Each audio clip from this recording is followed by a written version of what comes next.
sets because I think my sound comes over better. All right, I changed my logo. What do you think? Official. Huh? It is.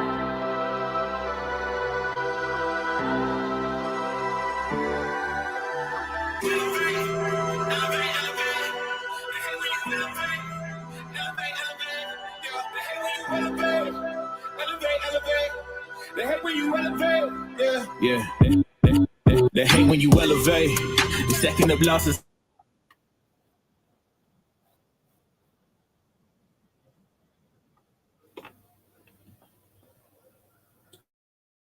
Straight. They hate when you elevate. They hate when you elevate, yeah. They hate when you elevate. They hate when you elevate, yeah. I had to elevate. I'm way up, way too fly. Yeah, I'm feeling myself. Ain't no chance I'm coming down, no. Got a soul view to myself, yeah. Why would I give it up? Why do they wanna come take my place? I work too hard for it, don't need a replacement. It's my vocation. Now I got rollies, all in rotation. Hop on the jet just to take a vacation. Remember the moments was trapped in the basement. Now the hard work is all taking me places. Starting all bad like we trapped in the matrix. Bet on myself and go ball out in Vegas. Living a life like I'm rich and I'm famous. Don't see the grind that I know that it came with. Ready? I ain't making this for myself, yeah. I had to prove to everybody, I had to set them straight, yeah. I had to borrow some. Mic check. I had to renovate, I know. They hate when you elevate. Second of losses, I'm handing them out. Whoever's gonna come take and watch the fight. It feel like I'm floating, I'm lost in the moment. I swear I could levitate. They never believed that I would really fly. I had to go demonstrate. I had to set them straight. They hate when you elevate. We dropped them already? We dropped them already. Yeah. They hate when you elevate. First round. 2 minutes. 1 minute. Yeah, 1 minute. Yeah, he's done. 1 minute. Less than 1 minute. Why they wanna bring me down? Wow. So much drip, yeah, I almost drowned in it. I can't come it down. Wow. Yeah, I'm way too fired up. I can't come it down. Ooh, yeah. I see the fashion right. Make sure the fashion right. Yeah, I'm in my bag tonight. That's what I'm saying. I'm gonna go up here. Ooh, I might just pull up a car. Watch out the engine is rolling. I got my stuff back there. This time I like for the fuel. You can have it all, don't need to choose. First, let me demonstrate how you can rise to the top. Yeah, I had to elevate. Here, we're gonna do this. Yeah. Correct. What up? What are we looking at here? So that was Mehmet Unal and Dragon Lepe, I think, right? These prelims. Yo, they really making a big stink out of this Tony Weeks situation right now, bro. People are really like trying to like get this guy out of here. Everywhere. Yeah, they got him out of there quick. Him out there real quick. Ah. Yeah, I'm about to switch it off. Oh, hey, yo, what's up? Stop motion, man. Stop motion, MMA. Hey, yo, hit the like button. Hit the like button. Yeah. Oh man, look, body. Yo, what are you hitting with? Like while you in here. Hey, Jackie. How you doing? What's up? Salute, Steve. Salute, Steve Holland. What's going on? He said he can't wait. Steve says, I can't wait to see Mibley perform. Where's he gonna fall out on the card? Okay, he will be he's gonna be like the third on the main card. Yeah. I can't even call Thomas. I was gonna call Thomas. He ain't got no. I can't text him. I only can call him, and unfortunately, he is Tony Weeks is traumatized from that David Morrell fight when he almost killed somebody. I think you might be right. Stop motion. I ain't gonna lie to you, man. I do think that has a lot to do with it. A lot of people want to make it like real superficial, like he's taking money to like call fights early, but I do think that his eyes. I think he's been traumatized, and I think he's taken out on fighters who aren't really hurt like that bad, who deserve an opportunity to make something out the fight. But I definitely agree with you.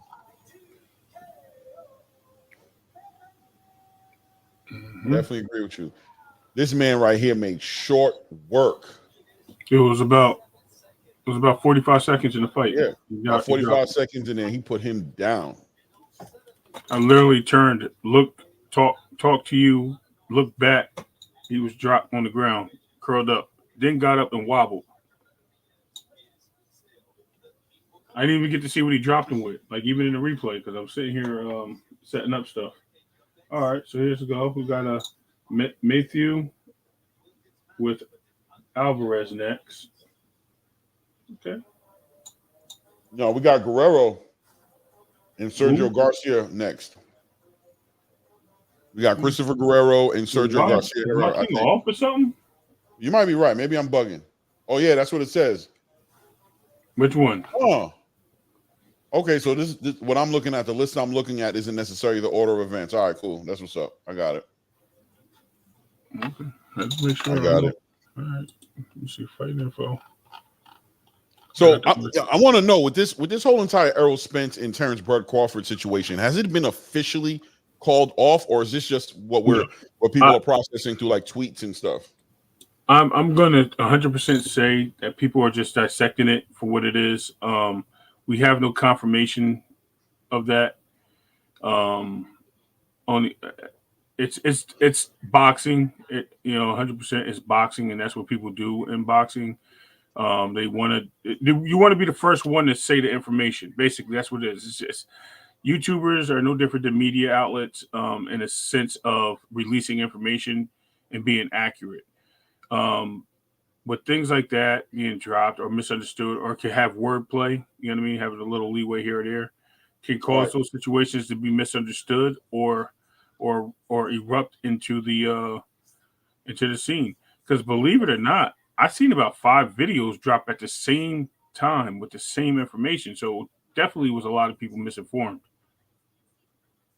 Yeah, because everybody's like already trying to get Terrence Crawford's next fight out the way. Like, okay, now he has no excuse. He's gonna fight this guy. He's gonna fight that guy. He's gonna fight this guy.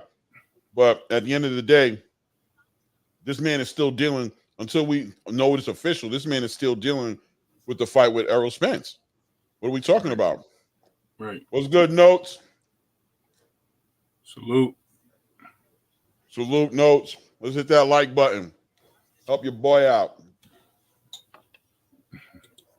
Yeah, let them know that you eating because you sound like you sick a little bit, brother. Oh yeah, I'm eating. Yeah, definitely. That's why I'm not on camera. I'm definitely snacking. But yeah, man, a lot of people are pushing that, man. But the pressure, let me tell you, man, the pressure on Terrence Crawford since this Errol Spence fight has happened, the amount of noise people are making around this dude to do something. What you gonna do? Fight this guy? You ain't doing nothing. You holding this up? You ain't doing that. Jesus Christ! This whole entire time he's been in this rematch clause with Errol Spence, and nobody's. How come nobody's come at Errol and been like, "Yo, Errol, hurry up! Rematch clause. When are y'all gonna fight?"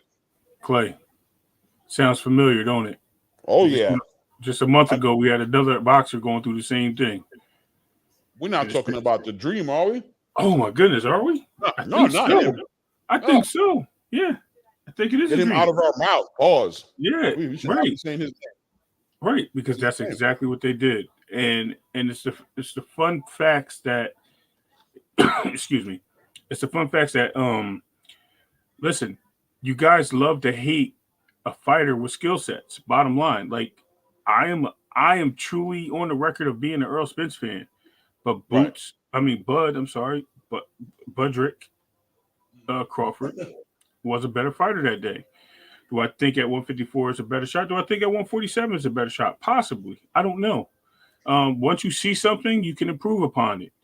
Right. I don't think it'll be the same, but at the end of the day, you know what I mean? It's still it's an opportunity, you know, and having an opportunity changes things. Because I'll be honest with you, and Claymore, you can tell me if I'm wrong. I watched about 30 Bud fights in my lifetime.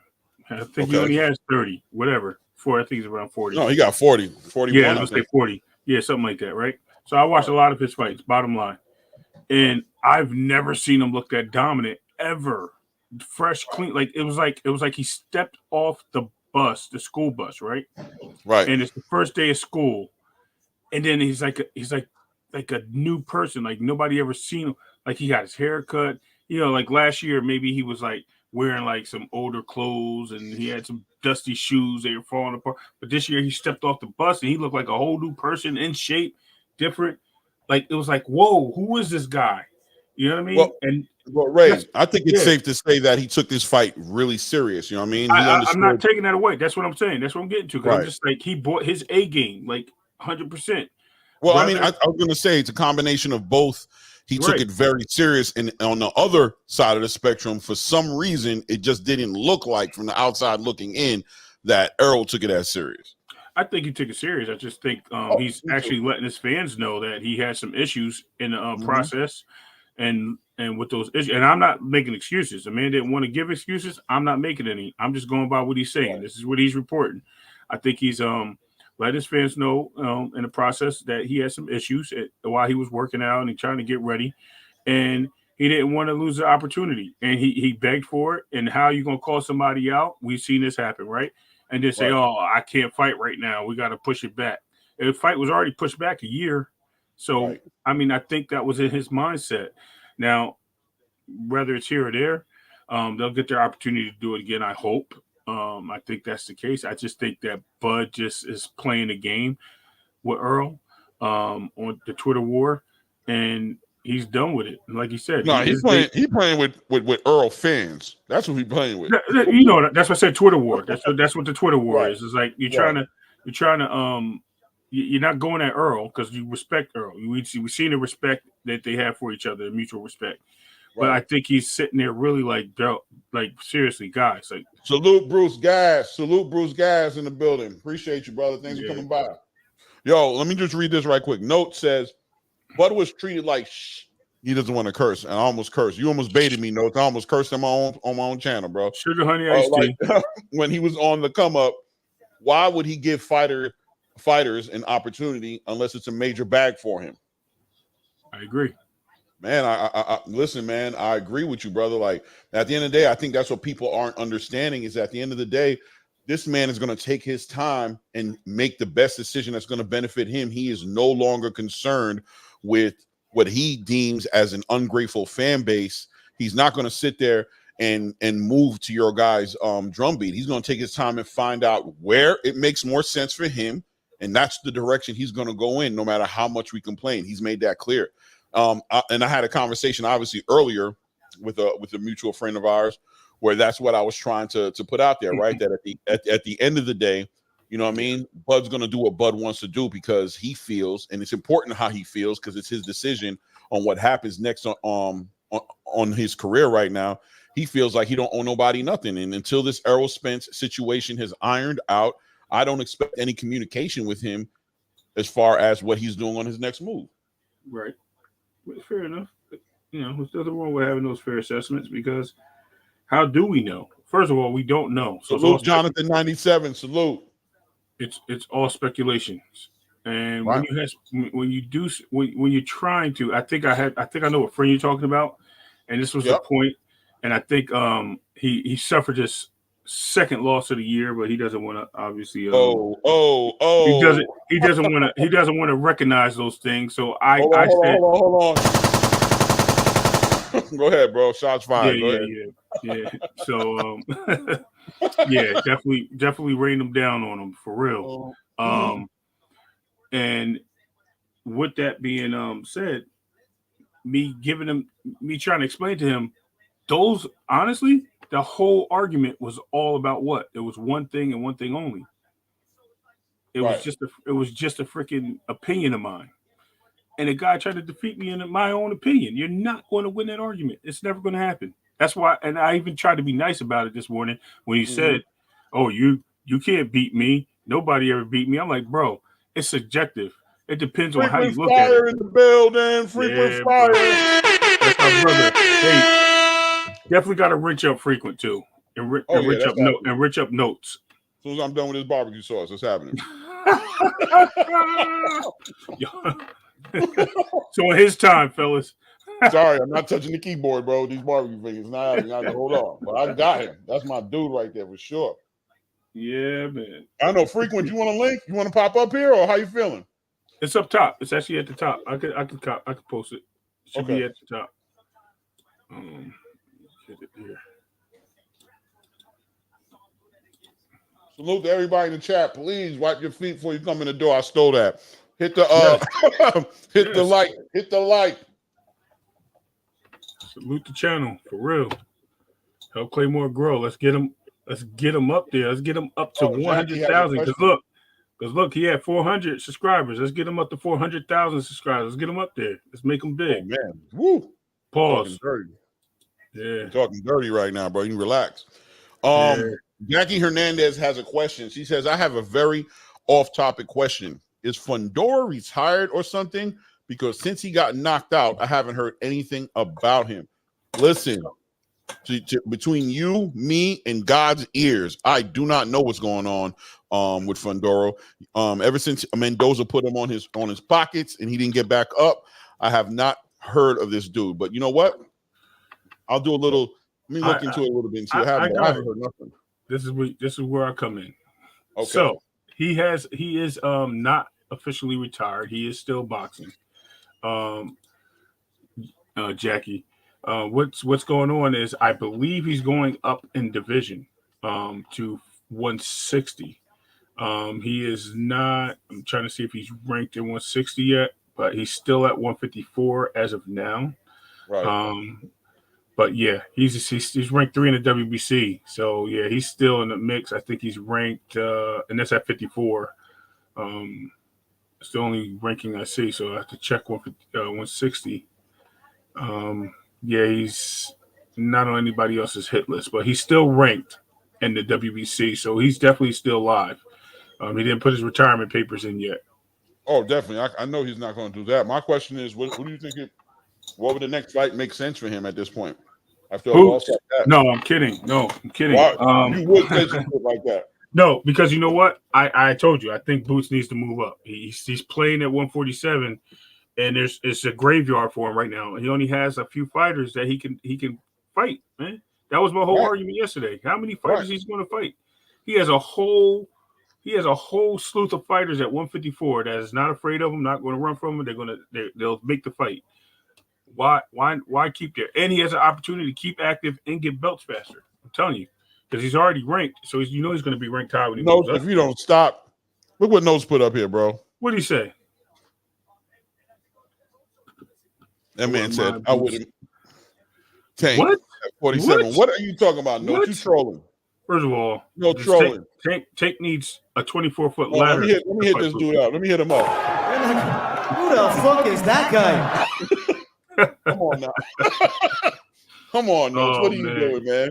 Come on, Nose. What are we doing, no? Yeah. First of all, Tank ain't even get in the ring with Devin yet. Like, and I'm not or Shakur. Oh, no, said he's not playing. He's dead serious. He wants to see Boots and Tank.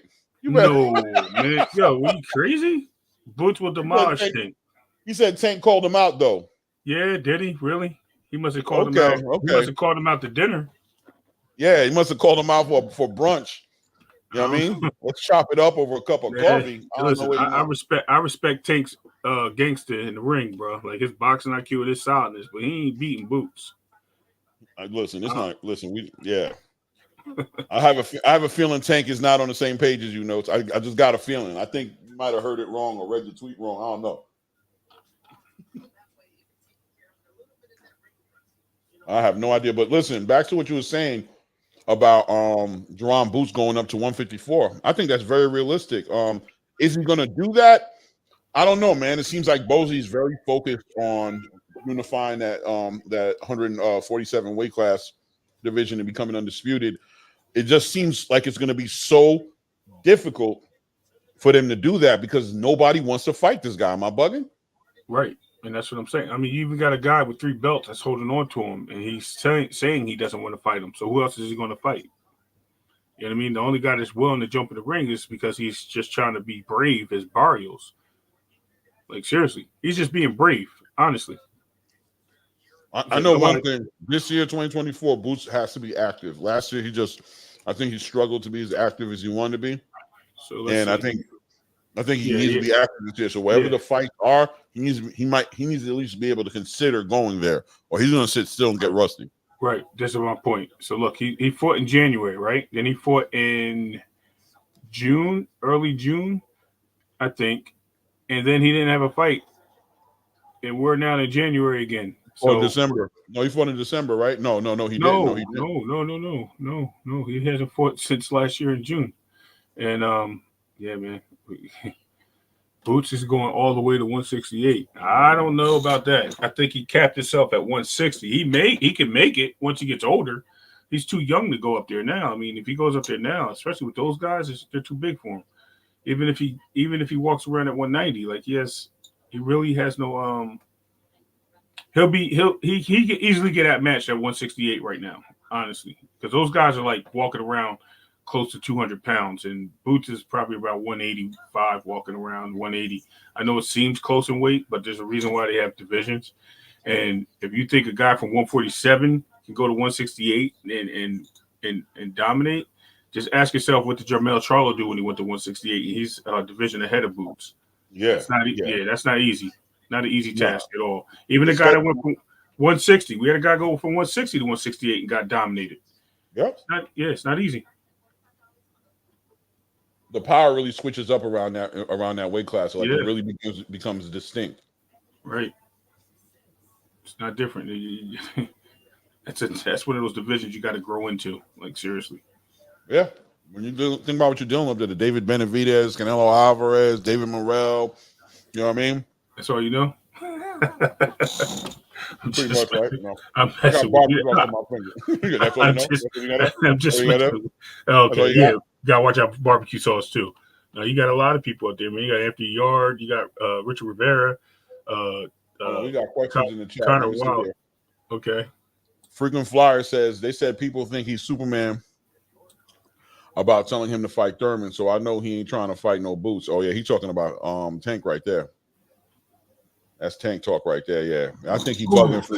He's bringing me in a question. I like that. Okay, so Bud and Boots. Ooh, I like it. I say Boots can beat Bud. It's really hard because experience over skill.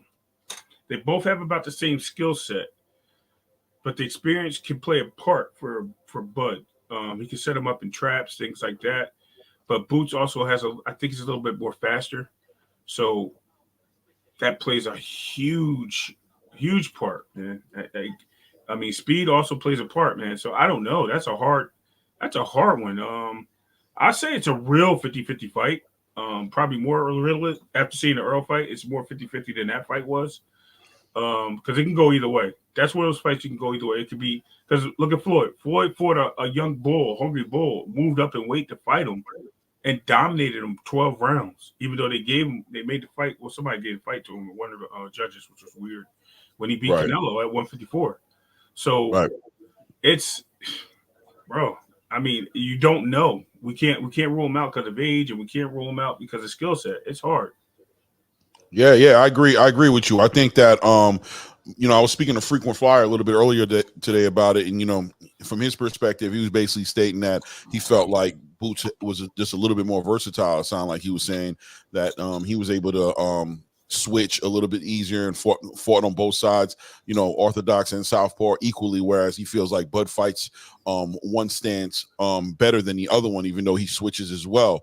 I think Bud's experience, though, I have to agree with you, Ray, comes to the table and, becomes one of those intangibles that, we don't know how that's going to look like in the fight because, Boots definitely hasn't fought anybody anywhere near a Bud. And that's always like throwing him into the big show like that, where Bud is used to being up there and performing. He's going to play a big, it's going to play a big role in it. Will Boots be able to be disciplined enough? Because I think that's what it comes down to. Mm-hmm. Fighting against Bud is that discipline that Boots hasn't had to have up to this point, really. He's really been able to do whatever he wants to do in these fights really take chances, have a good time. You know what I mean? Really enjoy himself. When you saw him fight against Roman Villa and he was up in there doing the Matrix and just, we love it. Right. But I don't think he gets that. I don't think it's safe for him to do that with a Terrence Bud Crawford. I think he has to be disciplined. He has to win rounds, take a round until the match is over or until he stops him. Right. Well, I think we live in two different societies. One, everybody wants to see Bud lose. And two, you're damned if you do, you're damned if you don't. Here's the situation with Boots. If we just seen this with Devin Haney. If he beats Boots, he's going to be known. Beats Bud, he's going to be known for beating up an older guy. Mm-hmm. If he loses to Bud, he's going to be known for losing to an older guy. You know what I mean? It's like that scenario. If you fight a 60-year-old man, he whips your butt. And if you beat him up, then you're looked at like you're picking on old elderly people. So, that's one of those scenarios right there. So we just have to let that play out in the ring, and see how that works out, because that's not something. It could be 11-round stoppage. I could see that. I could see it stopping before that. Honestly, with Boots. You got Bud in the stoppage 11 round. Yeah, you got Bud. It can happen. I can see it. I can see that. Like I said, we never seen Boots in his tool bag though. He said he got a lot more he can pull out. So, at the same time, they're equal right now from what we see with the eye test. So Boots has more in the tool bag than Bud. You got to look at it that way. Yeah, man. Look, man, at the end of the day, that's the question, right? That's what it always comes down to, is we haven't seen these guys in their bag go all the way in their bag yet. And that's why, the best fighting the best is so important, is because when these guys get comfortable and they're not using, all the tools that are in that bag, there's always questions we might have, always, unchecked boxes. Like, I wonder how he would do with this. And it's going to take that right dancing partner to get somebody to go in their bag. So, for Terrence and for Boots, I could see that's another thing that makes that fight really interesting and great, is that I think they both are going to have to go deep in their bag, and they're going to have to use a variety of different strategies to come out with the victory at the end. Right. 100%. I'm putting my captions on so I can actually see what they're saying on the telecast, right? Because it's important to see what these guys are talking about.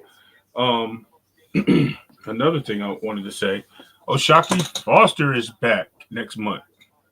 Yes, he is on the 16th. Yes, on the 16th. That dude from France, right? I think he is. I think he's French. Yeah, that's something to look forward to. I would like to.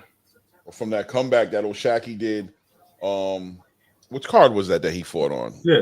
Oh, you know what I want to mention? What's up? Listen, y'all talk about. I want to bring up the Shakur fight again. Okay. Do you see the ring size top rank has for these guys that are? I'm talking about the main event, right? Do you see the ring size they have for this guy? These guys are light heavy.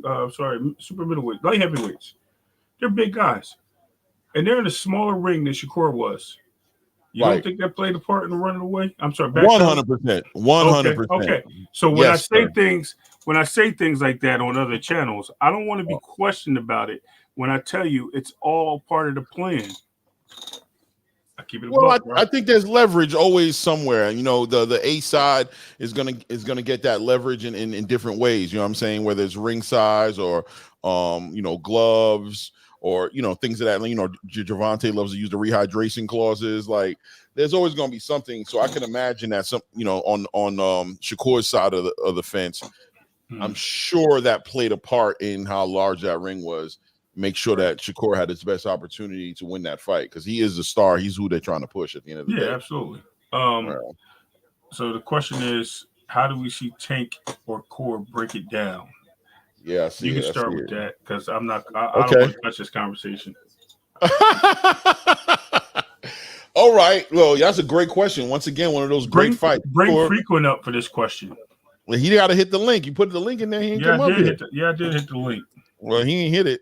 He ain't up here, so he must not want to be up here right now. But maybe not. Listen, man, that's a great fight, man. One of those fights that I definitely want to see for Tank. I want to see how he deals with that disciplined fighter who's gonna stick to controlling the distance, who's gonna be winning rounds. I want to see Tank win rounds. That's what we're gonna see in that fight. We're gonna see if Tank can win rounds, or is he somebody who's always gonna be looking for a knockout line. Let's be honest, guys. We all know that Tank can knock people out, and that's what he does.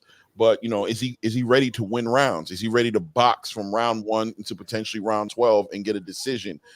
We won't know until he gets that dance partner once again. So I think Tank's big mission with him is going to be able to get inside of his jab, cut off that ring. Shakur doesn't really move laterally that much. He likes to go back. So I don't think it'll be as difficult as it could be. But then again, Shakur is young. He has great sparring partners in Terrence Crawford and the Keyshawn Davises and the likes of those guys. So don't be shocked that this man don't start moving laterally all of a sudden, Ray Davis. You know what I'm saying? It starts showing he has no footwork. He has more than back. Listen, he definitely can backpedal. I think Tank by knockout. You think so? Eighth round. I think if Shakur's first of all, Shakur can't. Let me get my decision. I think Shakur by decision. Go ahead. Okay, Shakur. I wouldn't. That's exactly where I knew he was going. Shakur will have to engage in order to take it to further rounds, and he's not an in and out fighter, but he's only backwards. Tank's thing is luring the guys in. Shakur's thing is luring the guys in. Shakur's a counter puncher. Tank is also like he's an observer. He's a downloader. They both have high ring IQ. But I just see Tank as the fight goes on, he learns. Yo, we got Rollo Green in the building. Shout out Rollo Green. What's up, Rollo? All right, I like the new profile picture there, Rollo. Man, bring the family. Show them who you are, man. So they stop playing with you. A grown man raising a whole family, bro. They think you a child out here, bro. We already know. Rollo.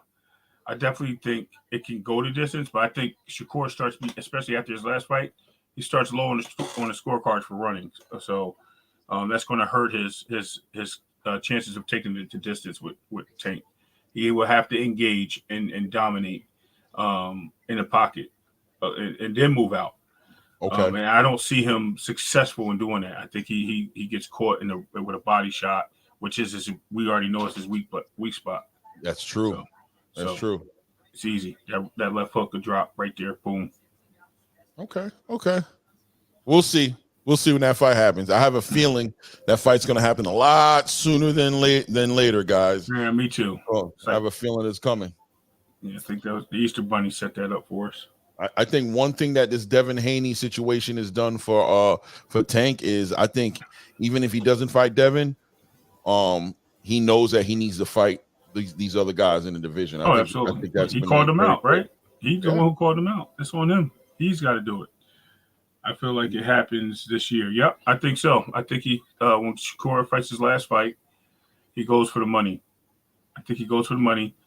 They're going to try to ring him in with the reel him in. I'm sorry, with the Loma fight. I already told you that. That's why they pulled the Loma out of the way. That was all strategy to get him to fight. So they can get him to re-sign the contract with Top Rank. Shakur has to be smart, and if he does take that, he needs to do it for just the rest of the year or a 2-fight deal or something like that. And then we'll see the fight next year. But whatever.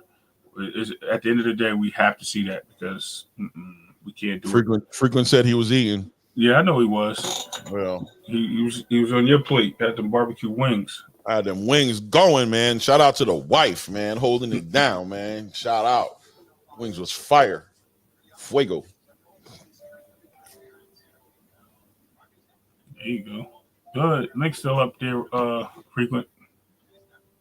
You looking? Probably cleaning up. Yeah, he probably wiping his barbecues. Yeah. Yo, so yeah, for that, I mean that's how that goes. But let me ask you a question here. Mm-hmm. Should I get into this? I don't know if we got into it before. We got into it already about Bernard and I've been getting a lot of flack. Yeah. I've been getting a lot of flack about that. Everybody like, yo, we need to check Bill. No, bring it up because I'm gonna tell you why you don't need to check Bill. But go ahead. Yeah. Well, yeah, okay. So, at the end of the day, Bernard Hopkins, and my question is really, what does Bernard Hopkins do at Golden Boy Promotions? What is it that he does? What is his job? Like, it's not what Oscar does. I know that. No. So what does he do? When he signed the Golden Boy, he signed the Golden Boy East, which I think he's supposed to be the CEO of Golden Boy East, which is a partnership for him to recruit guys from the East Coast over to Golden Boy Stable. Honestly, we know what that is. That's for him to touch base with the black Jason community. Maloney coming in the building. Yeah, it's for that. They're really using him to touch base with the black community. It's not really the East, as they say. So he's trying to touch base with the black community. They needed him for that role. And being that he was a 2-time undisputed champion, don't tell nobody, in the 3-belt era. Okay. He was and the first 4-belt undisputed champion in the 4-belt area. Ain't that something? You got to clap for him. Drop that. I don't got no clap for him, but I'll give him. Let me see here. I'll give him a. There you go. Okay. All right. Got to give him some respect on his accomplishments and accolades. Yes, sir. But at the same time, they're using. I think that's his job. As far, excuse me, I don't know where that came from. As far as him fighting, getting in a spat with Bill Haney. Right. Bill Haney's a big mouth that we know of, but he does it for entertainment. He doesn't do it to hurt anybody. I've never, some of the stuff he says may be a little outlandish, maybe a little rough around the edges. Oh, but Bong, we got him here. In here. Let's get it up for the boy. Oh, shout out to Bill. I knew you were gonna come up as soon as we brought this up. I knew you was coming up, freaking. What's good with you, player? Salute, y'all. How y'all feeling? What's going on, frequent? Good Salute to the chat. No, what y'all talking about now? The last thing I heard was the Shakur Stevenson versus Tank thing.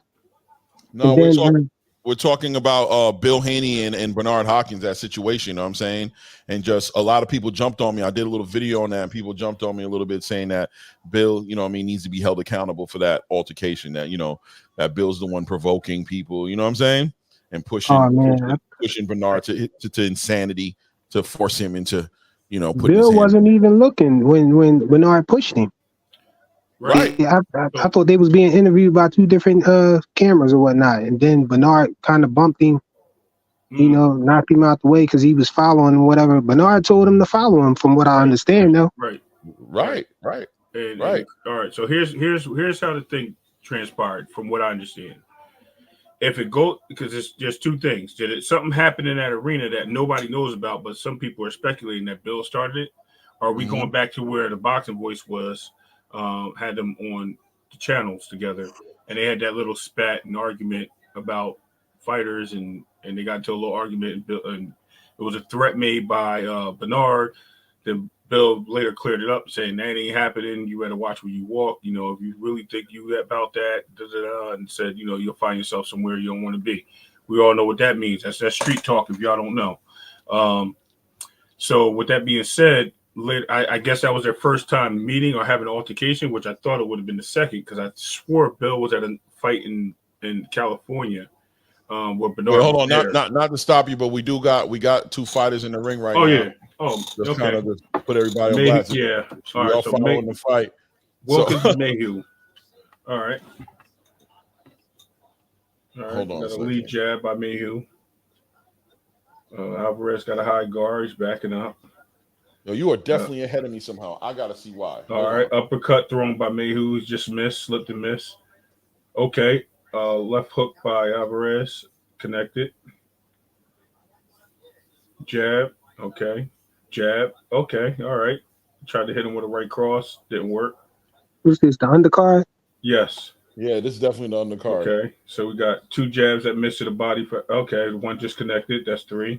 And hit the high guard for I got this feeling you are ahead of me. I am. What do you think? Why? They're at 2 minutes and 16 seconds. That's the big question is why. Let me see here. Because you're in Pennsylvania. Your timeline is okay, where you at? 2 minutes and where? Where you at right now? 2 minutes and 5 seconds. 4, 3, 2. All right. All right. You can't call it play by play, because he it's going to be like that everywhere. Delay on him. It's okay. I got it. All right. Right hook. Okay. All right. Robble, another left hook. Oh, where you at now? His legs are shaky. I'm at 1 minute 40 seconds. Damn, okay, he's backing off. How? Sorry, you're right behind me. Don't worry. Oh, he tried to come off. He tried to put the sleeper roll on him and act like he was dazed and tried to lead him into one. Now he just bull rushed him and just got tagged. This Canadian guy is like tagging him. He's just throwing. Okay, now he's trying to bum rush him. Where you at now? A minute and 18 seconds. Dude, I'm pretty sure the chat is dying. Let me see. Hey, Claymore, where you at? You in Philly? No, I'm in like central Pennsylvania. Oh, okay.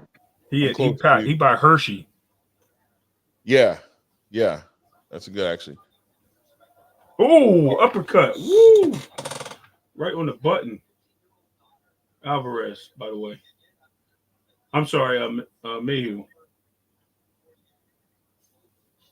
And where you at now? Like you under a minute? Yeah, 43 seconds. I'm at 58 seconds. It's a conspiracy, bro. Did you refresh it and it's still there? Uh-oh. Hold on. See, you made me look back and I missed it. Just some shot happened. He's leaning on him. I'm at 40 seconds. All right, yeah, I'm about to get a ding. Oh, he's trying to haymaker. You know what? Let's do it like this. Let's get up out of here. You on a computer, right? That's why. No. I'm on my TV. Yeah, I forgot you got the mansion. What is the fight being broadcast on? ESPN. ESPN, top rank. So it's on ESPN Plus, actually. Is it on regular ESPN too? Yeah, I'm on ESPN Plus. Okay, you about to get the ding? You already dinged. Yeah, yep. They're sitting down in the corner. It's hype, bro. I'm gonna pull it up on my YouTube, bro. I ain't going out like. I'm going on my YouTube. All right, since they're in the ring, we're good. All right. So we were just discussing Bill. So what I was stating was that so what I seen is it had to escalate from that. If it did not, like I said, something had to happen in that arena at some point. Because I didn't regardless, man. Hold on, let me get there. I got you, Frequent. Let me get there. So Bill's sitting there doing an interview with Fight Hype. Shout out to Fight Hype. And as he's doing this interview, it looks like Bill, what's his name? Bernard B-Hop is walking the opposite direction. He turns around, looked, oh, there's Bill. You know what I mean? And like, all right, I got you. And then he walks up on him and whispers in his ear on like live. Like, I'm like, yo, we're grown men. We're successful men. And you ask this man to go to the bathroom for a fight? Like, bro, like, seriously? Are we really doing this live on somebody's channel? Like, bro. So that's what got me. It was just the factor of that. Like, why are we doing this? And don't get me wrong, some people just feel that they bout it all the time. But, man, it's a time when you got to take them shoes off, man. Especially when you're successful like that. I don't know what this. All right, where you at right now? I'm 2 minutes and 50 seconds into the second round. You're 7 seconds behind me. That is crazy. Well, anyway, from what I've seen, but look, at the end of the day, just to kind of comment on that, just to say that I don't know how Freakin' feels about it. I really don't care what Bill said. You know, that's what I said. It's immature. Exactly. Right. I feel like it was a clout chase by Bernard Hopkins, man. Just for even pushing him and reacting that way. You know, he ain't doing nothing, man. Yeah, I mean, let's be honest about it. You know, from my perspective, for the past 2 years, it seems like Bernard is just hungry for some TV time. You know what I mean? Like, he wants to be in front of that camera. He wants to get some of that energy that he had when he was the boxer, when he was the center of attention. And it seems like he's reaching deeper and deeper into like getting more brave to do crazy things. Look what he did with Gervonta Tank Davis when they had to face off, how he just inserted himself into that face off. Uh-oh. Yeah. It might be over quick. Yeah, he's body shot right in the kidneys. Oh, nice body shot. Yeah. Nice. Another one. Oh, so what it come looks here. like, Hit him again. He knows. He's soft down there. He's soft down there. So what it looks like, what you're trying to say is like he's like the angry sports dad that was super athletic and his kid's not that great, and he's getting mad at the umpire or the coach for not letting his kid get airtime, and he's just trying to pick a fight. That's what it seems like you're saying. No, what I'm actually saying is, and it's funny that you said that. Hey, what's up, 2 cents? Salute. What's up, Ordinary M? Salute. What I'm really saying is that he's trying to find. There it is. He just put it out. Now that's a push down. Yeah, push down. That's what he's trying to say is. What I'm trying to say is that Bernard seems to be wanting some of his old star power back. Like, I wonder how. I don't see what he's doing benefiting his fighters. Like, you know what I'm saying? How's it benefiting his fight? He's not defending. He's calling Arnold Barboza a prospect when this man is a number one ranked contender for the WBO title under Teofimo Lopez. He called him a prospect. He's saying that boxing is going to expose Ryan Garcia and that he's not going to promote Ryan Garcia as a champion. He doesn't care what he says. He's grabbing on the Tank Davis at face-offs. He's chasing Bill Haney down, looking for a fight and these are all at his events. These are right. At his events. So what is he doing? Is he searching for some attention, or is he trying to promote his fighters? What is he doing? He's definitely looking for attention, but it's just you're a professional. You're a CEO of a company, part of a large company. You don't have to. It's just silly, man. It's silly to me. I'm telling you, it's very immature. Yes, I get it. You know, it's action. It's something that people see. It's not something we see every day, so people are excited about it.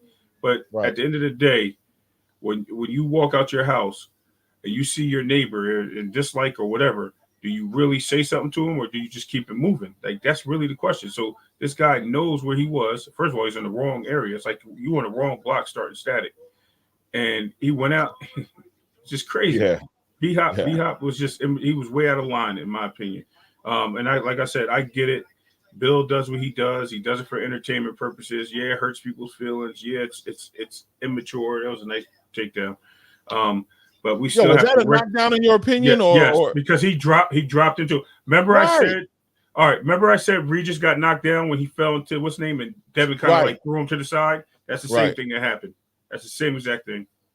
But they didn't count it in that fight. They counted it in this fight. So it happens, man. Each ref is different.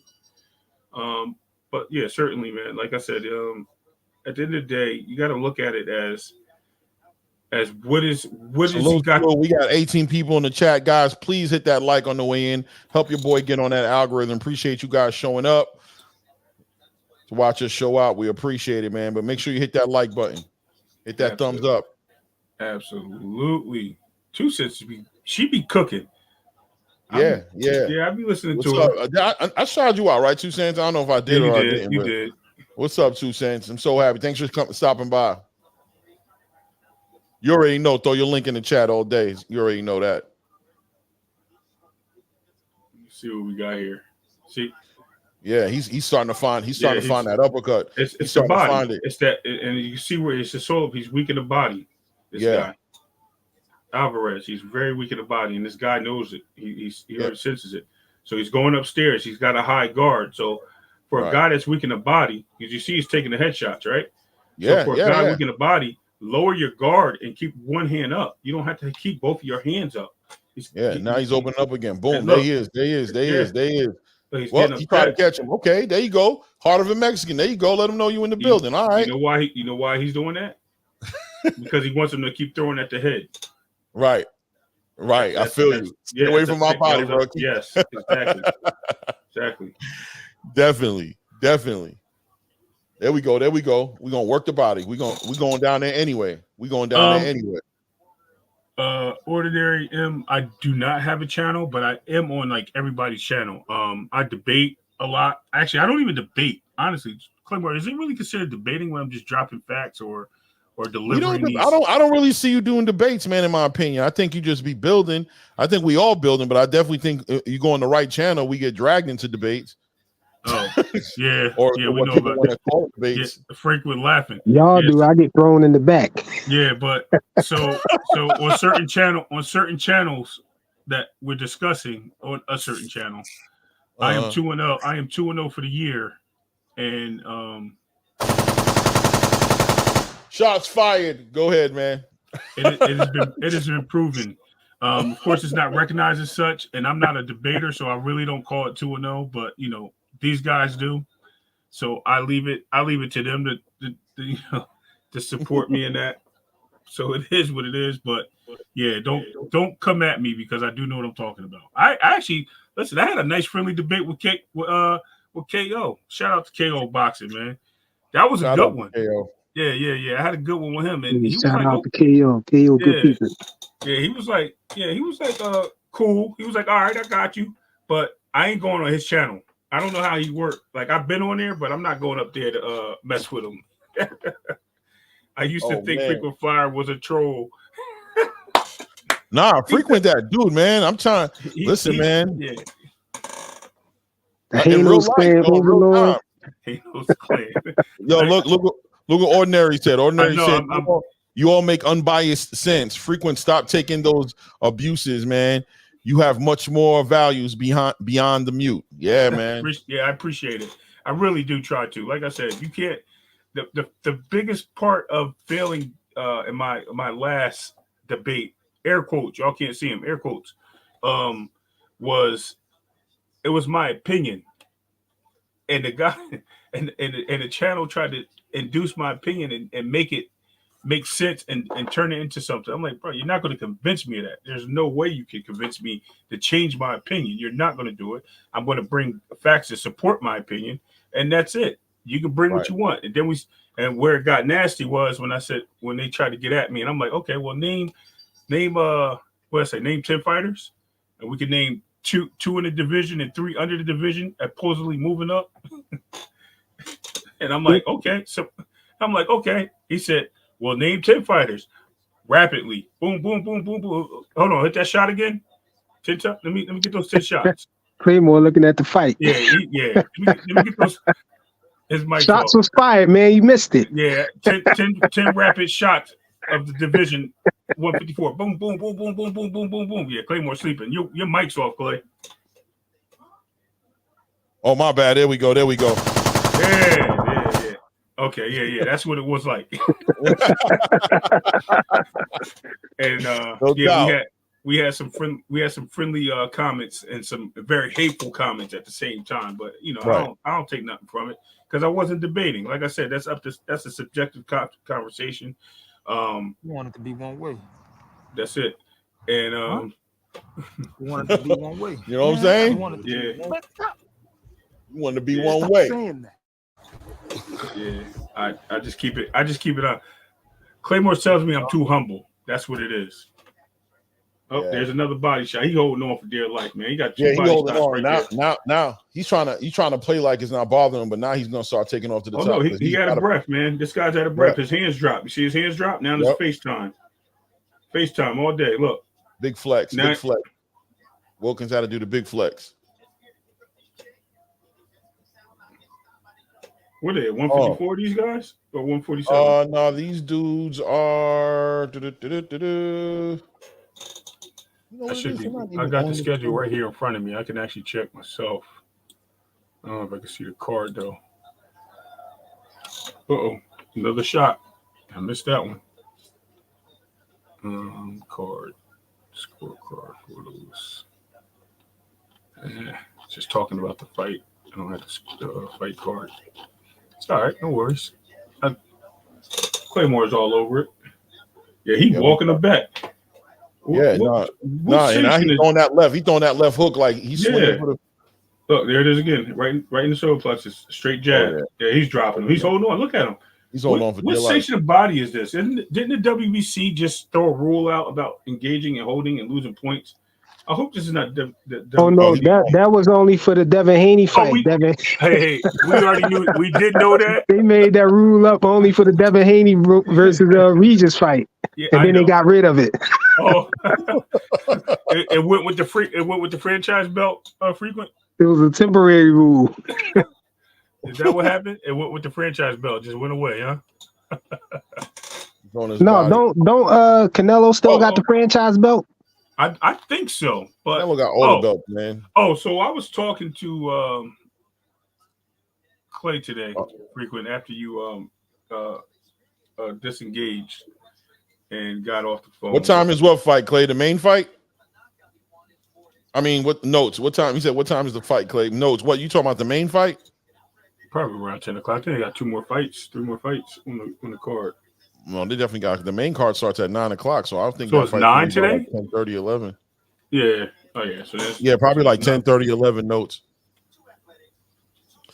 Wilkins Mateo. Yeah, he is destroying this dude. Boom, right inside. Where we going again? Bang! You see that shoulder pushback? Yeah, look. There, he dropped him. Yeah, he dropped. That's the same thing. You see? That was the same thing that happened in the first round of the Regis fight. Hey, Ray Davis, what was you saying? You said when I disengaged. Oh, yeah. I was talking about the franchise belt. No. We were talking about What was Salute, brought up? 2 cents, 2 cents in the 2 building. cents. What's up, fellas? What's up? What's up? I wanted to hop up here real quick. Say what's Salute. up to y'all. Yeah, definitely. You got you a nice little setup, Claymore. That's looking good. Thank you. I appreciate you, man. Thank you for coming out, man, showing some support. I appreciate that. Yeah, he got a contractor to build those for all the studios for YouTubers. He didn't tell me that, did he? That's what we're doing. Okay. All right. You gatekeeping? You gatekeeping? Yeah, I guess. I don't know. Leave it Ray to tell it. What up, Frequent? What's going on? How you? I'm doing good. Right, you got you a new little avatar picture? Yeah, I got convinced to do it. Yeah, I told him he needed to do something, man. He's just sitting there with that little silhouette of the dude is just looking crazy. First of all, it's me. So what are you talking about? He said a dude like it's not you. Yeah, I don't know who that dude is with the hat low. You act like I know it's him. We don't know that. Allegedly, it's him. We don't know it's him. No, hold up. The funniest thumbnail is Tommy Hill with Jaleesa Hart or whatever. Hart, his cousin. Yeah. Thomas Hill. Fanon threw him in the back because Fanon thought he was a troll. Yeah, I mean, I'm just saying what's going on today with these dudes, man. If you don't see their face, you don't know who it is, man. Yeah, no, that was funny. Yeah, that was funny. He said, how can I help you, Jaleesa Hart? And as soon as he started talking, he threw him right in the back. Then he brought him back on. He said, hold on, what you say? He said, yo, who? Tommy Hill. Oh, man. Yo, that's funny. Careful, man. Yeah, I say he looking like the lady on the identity theft commercial when the dude stole her identity and he had that deep voice, but you see the old lady. That's only in Philly, Frequent. I haven't seen that one yet. Oh, you ain't never see that commercial? That commercial, oh man, the identity theft joke. I see it. I'm just messing with you. Okay, yeah, that was funny, man. Who y'all got winning the fight tonight? Oh, I mean, Berterbiev's fight to win, but I do have questions that I want to know as far as is Berterbiev, is the age going to kick in? He had that little hiatus after he had that infection in his jaw. And now with that testosterone and AGH and well, then that's that too, right? Yeah. I think that's kind of like I don't think the testosterone is gonna. When I hear about the testosterone, I automatically think about his age. You know what I mean? No, come on, bro. Though ain't he fighting Callum Smith though, man? Yeah, Callum got spanked. No, I feel what you're saying. But I think that this is the opportunity to beat Berterbiev right now. I think this is the weakest Berterbiev you might get. Possibly, if he's on testosterone, if he's having testosterone issues and doing some sort of testosterone replacement therapy, that's a sign of his aging. You know what I'm saying? Yeah. Like that's usually what you're saying. That's what make him weaker. Would that do something to your muscles? I'm confused. Yeah. Well, believe it or not, he's saying he not cheap. He just doing the same thing. Yes, because he's getting old. It was breaking up a little bit. But I would say transforming on us. Can you hear me? Hello? Yeah, what I'm saying is he might be taking testosterone just to stay leveled, at a good level. He might not even be taking it to be stronger. He might be taking it because he's depleted and he's low on testosterone because of his age. You just go lower after a while. But what do that do though? Do that make your muscles weaker? Like what do that do? His libido goes low. It make you still be able to perform like you were younger. Right. Well, in the bed, that don't have nothing to do with in the ring. Yeah, no. That's it's everywhere. What's up, Rollo? We got Rollo in the building. You might be surprised. Yeah, I'm trying to tell you. I think he on quiet time right now. He trying to figure it out. He on. There you go. So how many rounds was Berterbiev last fight? Salute, Rollo. What's up, Rollo? I got bones to pick with all y'all, man. Hey, oh man, I'm waiting. That time already, Rollo. Damn, Rollo, you know I'm waiting because you didn't even accept my apology and you called me out on it. Ray, because I didn't like that, Ray.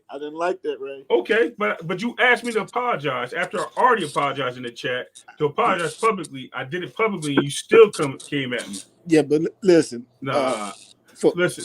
This how I was raised, Ray. Man, don't do that, Ray. Go ahead. I'm gonna save you for last. This is for Claymore and Frequent.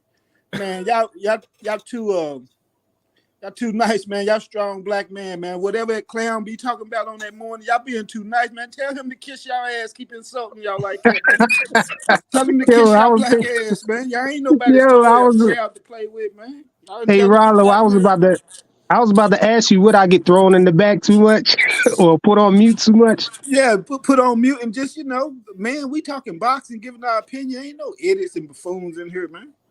Everybody raising a family and taking care of their family and feeding I agree. human beings, man. Ain't no idiots or buffoons or clowns, and that's why I cuss dude out and keep it moving. I just don't get that, man. Though that's why I'm so mad at you, Ray, because what? you let I just this chewed man him mute up. me to where you reacting to me like I'm a child, like I'm something to be played with. Nah, He man. got you feeding in on the Hey, I'm gonna tell y'all never this. that. Hold Never that. on, Rollo. Never that. Hold on, Rollo. Hold on, Ray and Rollo. Before you get at him, I just gotta explain my thing. Yeah, I mean, I'm a Muslim and I don't talk like that. Like, you probably never heard me curse or nothing like that. Even in the chat, I don't type out curses and stuff like that. I just don't talk like that. I don't move like that. So, I might sound like a sucker a lot of times when I'm talking to people because it's a challenge for me because I got to try to remember not to curse, not to say nothing crazy. At the same time, I try not to offend you. And then at the same time, I'm trying to win a debate. So, so a Listen, lot of times I it might agree. come That's off why like that, to what Spence is somebody who saying. used to just flying off on somebody. I don't Yeah. fly off on people except for with drones. You know what I mean? You ain't gonna find me cursing nobody out, disrespecting them, or backbiting and all that stuff. I ain't into it. So he Yeah. could throw me in the back all he want, mute me and all of that stuff. Real ones know who winning the debate from the Right. facts and stuff. Yeah, that's right. Right. So Right. And Rollo. Rollo, for me, I don't know what you've heard, but I don't let him say anything he feel like saying to me. He might overtalk me a little bit. It's his platform. He's going to mute you. He's going to throw you in the back. So I will let him get off what he feels like getting off, but ain't nobody going to be playing with me. Trust me. He ain't going to play with me. You ain't heard it yet. Trust me. Oh, okay. Thanks, 2 cents. I just, that's just my only with the Hanos clan, All right, man. salute 2 cents. But look, That's you frequent, man. I am the Hanos clan. I just destroyed. I don't know, Ray. I don't know, destroyed. Ray. What are you talking? I just destroyed you, boy. I just destroyed them yesterday. Look. Ray undercover with it, Rollo. Ray, you have been to him, Ray. And I No, don't like that, who? Ray. I just destroyed them yesterday. What are you talking about? You Destroyed them. got to stand on business when you get on there. You got to I stand didn't on stand your on business. frequent. Because you don't be wrong, Ray. Claymore, That be the thing. Claymore, frequent. What did I just do yesterday? Did I stand on my business? No, I you made did. that. You did yesterday. You did, but You stood on business, Ray. But I think Rollo talking about as far as Hanos. He talking about as far as him, coming at Because Devin Haney. let me tell you. And all of that. I do. No. Hold on. Let me make this clear because I go on every channel. I do the same thing, and I've been asked by Upper and everything. Why you defend Devin Haney? Why you defend him? I said because y'all only push one narrative, and I said nobody even comes to the other side of Devin Haney. Nobody even talks about everything because y'all so bottled up in what his dad's saying. Y'all use that against him instead of just talking about boxing. At the end of the day, I talk about boxing, and Devin Haney is probably the best boxer in boxing, hands down. I'm not talking about fighters. I'm not talking about skill sets, IQs, and all that. I'm talking about boxing. He is probably one of the, if not the best boxer. And I will stand on that and battle anybody on that. It doesn't matter. Now, when it comes to other things outside the ring, that's distractions. Why do I care about that? And that's why I always tell everybody, I don't get into that Bill hate that they got towards Devin. That's crazy. Now, does Devin say some things? Yes, he's a boxer. That's what they all talk crap to each other. All of them. See, that's the thing, though. That's the thing, though. People, they try to disguise it. They try to disguise their hate for Devin Haney by saying, "Oh, I don't like their fans," and "Oh, I don't." Bill be lying, but they be talking down on Devin Haney nonstop. Because of that. Right. I don't think it's a problem, Rollo, with and when I talk about Tank or Shakur or anybody, I keep the same energy. Like I had to defend Tank. I forgot what channel it was on. I know where it was. I'm not going to mention it, but Claymore was on there, and I only defended Tank because they asked somebody to come up and defend Tank. Matter of fact, Rollo, I think he was on that channel. That day you didn't jump up. Was that on Blue? Yeah. Who's Blood. channel? Blue Blue Blood. Yeah, I missed. Yeah, shout out Blue Blood for sure. I remember that. Yeah, but I jumped up there because he asked for a challenge, and I'm like, yo, like you're being irreparable to what Tank is going through. You're talking about something that's outside the ring. If it's all ring talk, I'll give you that. I'm already on record of saying that I think Devin Haney's the better boxer out of the two, and if Tank and Devin fought, Devin wins because he's able to keep his distance from Tank. He knows how to survey that distance, and he's smart enough not to fall for the trap where he lets Tank close that distance very micro. Because Tank is very good at closing that distance micro, and then getting that hook inside or jumping up with that right cross, like a right hook. I'm sorry, and that body shot from the left hook. You say Tank? Yeah, Tank's good at closing the distance. Absolutely, you don't see it. That's why. You know what? Before you know it, he's up on you, and that's why he knocks so many big guys out and so many people. He does that a lot. Or is he just waiting for a dehydrated guy to get tired in the late rounds? Stop moving his back foot. Well, I just received a text. There he goes. There go Wallow talking that shit. I just received a text message. Hold on, I just received a text message from somebody that said Rolly weighed 180 pounds in the fight, courtesy of Frequent Flyer. So if he weighed 180 pounds in that fight, was he dehydrated? Absolutely not. Did he still get dropped? Absolutely. So at the same time, that's what I'm saying. Where are we going with it? Like, how many fights did Rolly have at 135 after he fought Tank? I don't really care. Honestly, this is not a Tank Devin debate. I'm not even supporting Tank. That's not. Did he go right up to 140 after he fought Tank? Or did he fight again at 135? Rolly said he was dehydrated. Did you hear Rolly say he was dehydrated? If he was dehydrated at 140, something wrong with him. I mean, 180 pounds. I said against Tank. 135. I do remember that. I do remember Rolly saying he was said depleted. He was dehydrated. So Rolly's kind of like a puppet for PBC. That's why they hurry up and stuck him with that belt and cheated him before he can get the belt at 140, so they can kind of, because it's all promoters' tricks, really. Bob gonna keep his belts. Everybody gonna keep their belts at a different level where their star fighter is. Right. Now, if Tank want to go to 140, he got Rolly and Matias sitting right there for him with the PBC in-house fights, easy for him to make. You see what I'm saying? Fair enough. Right. So that's what Rolly is. That's why he got cheated for that belt right there. You know what I'm saying? Okay. Well, he's got to defend it. So at this point, he's trying to put two or three. Rollo, what do you think?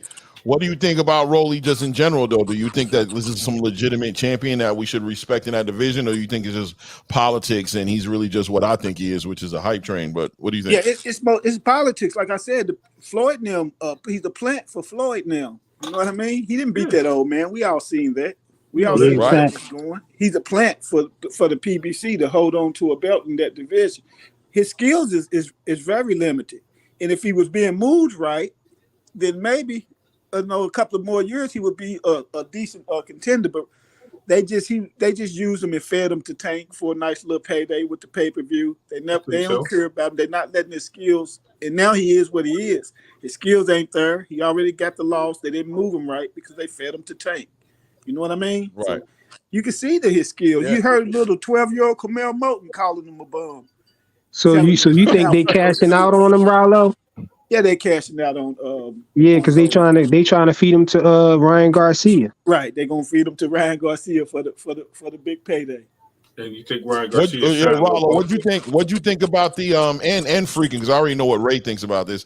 What'd you guys think about the whole entire Ryan Garcia pulling out of the Devin fight and going to fight Rolly and Floyd Mayweather's part that he played in it and his relationship with Golden Boy and Oscar De La Hoya? Like overall, like what does that look like to you? Do you respect it, or is that? Well, to me, that just ties into what he just said. They trying to feed Rolly to Ryan, because I think since Ryan is about to leave Golden Boy, I think Mayweather is there to try to accept him with open arms and feed him that fight, to give him a belt.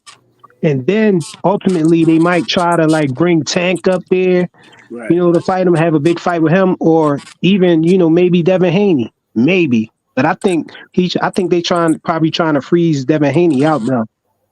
How much longer does Ryan got in his contract? He about to get out.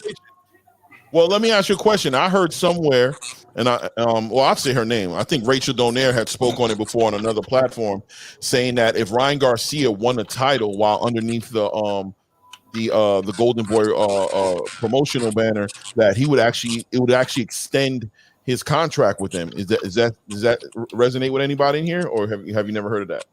I don't know. Didn't Ryan say he had one more month or something like that? Right, but I heard if he gets a title, like in his contract, that he may have an extension. Like if you win a title, we get to coordinate like 1 or 2 title defenses for you before you can get out the contract. Yeah, but he's not about to get a title that quick though. He about to take it from Rolly. I guess but not that quick. Don't be so fast. Rolly might check Ryan. I know what I'm saying is if he gets it, I'm saying his opportunities there with Rolly to get a title. Like if he loses, yeah, but if he wins, he's gonna be IBF super lightweight champion. No, I'm not IBF WBA. Sorry, yeah. I like Rolly in that fight. Quiet as it's kept. Rolly got a good chance to win that fight. You blanked out. I didn't hear you. I don't know what happened, Rollo. You said. Go ahead, Rollo. Yeah, I think Rolly got a good chance to win that Ryan fight. But I would, if I was betting my money, I'm going with Ryan.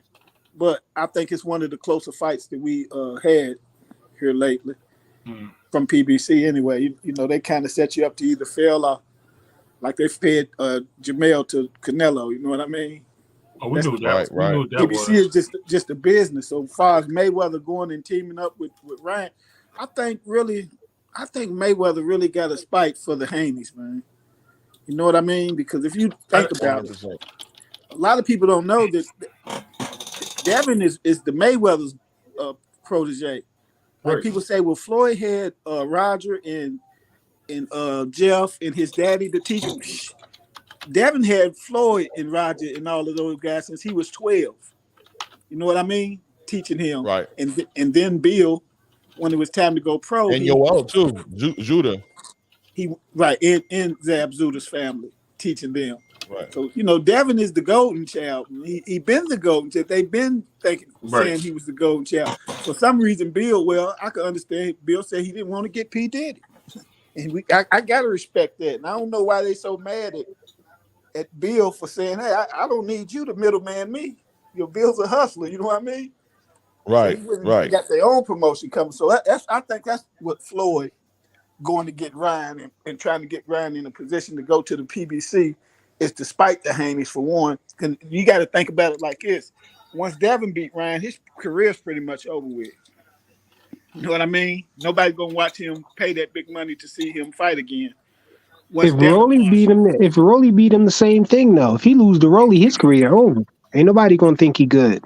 Listen, man. I'm sitting here saying when I saw him take that move, because I know at the end of the day, Floyd told Ryan what he had to tell him to make his money to get his fighter a fight. You know what I'm saying? And I said to myself, Absolutely. Ryan, think this is going to be a laydown situation. That Ryan at Fort Oscar Duarte, you know what I'm saying? He better improve because he do that little taco shell bell thing with Rolly. One thing Rolly knows how to do, if he don't know how to do nothing else, if he don't do nothing else, that boy can punch. You heard? He really can do that. Tank has confirmed it. He got a jab that hit like a straight. Strong. It's real strong, and it sets up a lot of drama. And Ryan Garcia starts because to me it seems like Ryan reacts to the pressure by shelling up and not no Philly shell, like literally hiding, like he curls away into a shell because he becomes nervous about getting here. I think ever since Luke Campbell tapped that chin, he's been paranoid about that chin. You know what I'm saying? I think he's been paranoid about it. And I think if he does that with Rolly, there's a good chance Rolly will win this fight, man. Real good chance. Right. Yeah, for sure. We got 2 ladies in the ring right now, Bodone and Espinoza. Yeah. So who won that last fight? The Canadian Mateo, yeah.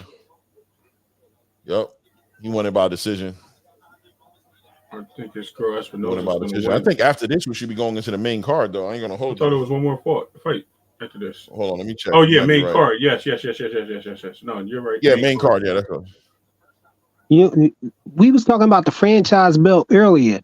You know what? Okay. It drives me crazy. I can't figure out why so many people seem blind to the fact that when Lomachenko first petition to get that franchise belt, nobody ever thinks about what's the reason. Why did he do it? They always try to say he didn't duck Devin Haney. He didn't try to avoid Devin Haney.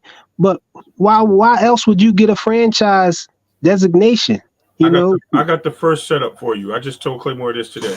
I said next time you get on that channel, make sure you ask if because who has the what I was telling you about ducking or something? Somebody said it's so easy to duck, right? If you got a title and that guy's underneath you and you don't fight him, what is that considered?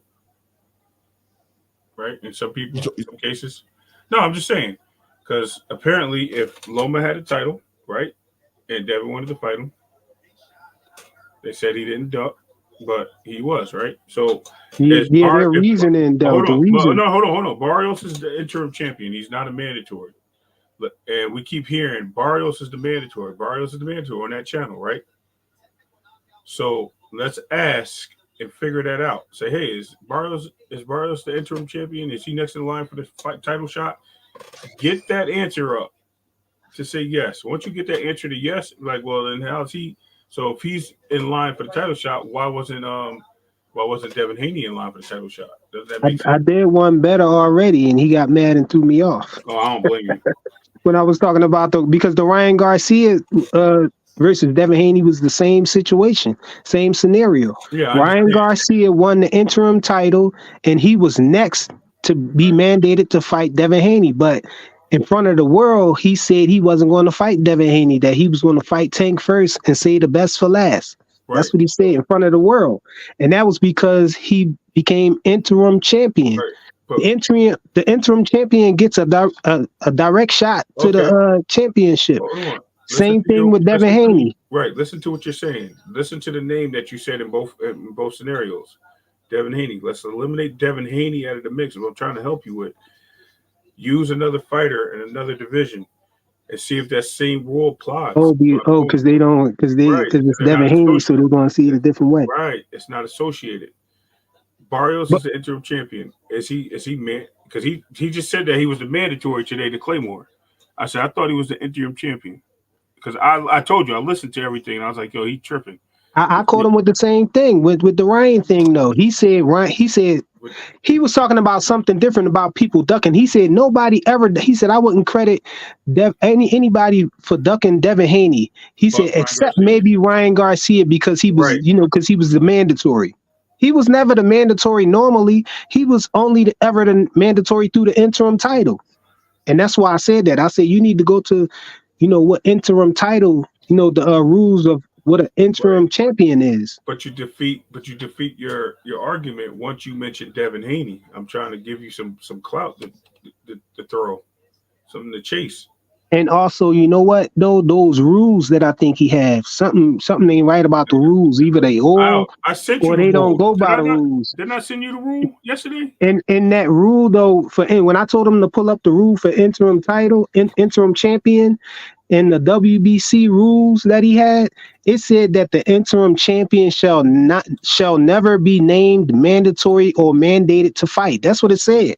And I said, yo, this don't make sense because we all know that Ryan Garcia became interim champion. And he was the mandatory for Devin Haney, but he threw me off right at that point. Yeah, that's why they call you frequent flyer. You're off again. My bad. Yeah, I'm here. I'm gonna read what Ordinary M gave Frequent Flyer some flowers and said, you were also absolutely right today. Boots and his dad confirmed the timelines was before Avenesian fight. Thank you for that, because I wasn't sure either. So I actually glad you cleared that up for me. Yeah, so I basically got sprayed up for nothing, right, Ordinary? I got sprayed up for nothing. He didn't even let me talk. He just threw me off the channel. I wasn't even. That's the thing. I be getting thrown off so much to be the only person that never disrespect him or get crazy with him. Just call you Jazzy Jeff, bro, and him Uncle Phil. Because it happens every time. It happens every time. This is every time you say something, man, he throw you out the door. Yeah, it's crazy. No, it's some strength though. Right. Yeah, I see Anthony Joshua. Yeah. Yo, what do y'all think about Frequent? What do you think about Francis Ngannou and Anthony Joshua, man. What do you think? Frequent, you there, man? Got me talking to myself. Ray, you there? Oh, my bad. I'm here. I was on mute though. I was on mute. Yeah. Would you say what I think about Anthony Joshua fighting what's the guy name? Francis Ngannou. Francis Ngannou. El Predador.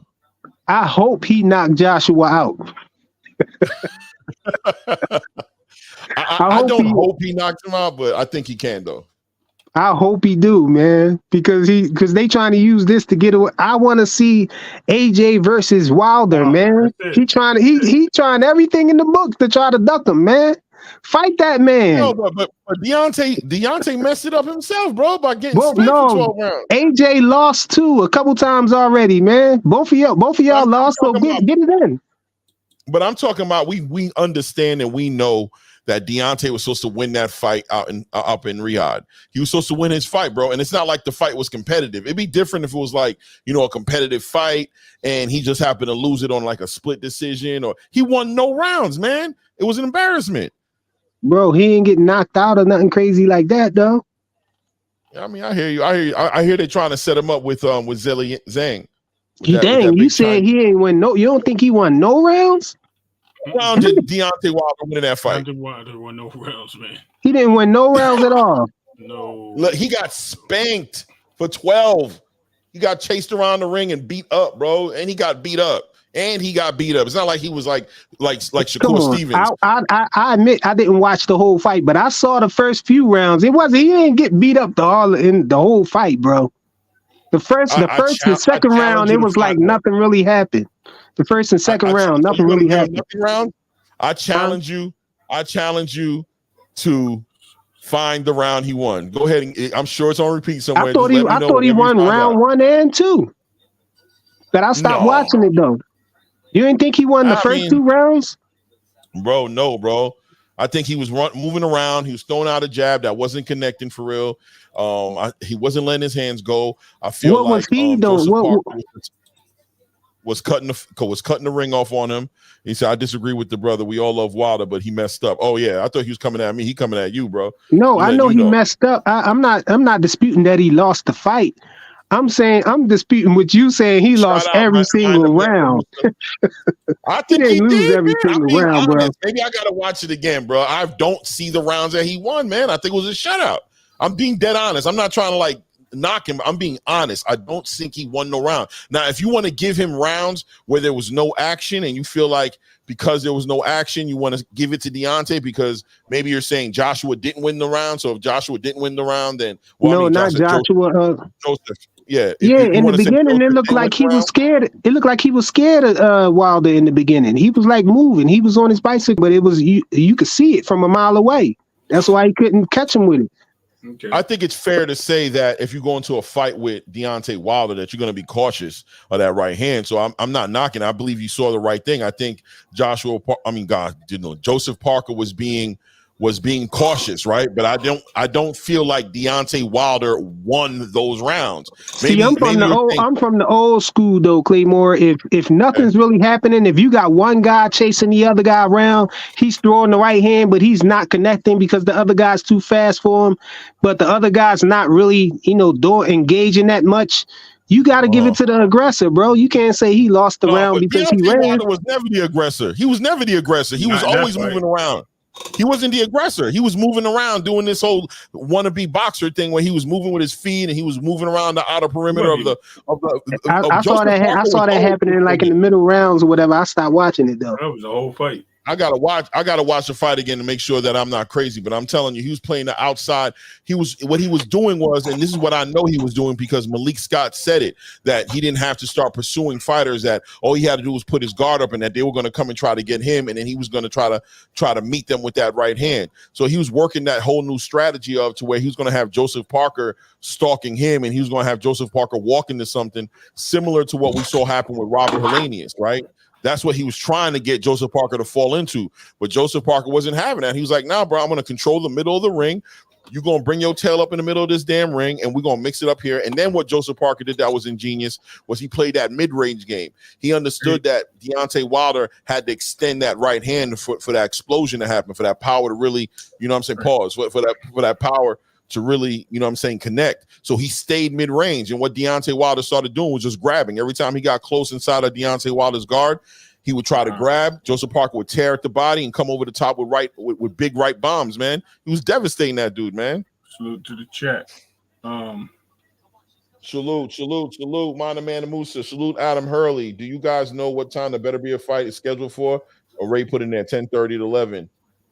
Frequent, check the private chat. I got your interim. Yeah. That's what I was looking at right now. Okay. Ray, are you? Oh yeah, we're Eastern time, guys.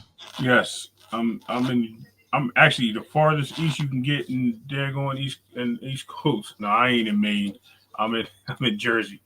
But pretty much I'm about 5 miles from the city, water-wise. If I had a boat, I'd be in New York right now. Well, Frequent, let me ask you, what do you think is going to happen if Deontay gets with Zhilei Zhang? You already asked me this question. I don't know, man. But I hope Wilder don't fight the way he fought Joseph Parker, though. I hope he can, go back to the way he usually fight, because I think the problem probably was him trying to box, but that's not really what got him to where he's at. Trying to box and stuff like that. The fundamentals and all of that.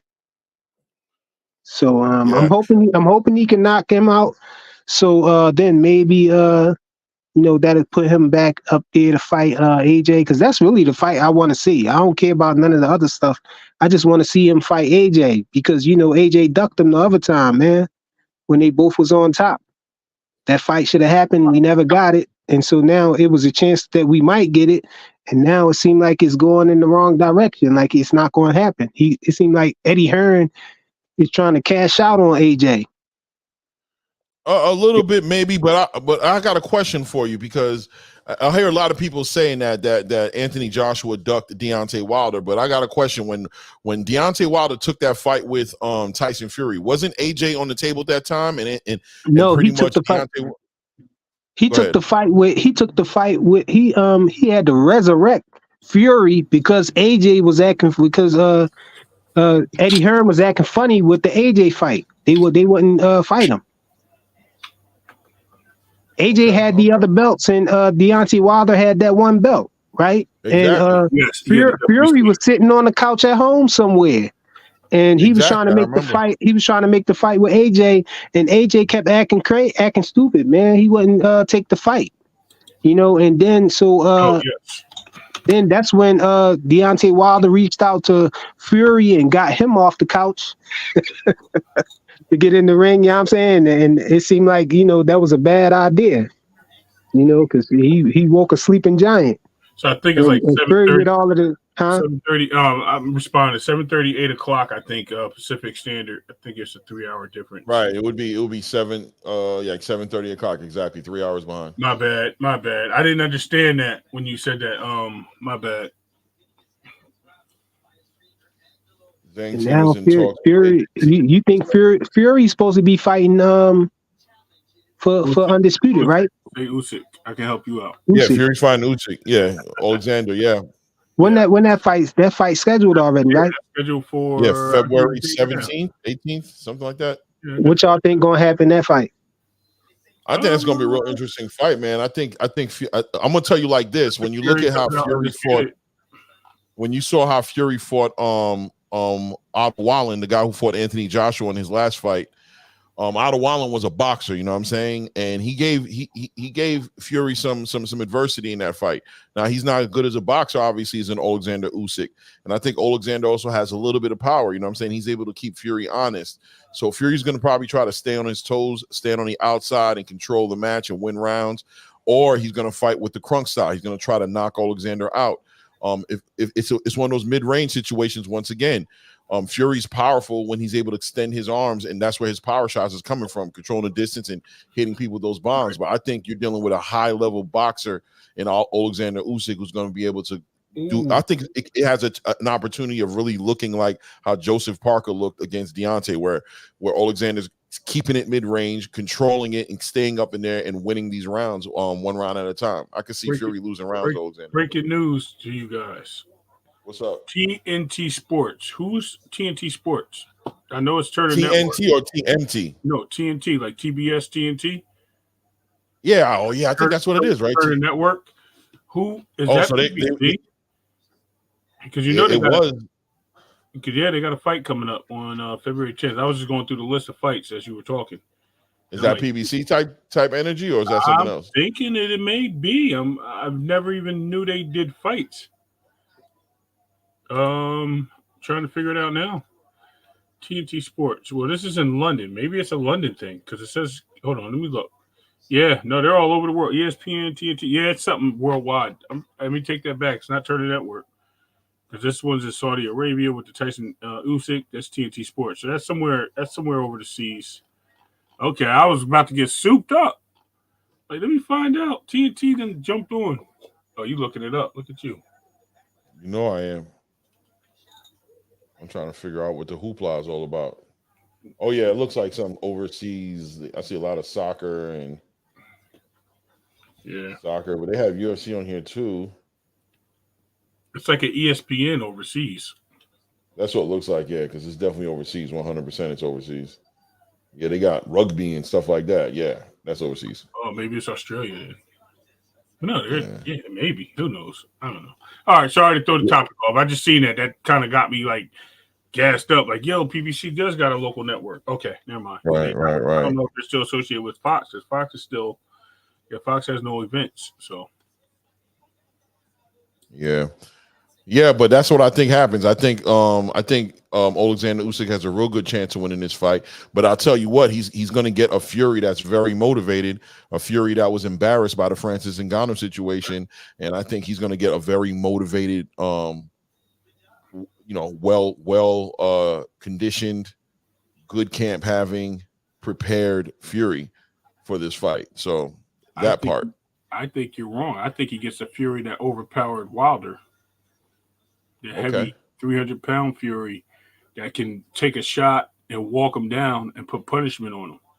The reason why I say that is because he got knocked down in his last fight, and he has to redeem himself, and he knows the only time he really showcased himself at a high level was against Wilder.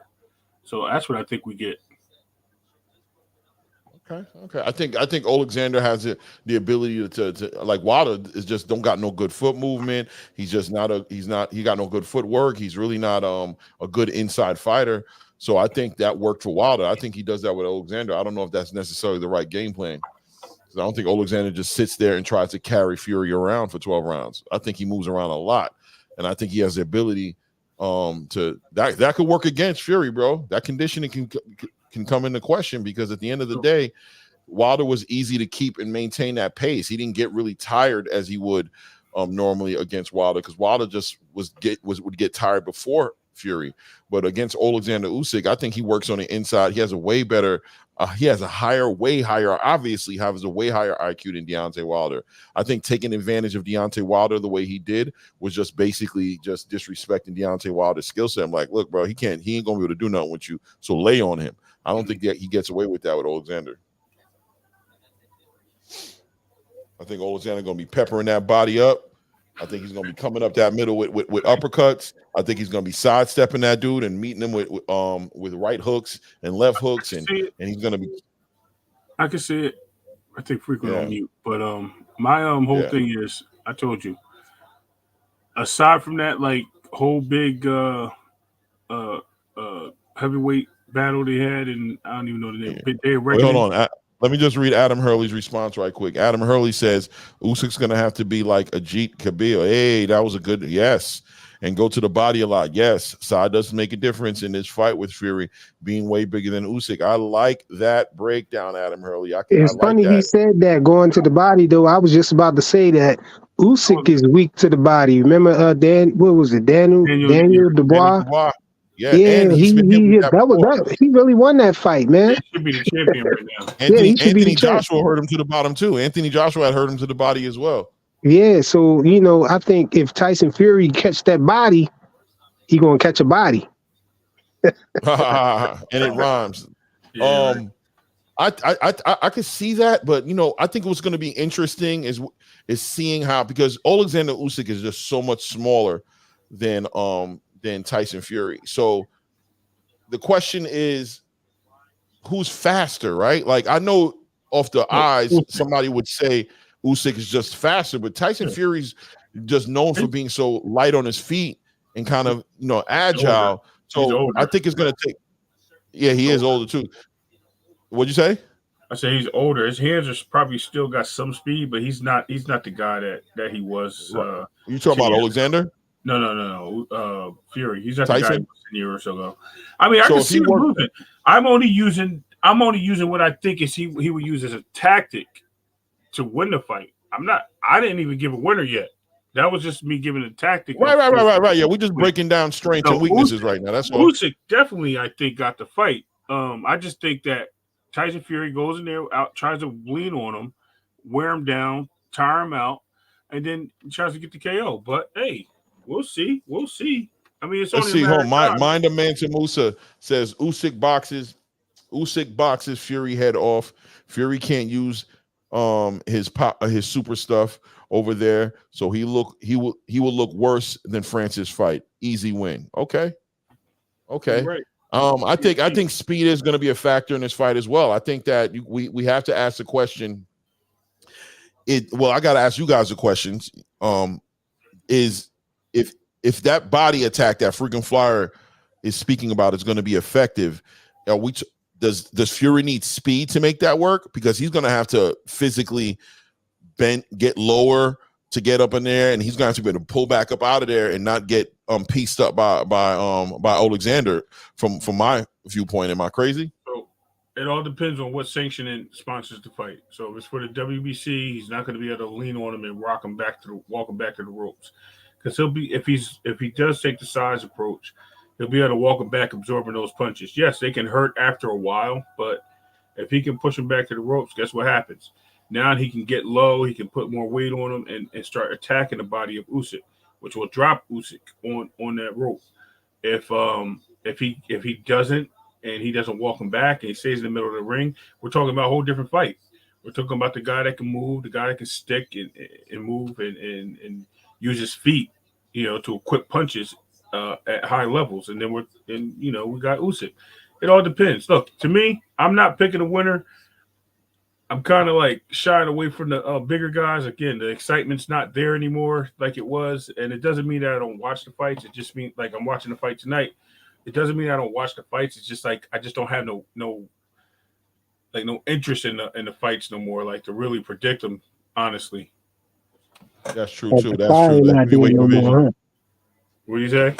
I say like the fire not there no more. Yeah, that's why I was talking about 147. That's my whole point about it. It's like, where's the fire at right now in 147? You have Boots. Who else is there for Boots besides Barrios that's calling him out? Ain't calling him out. Barrios is just stepping up to the plate.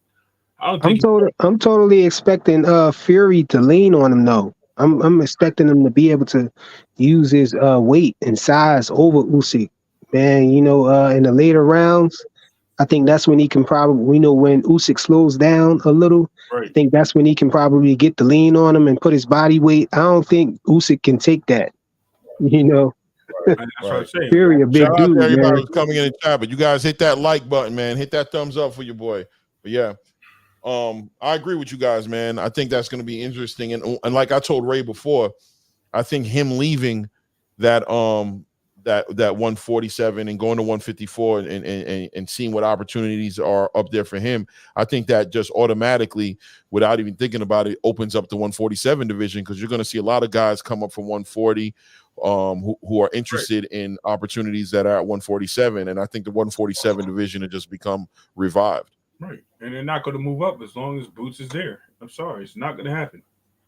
Yeah, he's a threat. He's a threat. And if they do go up, they're not looking to fight him. They'll fight around him until he leaves. These guys aren't stupid. They stay trying to get Hanos to go up there. Right. Oh yeah, right. They just want to see him die. They just trying to send him up there. They want Boots to do their dirty work. Right. We talk about this every day. First it was Tank, now it's Boots. It's like, come on. It is bacon in here. It is crazy in here. feel like a damn reptile. I ain't gonna say Thank nothing. you. I'm gonna hold off on that. Yeah, you on the speaker. You on the speaker, Ray. You mind yourself, brother. Mind yourself. I'm gonna hold off on that comment. Now, I was just talking about the back wall. You know, you got the reptile. Yeah. That part. Whatever. Yeah. I'm just messing with you. Let me see. Mind the man. The Musa says. He says, I still see Speedy versus Boots being a good fight. I agree. You know what? I've been calling that for a while. He's another one. The problem is he has no promotional team. He got dropped by Golden Boy. I don't know if he found anybody yet. He hasn't had a fight. Hasn't had a fight since. So you know he needs to get something under his belt and then maybe see how he looks. His last fight was a loss. Like what's going on with Speedy Rashidi? I think he's another one that can move up. You know, he's another one that can move up because he's been sitting on the shelf for almost a year. Yeah, ever since Roman put hands on that boy. That was January of last year. His last fight, believe it or not, it's been a year. Was that Roman or he had a fight after Roman? Hold on. No, it was Roman. Roman V was last year in January. Right. Because Roman and like so long ago. Yeah, I know. So I listen, I wish the man well because I thought that would have been a better fight. Now, to my point, somebody said I forgot who it was. It might have been Champ Side. Shout out to Champ Side. If y'all like him or not, that's not my thing. We're not doing that here. I like him. Shout out to Champ Side. I like Champ Side. Cool. I ain't got no problems with nobody. I'm just letting you know we don't rain on parades over here. Never that. Notes. Hold on. Notes. I think we're about to walk into the main card, man. So yeah, that answers your question. I think we're there now. Yep, we're there. So 3 fights until the main fight. Yes, sir. The Canadian young lady won against I believe it or not, I thought the Mexican young lady won. I think they're fighting. But no, they took it from her. They gave it to the Canadian. Yeah. That's where they're fighting. So what? The main fight is coming on now. The main card. Not the main fight. I think the card. I think we got this one fight right here. We got these light heavyweights getting ready to go at it, and I think are they the main? Are they opening up the main card? Hold on. Yeah. It's just 8 o'clock. Yeah. So the main card's here. Yup, we're in the main card. We're in the main card. Here. We got some light heavyweights. Can you hear it? I don't want to be too loud with it. Nah, we're not allowed to do that, bro. Turn that off. I know we're not. Oh, you. So what the hell you doing for? Yeah, you'll get banned, right? Yeah, bro. Yeah, I was just like, they'll take the whole thing down. Yeah, they'll pull the whole thing down. I don't think that was long enough for them to do anything. No, it's not long enough. Yeah, no, I forgot YouTube. I forgot YouTube's rules. I did forget that. Yeah. They actually pulled down the boxing voice. They pulled them down for like 2 months, and they had to actually make a whole new channel, a temporary channel, until they were able to open back up. They did them dirty. Yeah, see, I thought so. I was gonna say you can use a little audio. That's what I thought. You just can't have like play-by-play stuff. Like that's what I thought. But I mean, you could do play-by-play, but they can't. Like you can't have them announce the announcers on. Like you can do introduction and stuff like that. I don't know, but I remember when Boxing Voice got in trouble for. I don't know what they got in trouble, but I could have sworn it was audio that they had let some sound play. They were watching the video and they were watching the fight and the sound's playing in the background. They got caught up on that. But let me see this here. It says, I hate to say this, Tank will drop to a non-elite. They will melt much more than Wilder Spence melting. I hate to say this. Tank will drop to a non-elite, and then they will melt much more than Wilder Spence melting. I got what he's saying. He's saying if Tank will lose more credibility faster than both these guys, if with a loss or just I got you. Yeah, he would, because he's so, his name is what he's calling himself he is the cash cow, but he's talking about the face of boxing. Jeez. Yeah, I don't know, man, if you could take a loss. You tell my Tank? Yeah, he's saying basically that Tank will drop to a non-elite, and it'll melt away faster than Wilder and Spence melting away. I guess in loss is what he's saying, right? Like if he takes an L. Or is he just saying just if he doesn't fight, who he's supposed to fight? What did I commit to? What? The video, the sound? Nah, I'm not going to do that. I think that's what you're talking about. Who is this? Is that notes? We were tracking notes as messages. What's he saying? Oh yeah. Yeah, it's an L. It's definitely an L for that. Yeah, absolutely. I commit to the L. I'm not putting it on. I totally realized it after the fact. I'm glad he stopped me because I was definitely going to be like, "Hey, can you hear it frequent?" Yeah, I'm glad. Yeah, I'm here. Oh, really? You heard that?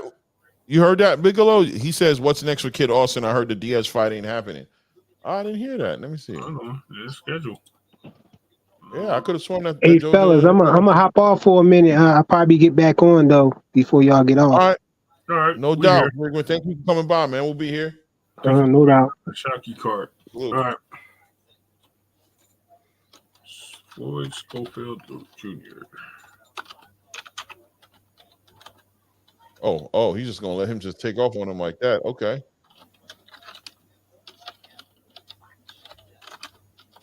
Oh, the light heavyweight is swinging. They going. Nothing there. Of course, it's spelled it wrong. Spelled it right. Let me see.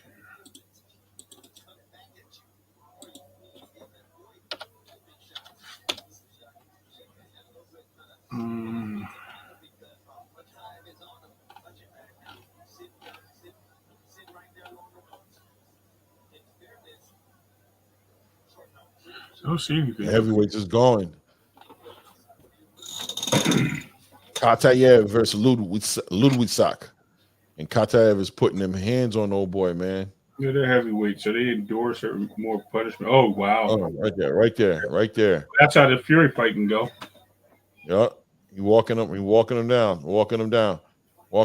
Boom, body shot. Oh, head. There it is. Ooh. Yeah, it's a speed thing, man. This here is a speed thing. It's one guy walking into something. There goes another. Oh, right there. Body. They hooking off on each other. Yeah, he wants him inside. The other guy's trying to stay distance, and he's walking right in. There, body. Nice. He's setting himself up. I think the Polish guy might get him, man. The Austrian guy, I know why you call him Russian. That's funny because they're the last names, but yeah, I have no idea what he is exactly. I have no idea. Yeah, he's working that body, yo. He's sticking him with that jab and working that body. There it is again. Where's the boxing kangaroo at? This is his neck of the woods. I know, right? Where's boxing kangaroo at? He's gonna pop up now. Body. Damn, he's working him. Yeah, go ahead, man. Go to your corner so they can tell you how bad you did. Yeah, not to do that again. Australian, yeah. But the other guys, I bet you money kangaroos at some bar somewhere getting. It's 8 o'clock in the morning. He said over there. Bro, they're Australians, man. They get it in, man. I gotta ask them. They get it in. Actually, I got some imported beer downstairs. I might go grab a beer, sip while I'm watching. How you see? Is that Austrian? Hold on, let me see. See something. I thought Australia had that flag. Could be wrong.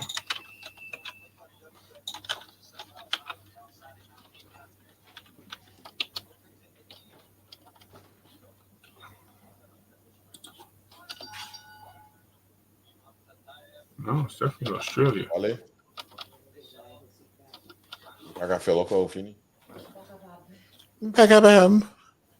Yeah, it's definitely Australia this guy's fighting from. But he's got I guess he's like Russian, like Tim Zhu, because Zhu is a native Pakistani. But yeah. Polish guy's a little wild, but he's like, look, see, he's like a inside puncher. He wants him to come in. He'll take the outside abuse and let him in so he can get, they look like he got hurt on that one jab. Yeah, he's working him. It looks like he gave everything he had in that first round, to be honest with you. This round right here looks like he's either taking off or, yeah, man, he's working that body. He is committed. Yeah, look how red it is. Look how red his rib cage is. It's left side. Look. Boom, nice hook.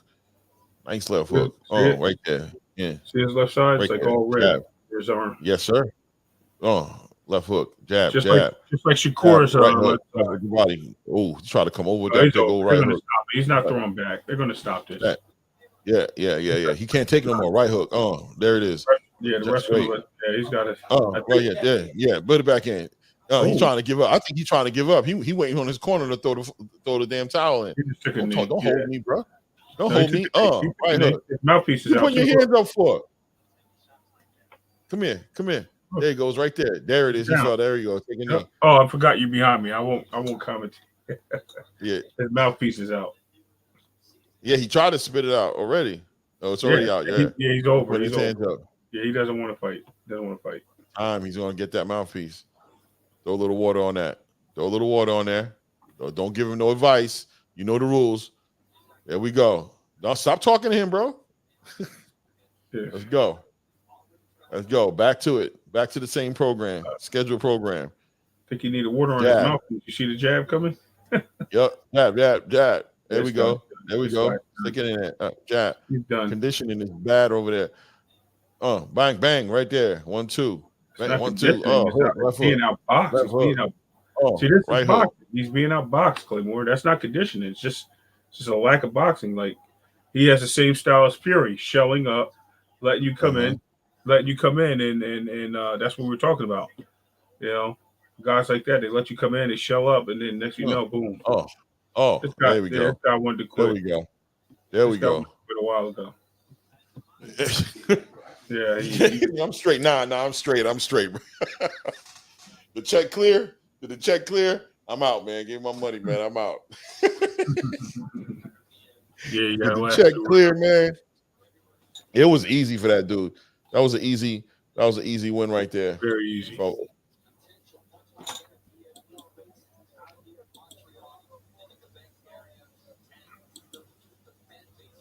dude looks like a Neanderthal, bro. He look like a caveman with a haircut.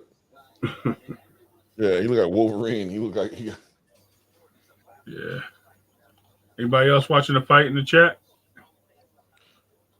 What's going on in the chat? Y'all watching the fight, or y'all just waiting for us to give you the play-by-play? Y'all probably waiting on us. It's all good.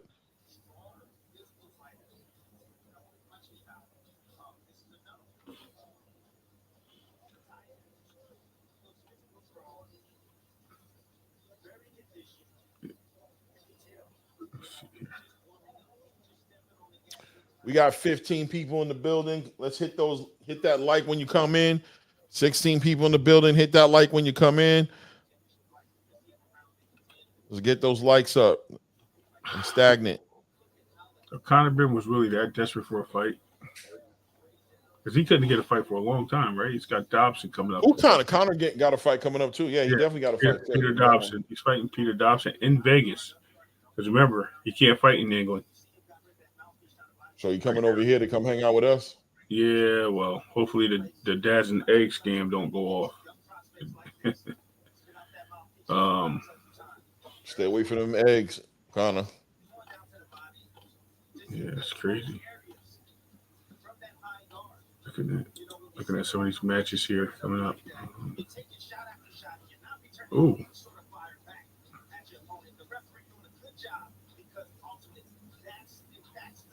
January 20th. You think that Conor Ben Nigel that Conor Ben Nigel Banks fight ever happen?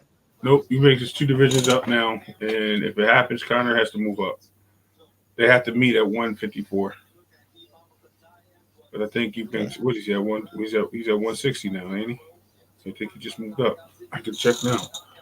Got it right here. He moved up to 160 or 168? He moved up to 160? Might be 168. Hold on, I'm about to check. I'm about to let you know. I think he was at 160 already. I did wrong. I was actually in the right thing here. So, Chrissy Weeks is. I know I see his name somewhere. He's ranked high in one of these things. That David Benavidez. He's still he's at 160. Yeah, 160. Yeah, 160, right? Yeah, he's number 1 in the WBO, number 2 in the WBC. Who working with him now? Who training him? Is Roy back, or is he still with Bomac, or what? I think he's with Bomac. Is Bomac allowed back in England? No, he probably has to train him here, and they have to have fights other places. Like probably have to fight in other places, and I don't know how Europe works. Like if it's all Europe or just England because of the rule, but maybe Canada or like Africa, Asia. He probably fight somewhere like that. Australia, just different places. He'll probably move around, or he'll fight here. I mean, I don't think he wants to pack up and leave. Does he switch trainers? I mean, we could look it up. Google it.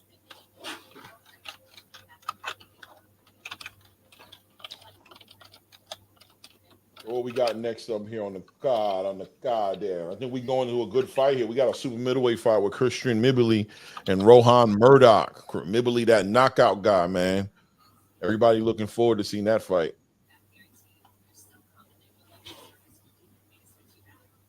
So it says he switched from Roy Jones, so I guess he's still with Bomac.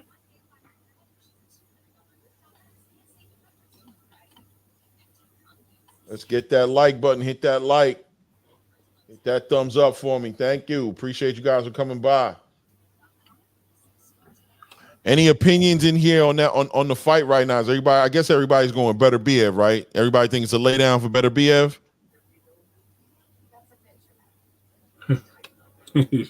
His stream is faster than ours, so it's crazy. My bad, Ordinary. I don't know why my stream is playing like that. Why am I behind? It just does it, man. It's your network. Because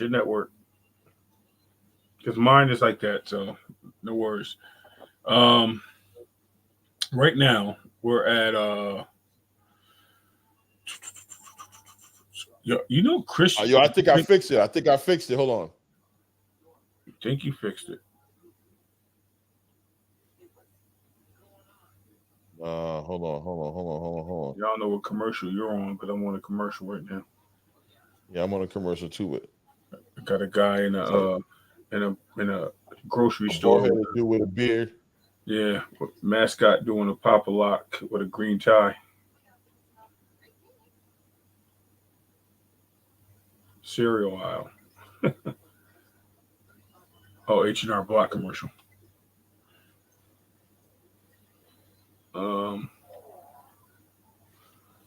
But yeah, did you know? Oh, that's Chris Eubank Sr. Why are they doing me dirty like that? I actually thought I had some breaking news.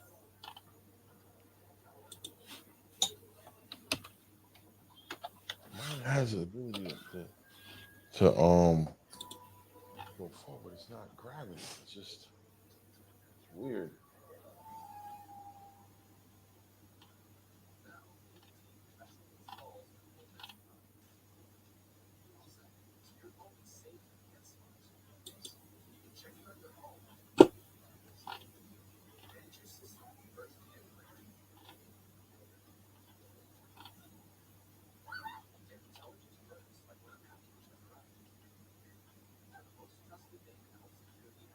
Yeah.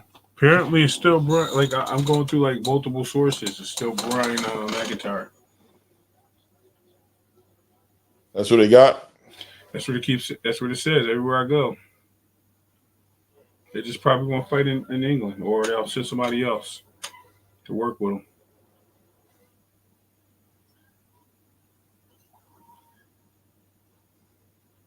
That's crazy. This shit just refuses to. We're back in the fight. You back on? That's crazy. Like I said, you're about 7 seconds behind me. Yeah, I know. I can tell. The thing is, huh? I'll call him Bobblehead. Yeah.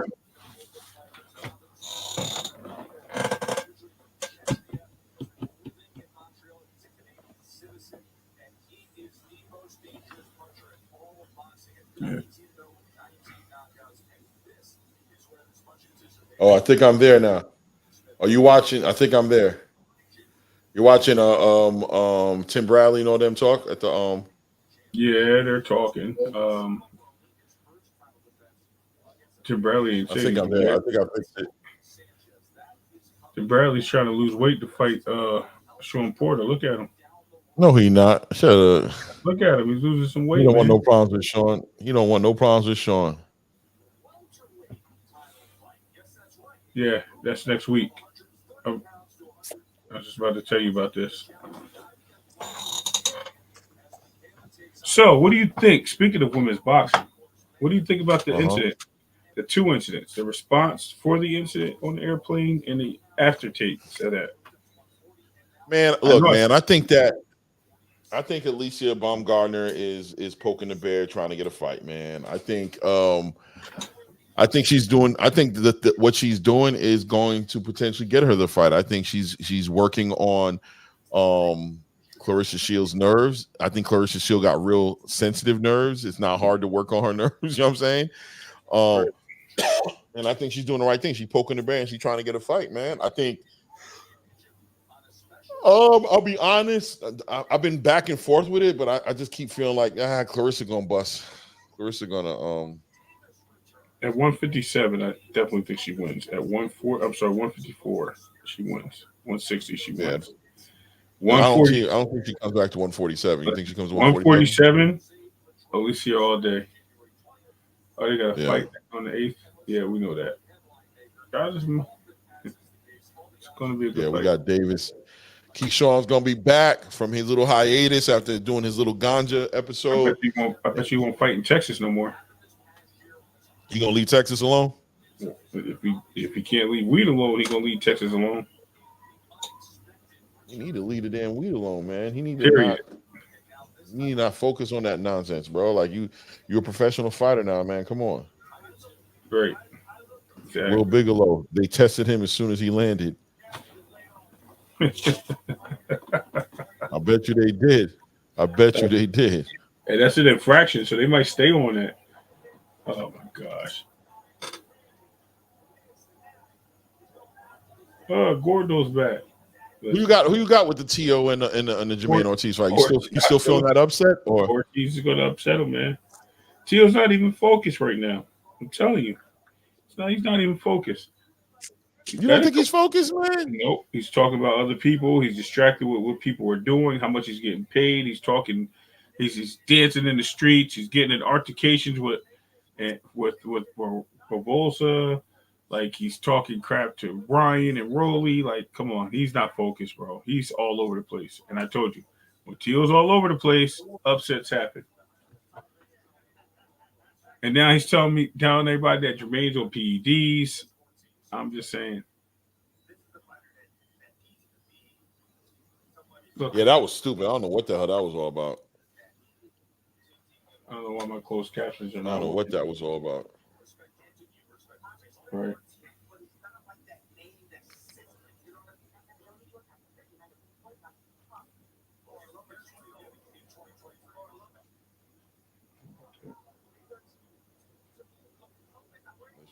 Jermaine Ortiz, Jamil Harris fight.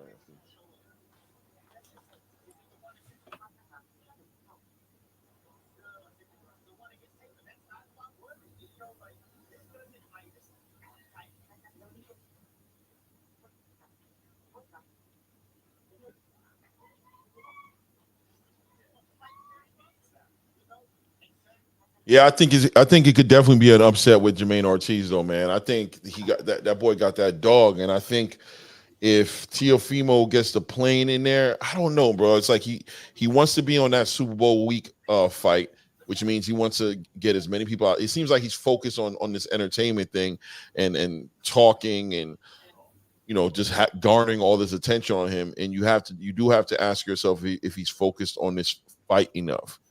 In this camp, is he focused on this fight enough? I don't know, man. T.O. does seem to have a habit to step up to his competition. It seems like when he gets the competition, he steps up if it goes higher. Is he respect Jermaine Ortiz enough to step up and go higher? Does he respect him enough to train real hard and understand what's in front of him? If he does, I think we got a good fight in our hand, and T.O. should be able to walk away with this victory. But Jermaine definitely has the ability to upset this guy. He does. Yeah, exactly. And you heard what he just said, right? No, I don't even have to think of because I'm Oh. scared of. You know what? No, just put the closed captions on. Mute. Closed captions. Yeah, you don't have closed Oh, captions. you talking about on my YouTube? It'll show you what they're saying. Basically, what he just said is that Oh, word on my TV. Okay, I got you. Word. With the problem with Jermaine Ortiz is that he never had his power, especially moving up. So this is going to be his first time really at 140 to really display the power he has. Remember, he fought just under 140. Right. So if he rehydrates right, 175. He says he's a big dude. Jermaine says he rehydrates a pretty big dude. We talk about this weight thing way too much. I don't know where it comes from, bro. I just laugh at it.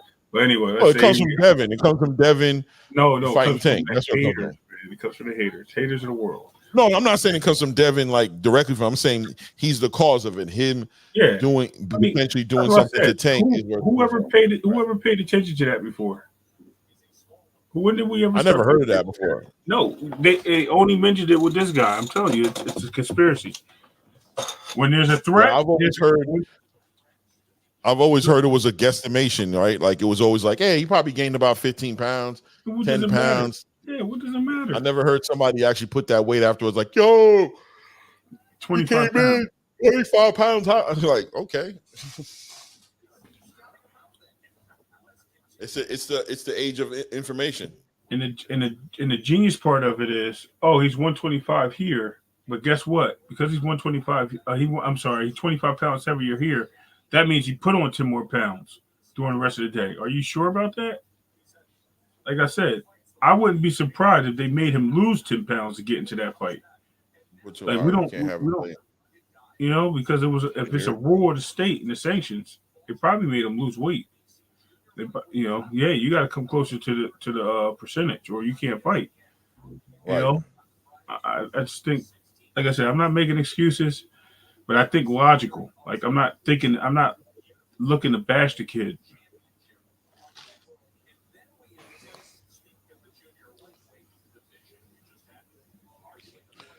Shout out to everybody in the chat hanging out for the fight. Hit that like for your boy if you haven't already. Good. Hit that thumbs up. No.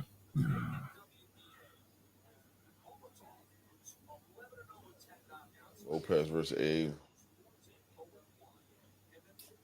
Yo, do you hear the TV? No. Listen. No. Good. That means I You can hear hear mine? it. Nope. Good.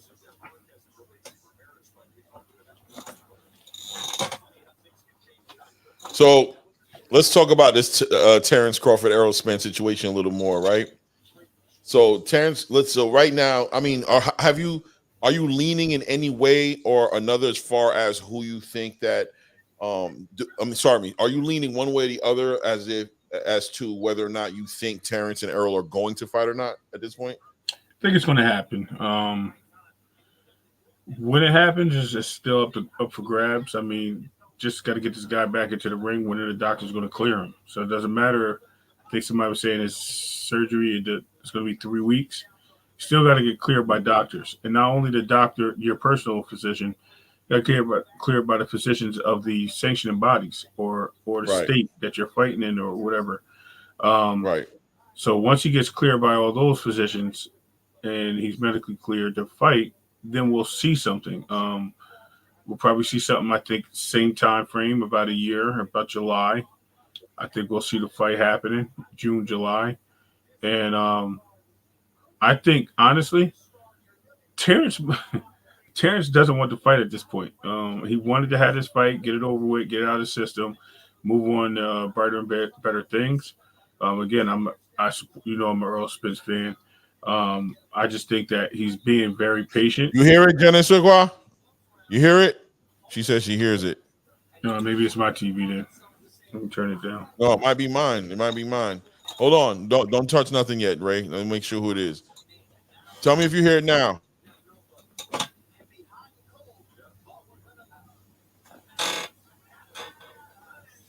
My microphone's very sensitive.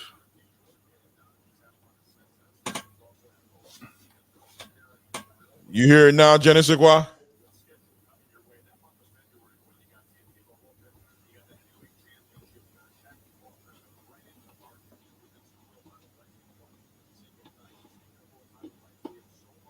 You hear it now?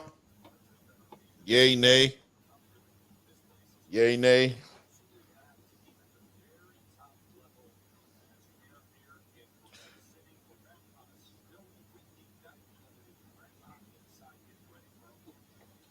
Yeah. While we're waiting for that answer, again, I think So we got that 10 minutes. I think that'd be something to be interesting and waiting for. Like I said, I think it'll happen, and just the fact that signs of respect that Earl waited for him. Earl gave him the extra money he was asking for. I think that's going to lead into that type of that rematch, regardless of what it is. I just think they're both they're believe it or not, as hard as it sounds. Yes, they're not the cash cows, but I think those are the two biggest names of boxing right now. Still, believe it or not. He says, "Yes, I do." You really hear it? What the hell? It's got to be me. Hold on, let me be quiet for a second. No, it's not coming through the mic because it'll pop up on the screen as I'm talking. But I can't hear anything. Hold on, don't say nothing.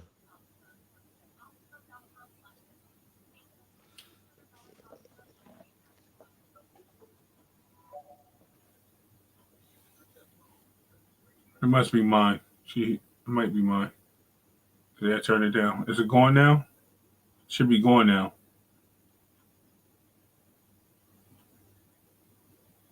Nope. You still hear got it? them ears. Because I turned mine is completely silent. Gotta be me. Hold on. I don't hear anything. How about now?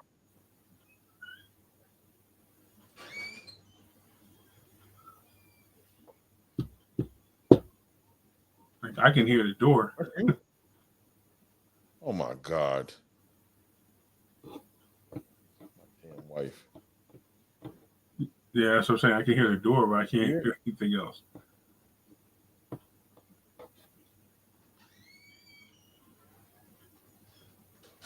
Hear nothing.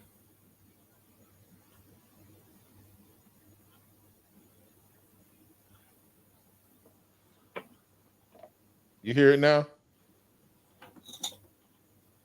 That's my wife. She probably hearing it through the walls and thinks she's hearing it on the Okay. Yeah, I don't hear anything. Anybody else in the chat hear anything? Got us all paused out, man, sitting up in here. Anyway, so what were we talking about? You think so? You think that I know they can't hear. Even if they can hear, they can't hear it over us talking. That's for sure. So, so you thinking that the fight's gonna happen? Yeah. Okay. It's a money fight for Bud, no matter what. So, only way it doesn't happen if Earl retires or something, or some other catastrophe happens in his life, or Bud retires. Bud's not going to fight Pooch. We already established that multiple times. Like I said, I heard your argument today, and my whole point was Bud is not required to fight Pooch. Doesn't matter if he's a champion. What people want to see, he has no requirements. There's no ties there. There's no forces. Right. That's just fan based. He doesn't have a. I'm going to double check now and actually see if there's a WBC mandatory at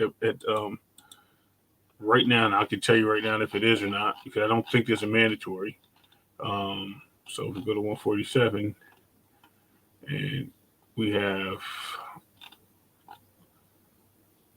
no mandatories. Believe it or not. Interesting. What? Cody Crowley is the number one guy at for the WBC at 147.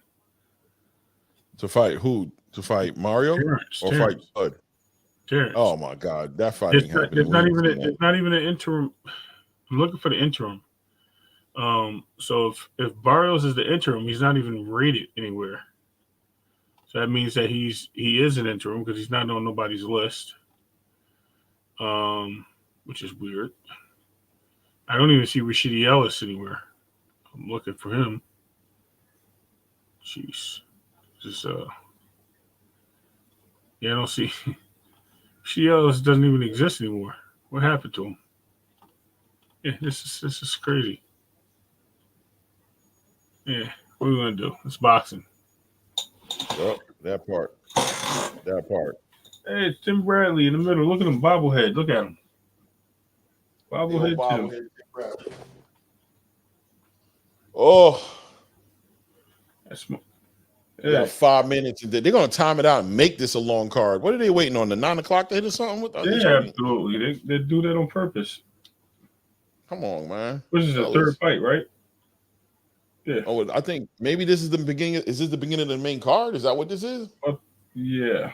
No. This should be. It should have had the main card. I thought the last one was the main card. Starting the main card. Man, I'm telling you. I think. Is it 9 o'clock? You know what? It might be.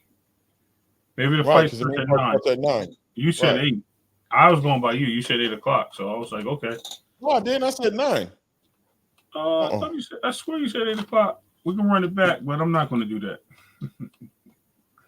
I don't know, man. I don't really, honestly, it's a light heavyweight fight. I don't really care. I'm just watching it because I'm a boxing fan. That's it.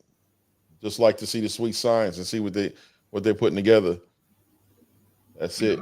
Happy birthday to Frank Martin, if you're out there listening. How's the old boy? Is he 30 yet? He finally hit 30? 30, 28, I think. Okay. I don't know. I think he's 28. I know he grown. Hey. If we get that Shakur offer again, he said he's taking it, so we'll see. Shakur ain't got many offers on this plate. Hey, they're talking about Frank and Tank, man. I know, man. They're saying it's either going to be Frank or it's going to be It's going to be interesting. Is it going to be Frank or who else? There's somebody else. It's either between Frank or Venezuela.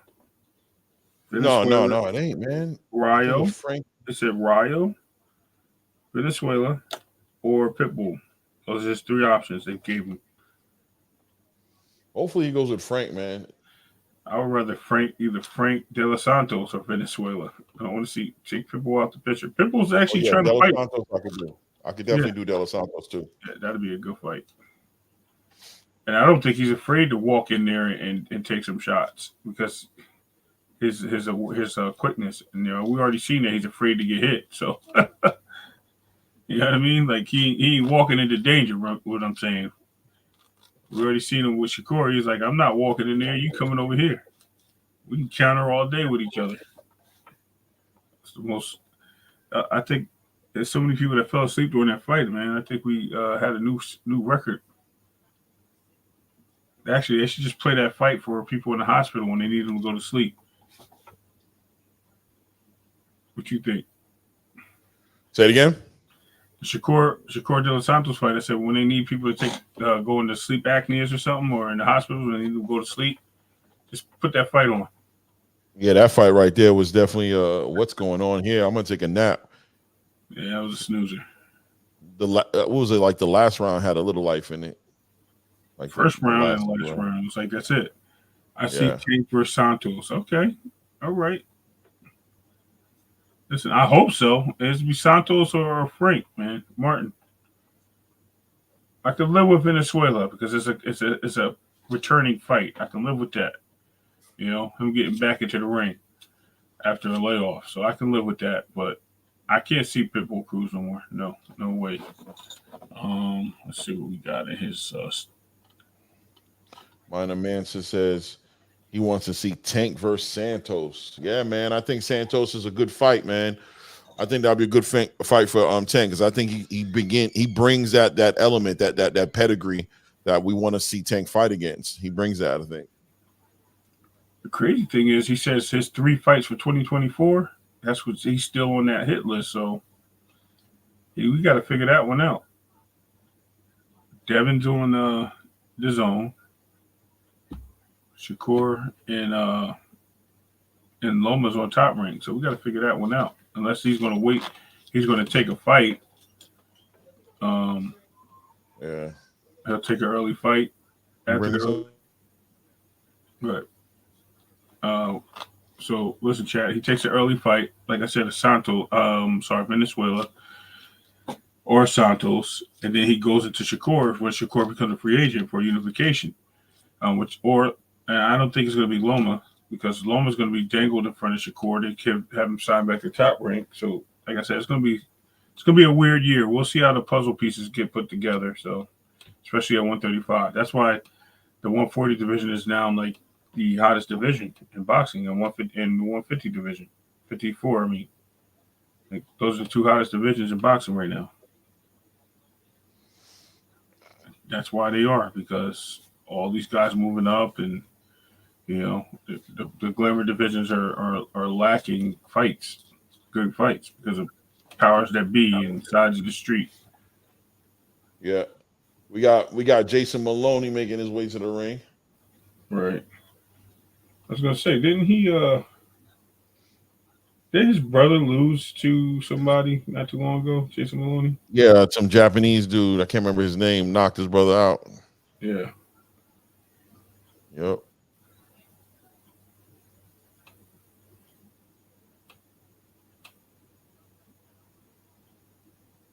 Wow. Jason Maloney. Across the sea. From the land down under. You got to be freezing because you know Australia has a different climate than us, right? Because they're under the equator, so their winter is our summer. So this guy just flew from their winter literally to our winter just to have a fight because he's probably been training here for how long?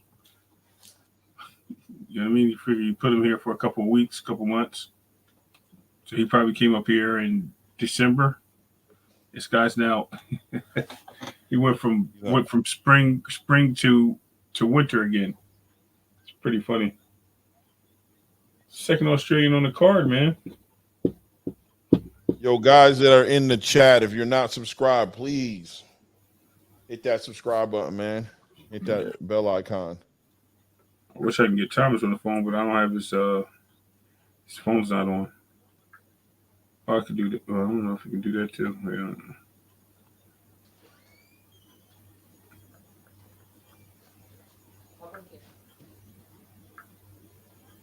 The honey one. Yeah. I got you. Let me see. Yeah, is it cold? Warm up what? The food. Yeah, not the.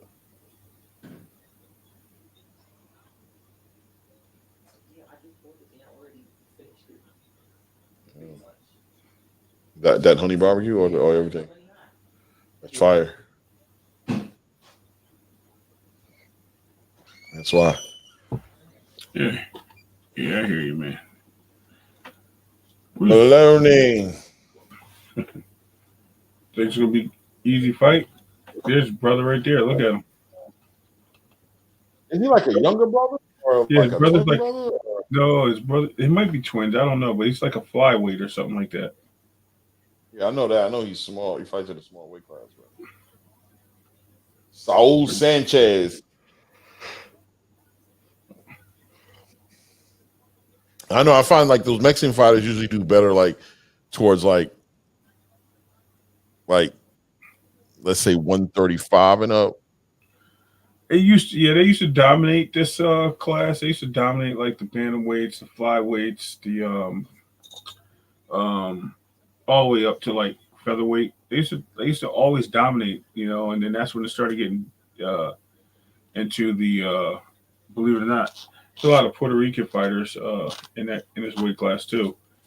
Right. But there used to be a lot of Mexicans in this class, and now they're all up into the higher classes. And it actually, thanks to Pacquiao, we have a high Asian influx into those divisions. Yeah, a whole lot. I'm not saying they weren't there. I'm just saying they all, we got more recognition from them because they all started performing, I guess, better or putting their names on the map, and it changed the whole division, the landscape of boxing at that level.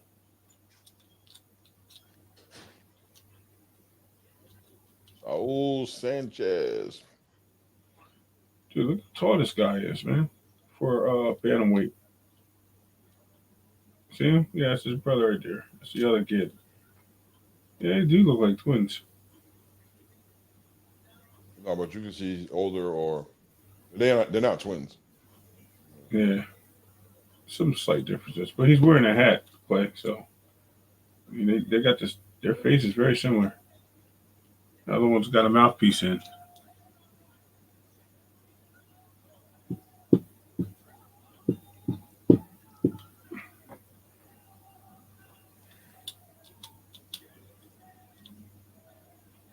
I think I'm gonna have to make my boxing gloves bigger.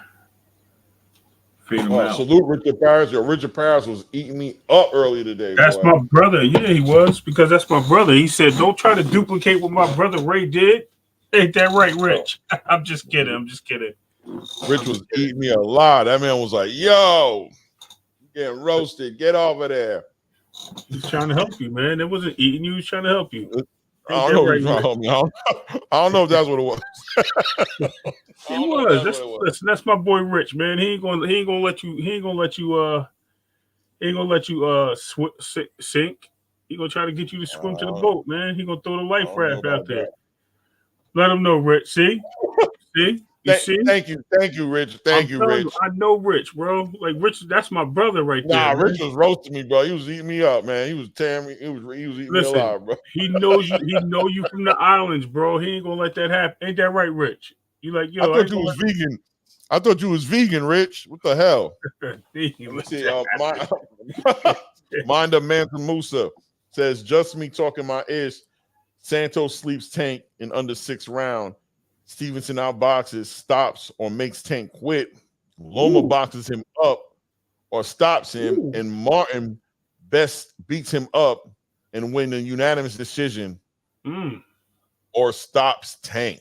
Whoa. Bold. Listen, you better make sure you put your money in Vegas when this fight's happen. Listen, you either gonna make a whole load of money, or you're gonna be desperate and broke. Yeah, that's one or the other. Oh, Richard Parrott said, "Nah, they eat everything in the islands, brother. You know what it is. Rich him up." He said, "Come on, man, he got you." I'm telling you, that's your boy. Said, "You kind of Reggie, you got over here saying more." Hey, bro.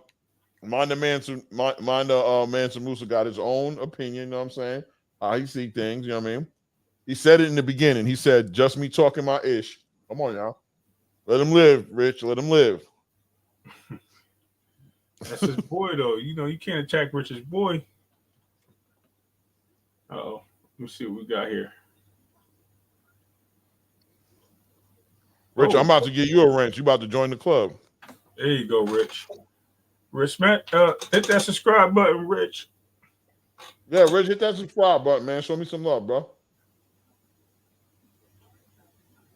There you go.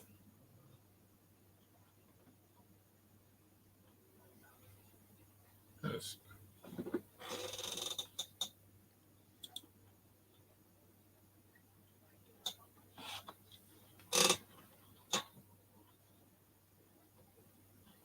Yeah, he's got like a height advantage over him, like a length advantage, Maloney. Yeah. But Maloney looks like he's able to control that distance. He's standing outside and he's able to do he's it. not. He's like slipping in. Like he's jabbing and he's slipping in. Look at Bob. Looks like he's about to fall asleep. Bob look like he is asleep. Oh no, is he? No. Is he staying awake? He got the hands folded over on his stomach. They taped his eyelids open.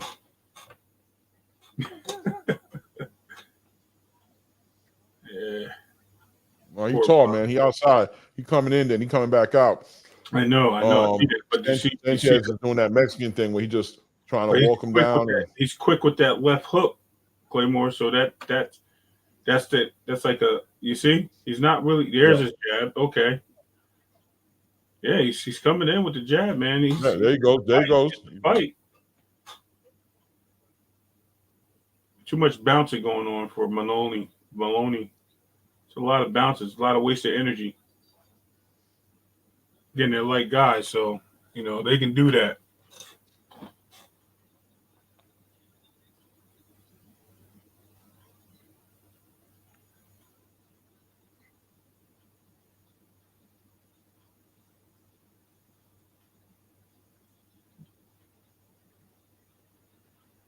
You got crinkle French fries. I got the crinkles and I got the barbecue wings. I love having a wife that get busy like mine. Hold on. Fanon, a great teacher, man. He whooped Claymore and exposed the game plan in real time. He want Claymore to improve. Fanon loves a good debate. See, okay. I told you that's what. Didn't I tell you that's what he sold to everybody? What I tell you? Yep. I had a conversation with Claymore about that because I didn't watch it. I went to work, and I was trying to listen at work, and it kept getting interrupted. So then I got home and I kind of watched it and evaluated. And I said, sounds like Fanon's really trying to give him the plan, but he's also trying to like show him like, look, I'm going to get you at the same time. And it was like he was convincing the way he led it. It was like he was definitely convincing the. Oh, I'm sorry, we ain't supposed to say that. We gotta keep the name quiet.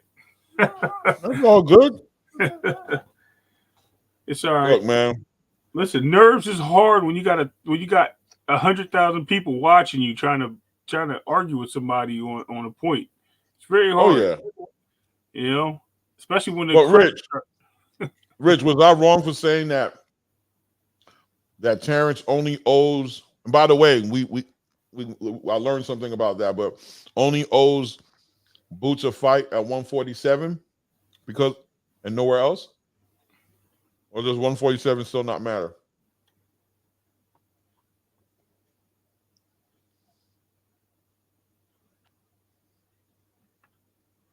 There he is controlling that distance. A little check left hook. Yeah, keeping that distance, keeping that jab, keeping him on outside. The problem is he's letting him walk him down, Claymore. That's yeah. Problem.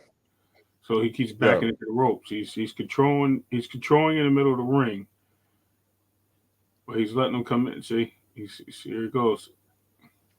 Maloney game though, you can see it. He's game. Yeah, but look, he's back into the ropes again. That's what gets you hurt. Now he's in the ring, so he's forcing him back. He's forcing him a good job. Right. Forcing him into the middle of the ring. That keeps him up. Oh, haymaker. Right hook. And conquest. Salute, brother. Okay. At Bud level, we want to see him tested. I don't see nobody else that will do that but Boots. I agree. I agree with that. I agree 100%. But what did I say? What was my message yesterday? Bud's not going to fight him in the story. So, Rick, Richard Harris, I feel you on that. That's the same argument I have with Gervonta Tank Davis. But at the same time, wanting to see something, does that justify us saying that he has to fight Boots? Or do we acknowledge that he doesn't? There you go. Good question.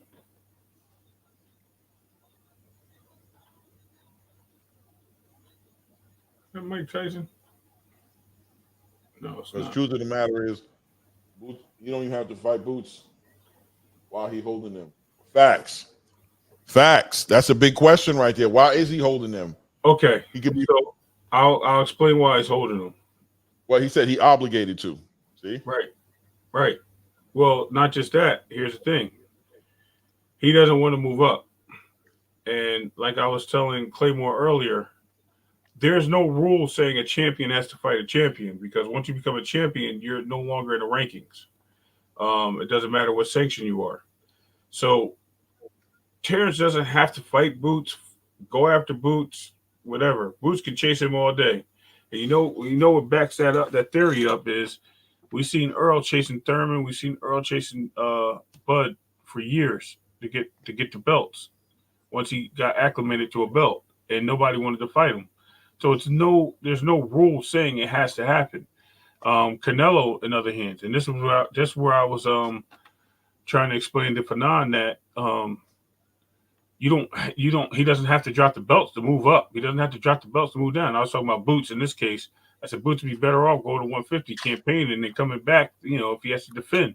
There's nothing wrong with that. You can fight in multiple divisions. Canelo went up to lightweight, won a belt. And then he went down and won a belt. I mean, he didn't win a belt, but he beat Triple G. You know, so you can move, and he was still the champion at lightweight. Same thing with Tank Davis. Tank Davis beat Gamboa. Then he went down and took a belt from Santa Cruz.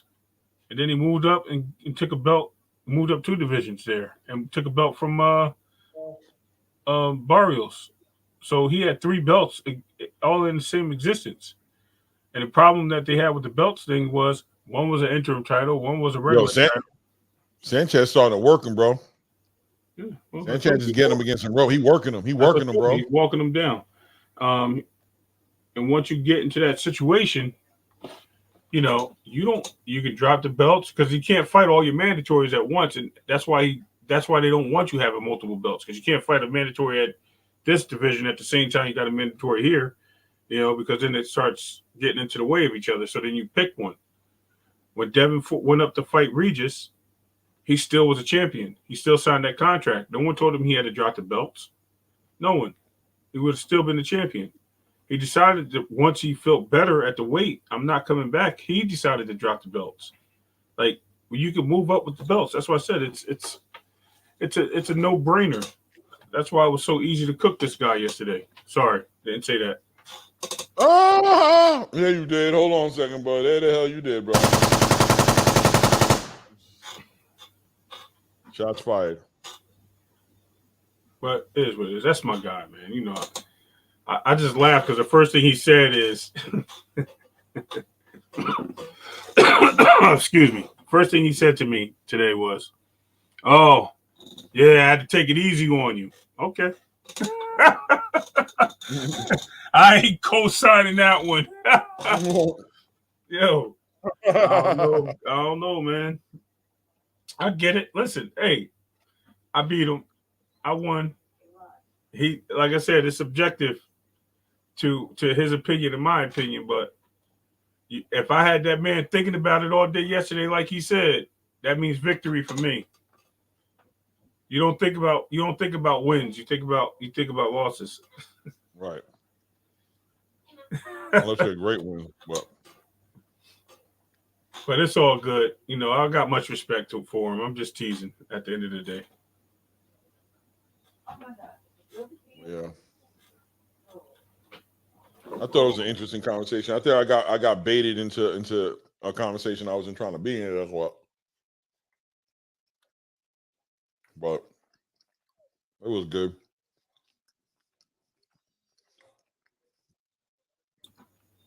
Yeah. I think I'm about to go grab that beer. Oh, here comes your boy coming into the arena.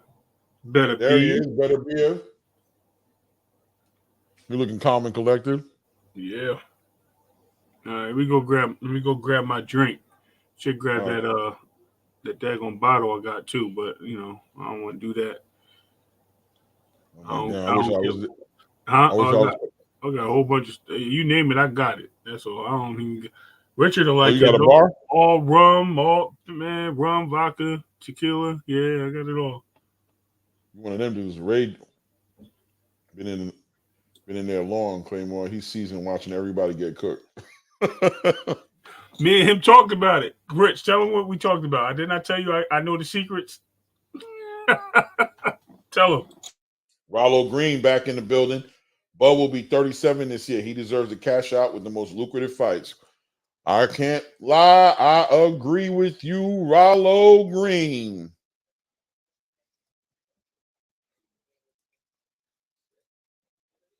I definitely agree with you, brother.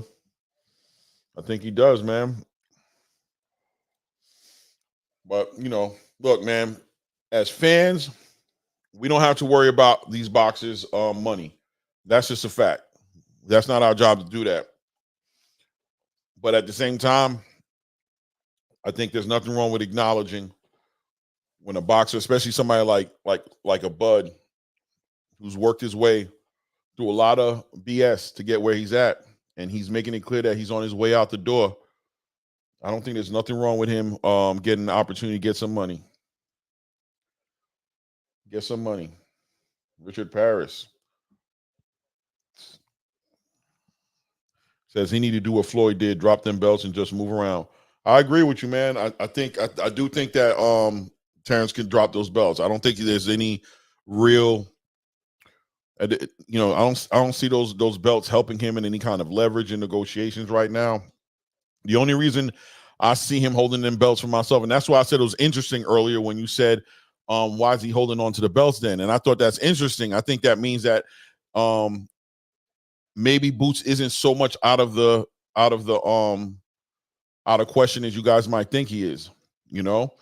But I definitely think that he's not going to do anything until he has whatever he's got going with Errol Spence ironed out. And I know everybody thinks that that fight's not happening right now because of what we've been watching on tweet, but I don't think officially we've heard that that fight's not happening. And it just seems like Terrence is just not going to tell nobody anything outside of that fight until that fight is no longer in the way.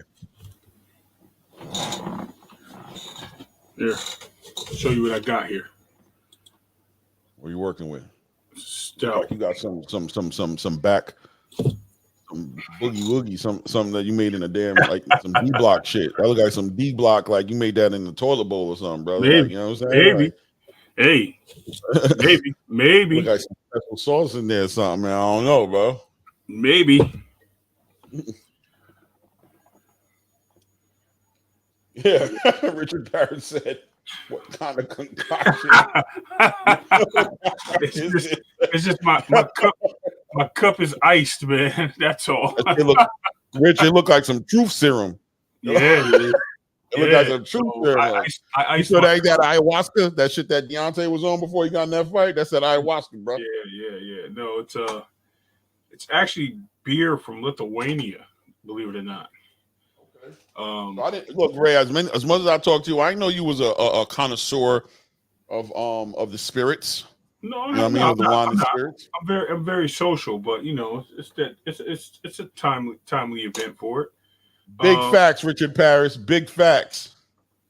Richard Paris says that's that snack juice. Shh, don't tell nobody, Rich. Don't tell them. Listen, that's why I look the way I look, man. You see, I got my hoodie on. That's that snack juice. That's that extra. Read all about it. You heard?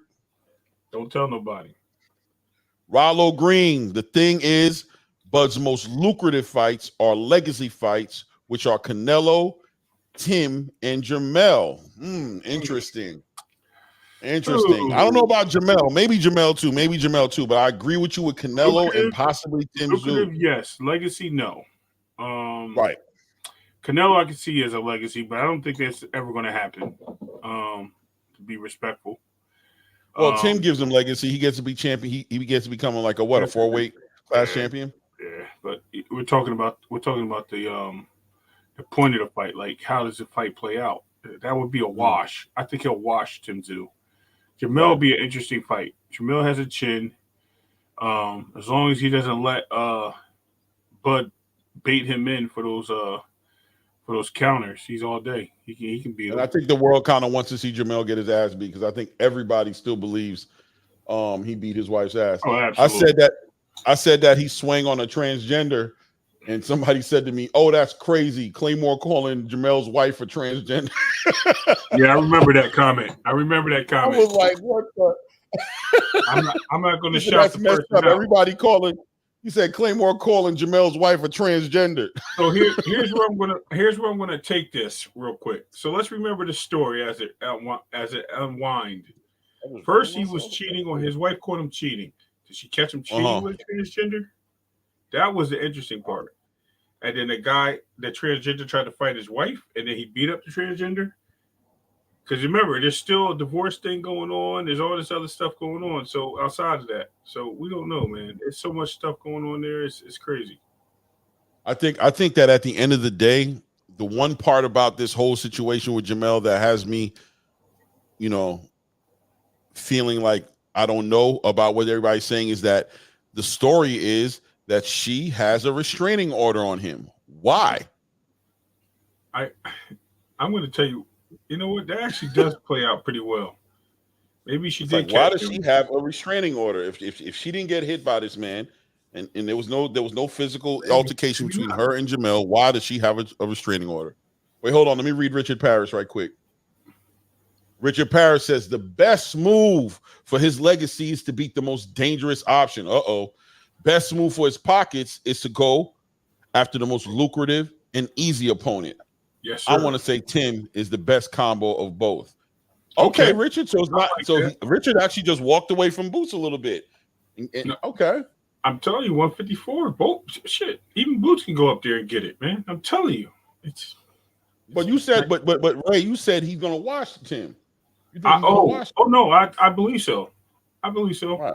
You know what don't you think the most challenging would be Jamel? Well, yes and no.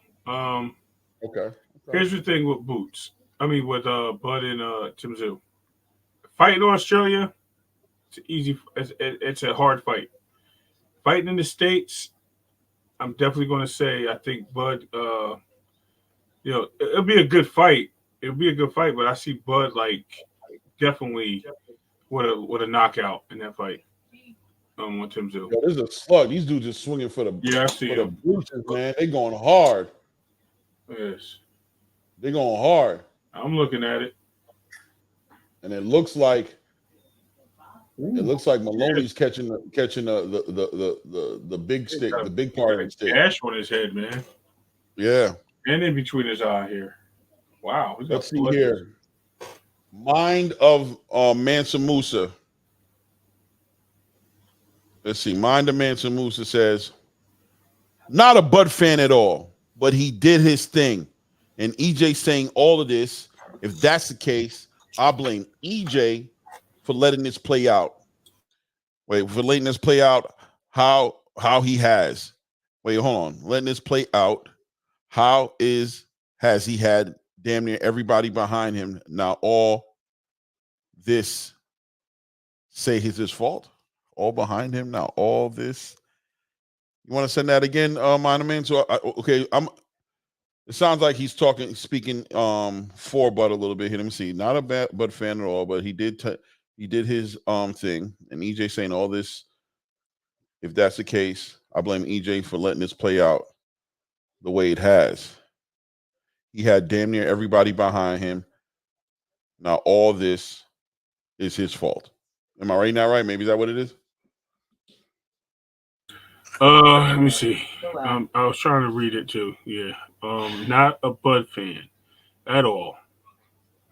But he did his thing, and EJ saying all this, if that is the case, I blame EJ for letting this play out. I got him. Okay, so what's your analysis on it again? I was talking to my wife. What's my analysis on what Mind of Mansa Musa saying? No, I understand what he's saying. I was asking you. Right.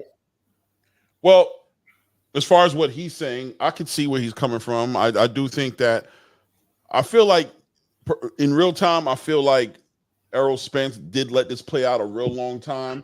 Nobody really knew what was going on. You had a lot of his fan base that was defending him and, in my opinion, making excuses that Errol wasn't even making for himself.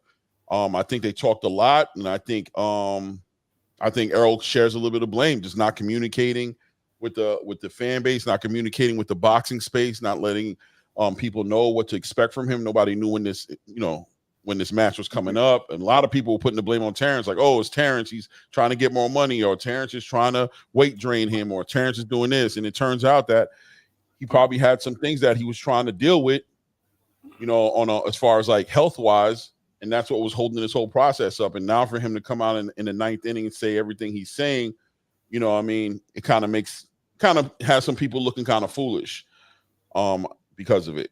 You know what I'm saying? Right. So what I'm thinking he's saying is that it's not the fans. I think he's kind of getting at like it's Earl's fault for letting all this happen. Like, exactly. Not that, but what you just said actually makes sense.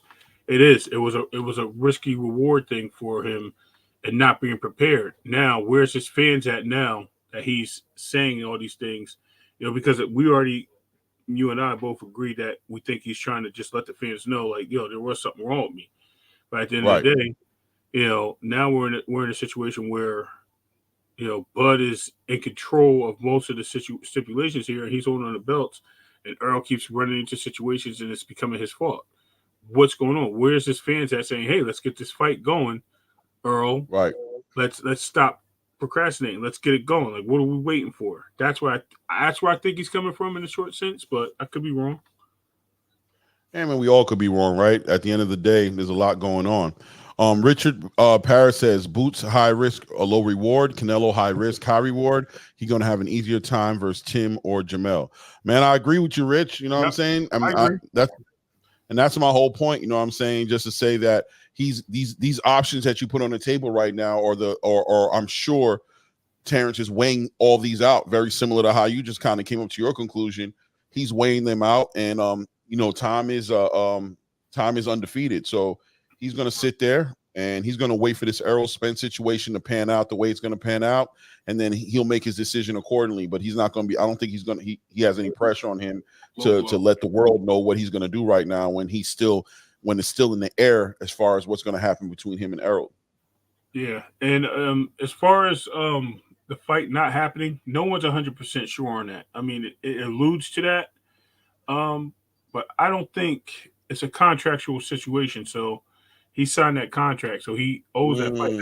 Now there's people saying it expired. There's other people saying, he won't honor it. I think he does owe so much to Earl for Earl, like dipping in his own pockets, making the fight happen for him instead of running away from it. He owes that to him, especially the mutual respect they seem to have for each other. I think he will do the fight for Earl.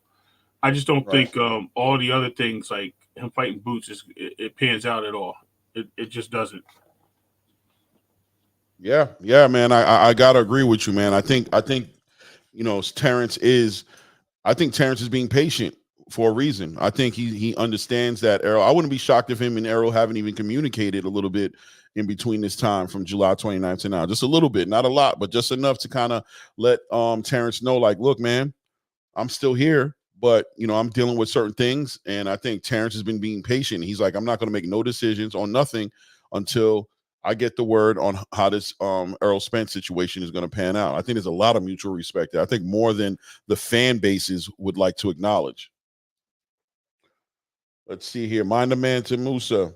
He said, y'all, all this EJ fault because he let Bud whoop his butt.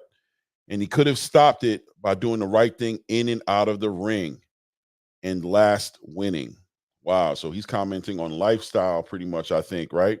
Outside of the ring, and basically saying his lack of commitment on the outside of the ring, health, working out, being disciplined, led to him having such a one-sided fight, and he puts the blame on EJ because of that. And listen, man, I can co-sign that as well. I think lifestyle outside the ring is a big deal, man. I think you got to commit to your craft. And when you get into the biggest fights of your life like this one, and I've said this before, those intangibles start to count, man. What you did your whole career, how the habits that you've had, the adversity that you faced, the looks that you had in the ring, and what you've been doing in that gym make the biggest difference on how you're going to look on nights like that. Let's see. Richard Paris. Abandoning the Spence rematch is bad business for Bud's future fights. All those options are with the PBC. Right. Got you on that. I agree with that. How you feel about that, Ray? Pretty much on board with that? Yeah, I think we got a lot of situations going on there. A lot of people are starting to look at Al Heyman like, is he really good for boxing? It's coming up with lots of topics I've been seeing lately. We don't know. We have no answers. Like I said, we're not there. We got to see what happens with Amazon and whatever other network they work with. I still think Fox is the other network. They would say Netflix. Well, I know they work with Fox. So if Fox has a pay-per-view, because Earl Porter was on pay-per-view Fox. Sean Porter, somebody else was on pay-per-view Fox. So a lot of them been on Fox before. So at the end of the day, what do you say? Come on, bro. Earl couldn't see. Freaking flyer. Oh, I ain't messing with Frequent, man. I ain't messing with Frequent. I'm gonna go past that freaking. That dude. Frequent a funny dude, bro. Yeah, I'm gonna read it anyway, though. I don't care. Come on, bro. Earl couldn't see. He needed his walking stick in there. Hashtag legally blind. All right. I had to take a swig. I jumped up here because my wife made me take my hoodie off. Oh, you know what I mean? I'm like, why? She said, why you got that on? That's why the thing was on mute and had to run out, take the hoodie off, and grab my North Face hat. You know what I mean? I don't know what Richard is saying. Let me see if we can fire. Richard, listen, Richard P is the man, bro. Hey, Rich, did you ever get that camera? I'm sorry, go ahead. I was talking about the camera because I know we talked about the camera situation. And I actually pointed to the camera that you got, Claymore, that you're using right now. I pointed Rich in that direction of that. Okay. I'm sorry to change topics real quick. We can get back to boxing. I just wanted to know. No, it's all good. It's all good. Frequent Flyer said I rehydrated to 167. Where the link at? Frequent, you probably about 5'4" though, so 167 is heavy for you, man. You should be fighting that bantamweight right now. He on that snack though. That's what he trying to let you know. Yeah. Oh, I thought I was on snack. I took my shirt off. Everybody on. What you talking about? Like Manager Marty says, it works. Let's see. Hey, look. Snack, where we at? Snack right here. Look, snack juice.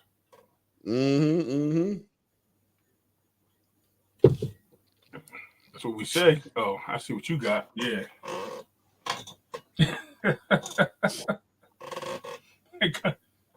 Yeah. That's I don't know. I ain't never had Lithuanian beer before. That's pretty good. See, Richard Parrish said, people talking shit about Al. You made me cuss on my channel, Richard. People talking ish about Al until they announce the fights. People don't like being in the dark. Be patient, y'all. Oh, no, I'm not talking about him. I was talking about the – oh, well, I guess you're not talking about me. I guess you see the same thing I think he was just saying. Yeah, because they are. Listen, I've been seeing it recently, more recent now, and that's why I made a comment on it. It's obviously becoming more of a topic. And you know what I always say? Everything becomes a topic when people, like he said, when people are in the dark of things, because people want information.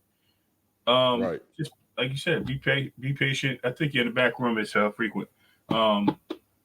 Okay. Right. But yeah, that's 100%. Like that's the issue with sports in general.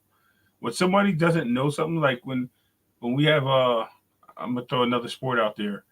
We have like a basketball player that gets tossed out. What is this guy Morant with the gun thing? Right? He still played, but then once it became like, oh, he's in court, we're going to suspend him. Then it'd be okay. We're going to reduce the suspension. We're going to let him back in. He does it again, and now okay, you're suspended for the rest of the year. Before his case is before he's proven guilty, it happens in football all the time. So I get the whole like in the dark thing with Al Heyman. I just think people are like not really feeling the way he handles business, but he's the advisor.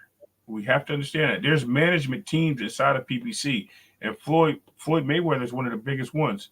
They just leave it to Al to make most of the decisions, and the other guy. But it is what it is. Right. Oh, you just got married in Conquest? He said, I'm trying to figure out what he mean by that. He said, I do. I'm like, I think he's talking about Al. Okay. Hey, salute, Frequent. What's up, man? What's going on? I heard y'all talking about Bud dropping all of his belts and moving up to 154. He wouldn't have to drop the belts though. This is what I was trying to tell you earlier with Claymore's argument. Bud doesn't have to drop his belts. Boots doesn't have to drop his belts. They can fight with multiple belts. They can go up in any division and fight. Tank held, like I was telling earlier, you missed it. Tank had 3 belts at the same time in 3 different divisions. Did he not? All WBA championships. Who, Tank? Yeah. Did he not? At the same time.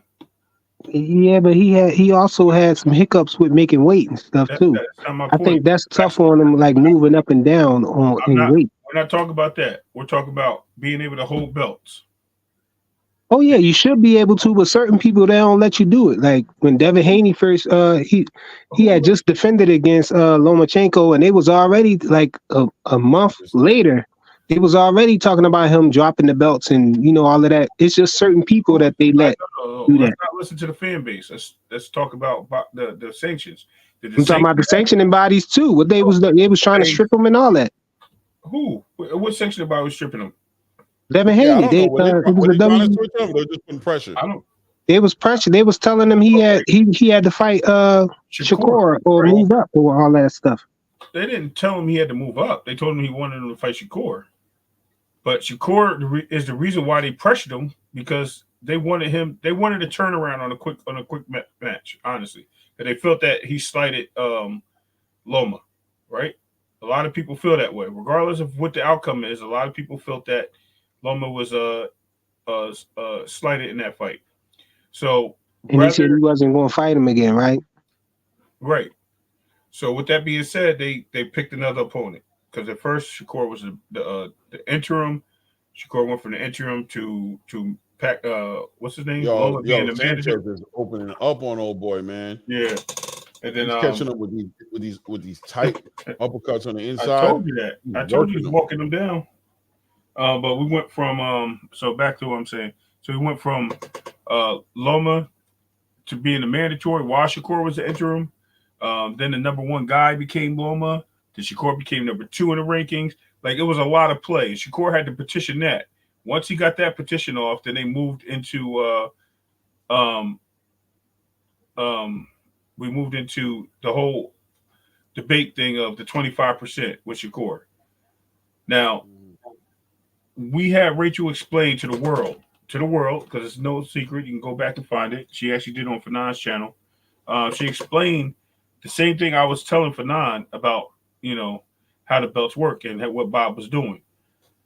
There was no the sanctioning bodies telling somebody, okay, listen, we're going to make you fight. That means it goes to a purse bid. That purse bid could be for less than what they're already petitioning for the fight. So if Devin says, hey, we want to fight for 14, 16,000, $1 million, and you're going to get 4 million, 25%, that's still a big payday for Shakur, right? And but not to go into all of that though. I was just talking about basically just being able to move up and down in weight classes, because I think what Haney was trying to do was move up and fight Regis and hold on to the belts. He wasn't coming back down. I was saying that he wasn't coming back down. We knew that. Yeah, I said that too. I knew he wasn't coming back. I knew he was going up. Once he went up, he wasn't coming down.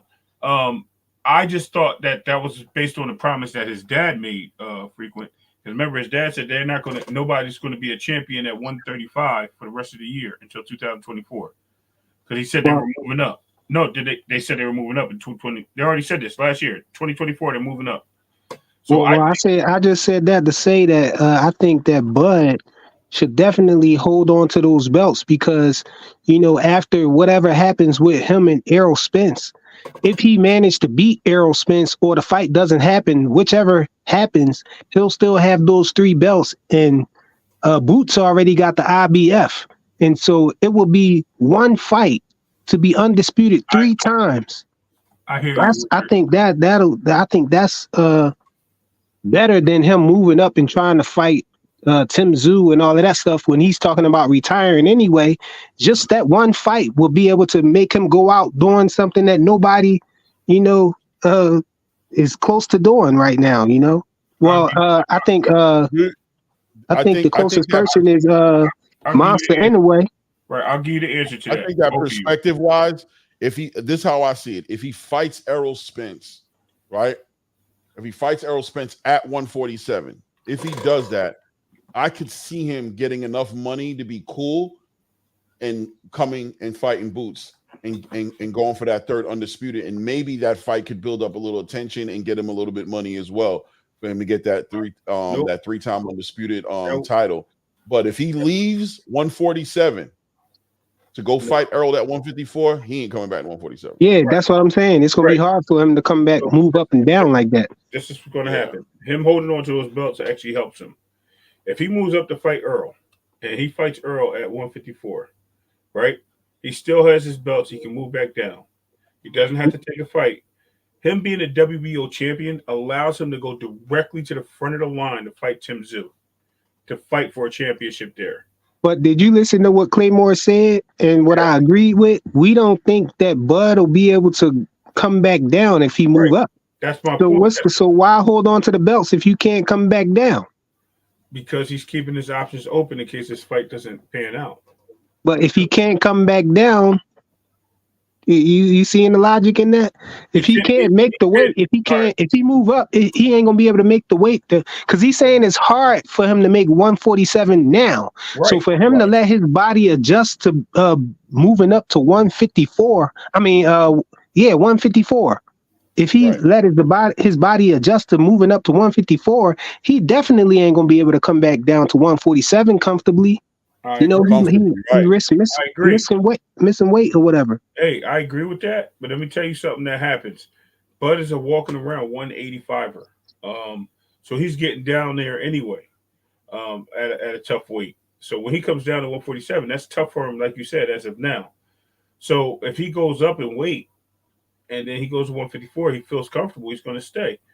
And that, like I said, just holding on to the belts gives him a pathway to the belt at the neck. It gives him a free ride. It's like a golden ticket to Tim Tszyu. So yeah, but that's the thing. That's the thing we're saying. I think that it's a better accolade to get undisputed at 147 than it is to go up to Tim Tszyu and take the the WBO belt. Right. The WBO belt. Yeah. Boots got, like Jonathan 97 said, Boots got the IBF.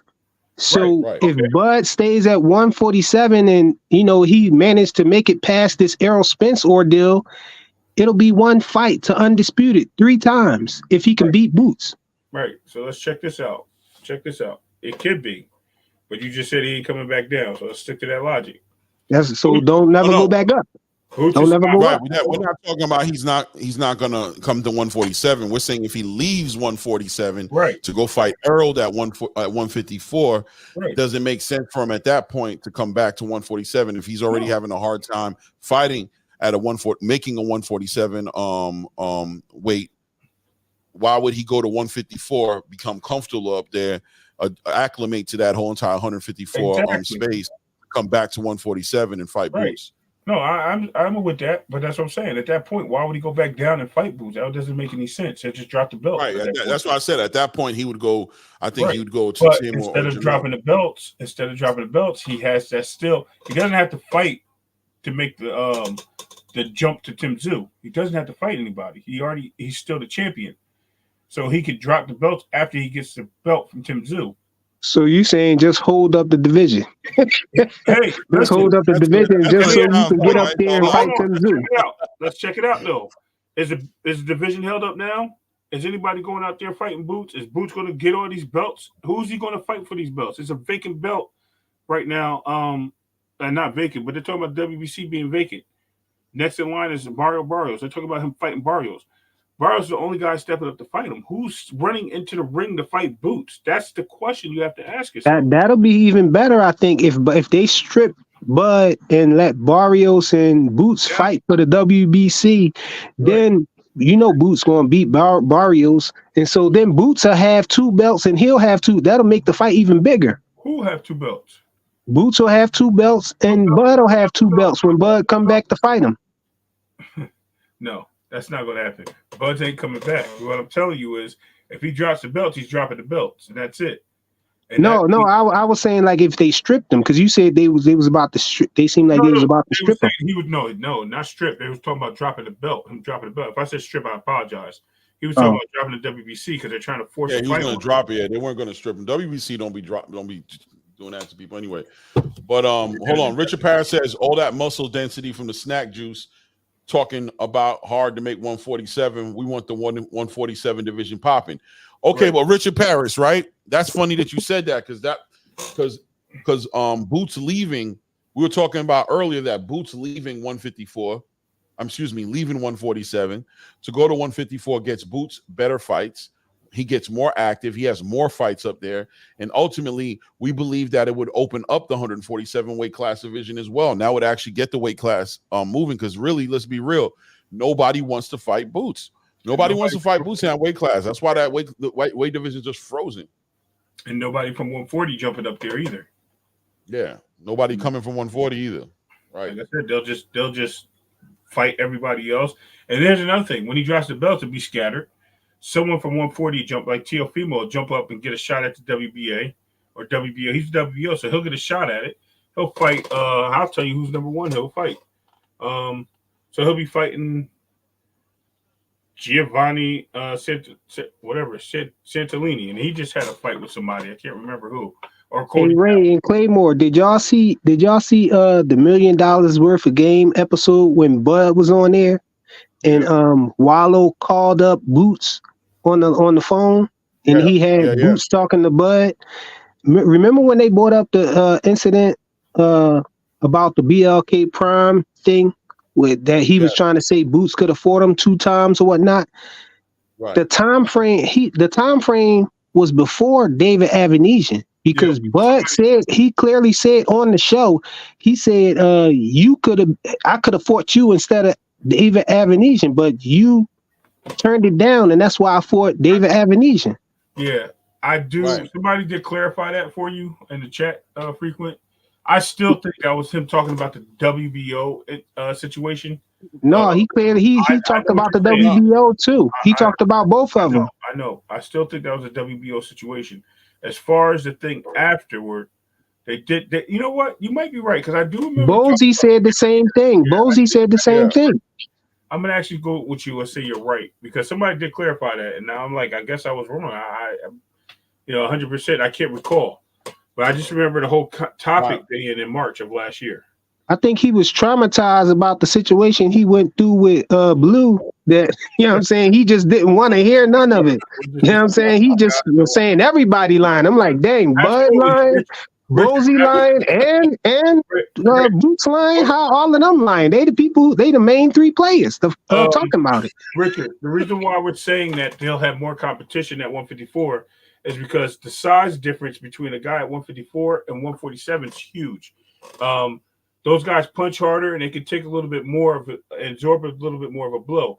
Now, doesn't mean Boots can't dominate or beat these guys. He could turn around and be a boogeyman there too. So let's not get that twisted.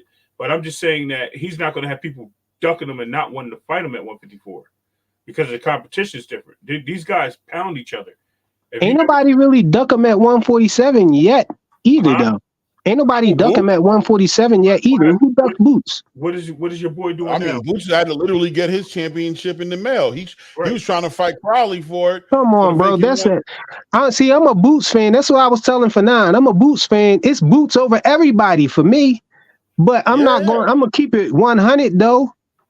Bud was tied into a rematch with Errol. How everybody saying, oh, he's scared to fight Boots. He can't fight Boots right now. He's in this rematch with Errol.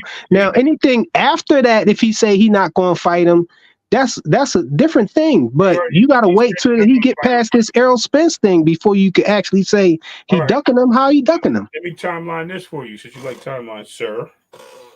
But I mean, just for the record, I'm not saying he ducked. I'm saying that nobody wants to fight Boots. I'm not talking about Terrence fighting Boots. I'm talking about even for Boots to get a fight with Crowley or with Thurman or the fights that had supposedly were like they not even people that's in the high in the rankings though. But I'm saying Boots was trying to get fights with these dudes. Bozy was trying to line up fights with these guys and he couldn't get fights with them. Why? Thurman is a gatekeeper right now, man. He watching the gate. He ain't got time to be fighting Boots. Let me answer that first question. Let me answer that first question. So here's to your point, right? Bud had an opportunity before the activation of the rematch to fight Boots. Boots was calling him out that whole time before they stripped him of the belt. And what did Bud say? He couldn't. No, I'm not a fan. You talking about after he beat Errol Spence and then they was waiting for the rematch? You saying he should have fought? Boots was calling him out at that time. Is what I'm saying. Yeah, but he in the middle of a rematch clause. It's not supposed to be no fight before that though. It's not. He wasn't in a rematch clause at that point. Remember, he had to activate the rematch clause. He didn't activate it yet. He waited to the last day to activate it. Come on, man. He said definitely he was going to activate the rematch. The rematch supposed to happen before any fight between there. Right. That's what Earl said. That's not what Bud said. Bud said he didn't want the rematch. So to the fans of boxing or the fans of Bud or the fans of Boots, okay, this is the situation was, okay, if this is happening, why is Boots calling you out? And you're saying, I'm not interested. I already revisited that. I don't need to revisit that. Like, listen to the comments that Bud's saying. Bud doesn't want to fight Boots. But of course, Bud is not going to want to fight him again. But it's not up to him. It's up to Earl, who activating the rematch clause. He can't get. He got to honor that, man. You can't or retire. He can. Hey, it is what it is. You can activate the rematch clause and still take a fight in between. You can't tell me that Earl couldn't take a No, I'm not one who was advocating for that fight in between because me personally, I was hoping that the fight happened at 147 though. That's not the question. So you're giving me your opinion. It's possible for them to have a fight in between, correct? No. You just said no, not in your opinion. You just said I'm not advocating for that. I wouldn't want to see that. That's your opinion.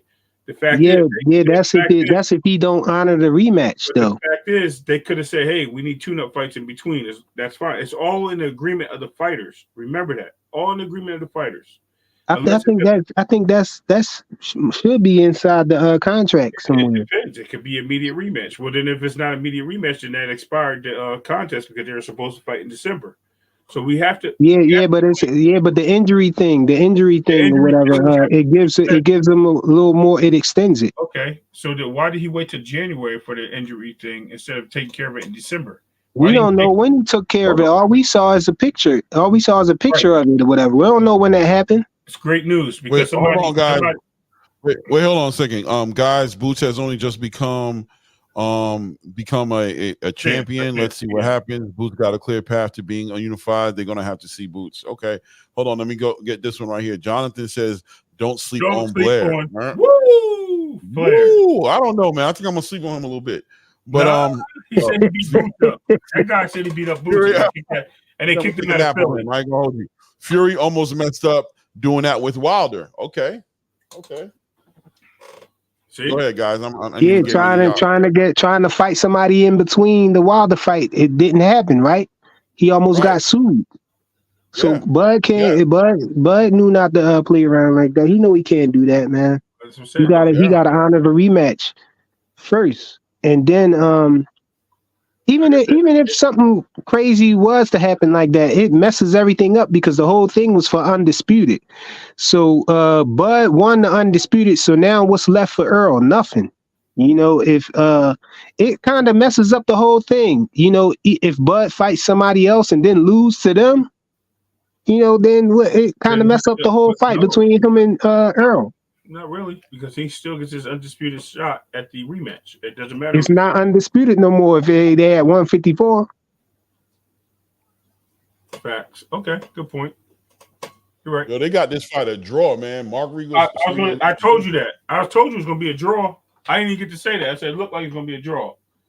No, I think they're going to give it to Saul, man. I think Saul won in my opinion. Claymore, you watching it on YouTube? ESPN. Oh, ESPN. I think it's definitely going to be a draw. I was looking at this too. I meant to say that. I said this fight looking like it's going to be a draw. They were going at it, bro. That last round, they were throwing leather, man. No, they were picking each other up. I think Saul wins though. I was going to say if he wins very close. It's going to be a split decision. Yeah. Even the ref is like, "Yo, y'all two was warriors, bro. I got to give y'all the respect." That looks like Frequent over there in the Everlast jacket. I seen this. Just messing. Where's Rollo at? Rollo, you still here? There you see Rollo. I'm looking at the comments. Richard Parris said, "Y'all better not get Frequent started on that Haney stuff." I know what it was. People always think I'm about to try to go off on Haney, like I'm a Haney fanatic or something. You are. I mean, it's Hanos clan over everything, but well, you just said Boots is your man over everything. As a fighter, yeah, but Hanos clan, I'm the overlord. Oh, okay. Oh, they gave it to this guy. Split decision. No, but I just feel like Mahoney got a split decision. He retained majority decision, huh? Yeah, majority decision. Whoa. Yo, this dude, Callum Smith, though. Ain't that the same dude that Canelo beat? Yes, sir. Put the hands on him, put the beats on. Yup. Yeah, so come on, man. This guy ain't beating no Berterbiev or Berterbiev, however you say his name. let me add something to this conversation a little bit, because I agree with you for the most part, right? I think Berterbiev does beat this dude, right? But I think timing is everything, right? The stars aligning. Berterbiev coming off of that infected jaw, you know what I mean? He had to pull out the fight to get through that. I think the testosterone thing is part of the conversation as well. I think Callum Smith, I think it's a different fight. I don't think Berterbiev fights it throws as many punches like how Canelo was throwing punches and applies that pressure like that. I think Berterbiev is going to have to walk through some of Callum Smith's BS to become effective. And I think Callum might be able to. I'm telling you, I think Callum could do this, man. I think this is going to be a good fight. I don't think Berterbiev just walks through him. You think Smith could possibly knock him out? Listen, man, I think he could. I think he could hurt him bad enough to where Berterbiev isn't able to be effective and win like a real strong decision or knock him out. I mean, the man is what, 21 knockouts, 29 wins, 1 loss. Yeah, 1 loss, 29 knockouts. Bro, they got him off the bar stool when he fought Canelo. He ain't get that much better. Right, that part as well. I'm saying I think he's training for this. I think he's getting ready for this. I think he sees undisputed. Motivation does a lot, man. Motivation push somebody in the places you didn't think they would do it when they have that vested interest. And being this close to potentially being undisputed just by beating this dude up or getting an undisputed fight could be the motivation he needs. When they brought up the testosterone shit, he was like, "That's not my problem, man." He was like, "I'm fighting this dude, man." Berterbiev got that punching power though, man. Here's the problem. Clearly, Callum does. No, you ain't lying, man. This is Berterbiev's fight to win on paper, but I'm just saying motivation is something. Motivation. Here's the problem I have with that. He's 19-0, and he's like 47 years old. He's 37, bro. Damn, he's 47 now? Whatever. 37, 40. I meant to say 40. I'm sorry, close to 40. 37. I don't know where I got that from. Me and Claymore were talking about our age. He's trying to put his point, boy. We were talking about. Hey, Jonathan 97 said he got Smith winning, yo. He's 57 years old, guys. Yeah, 57. Yeah. No, my bad. Me and Claymore were talking about our ages earlier. That stuck in my head. My bad. I meant to say 37. My bad. I guess you ain't that crazy. Jonathan 97 said he got Smith winning too. No, it's a strong possibility, man.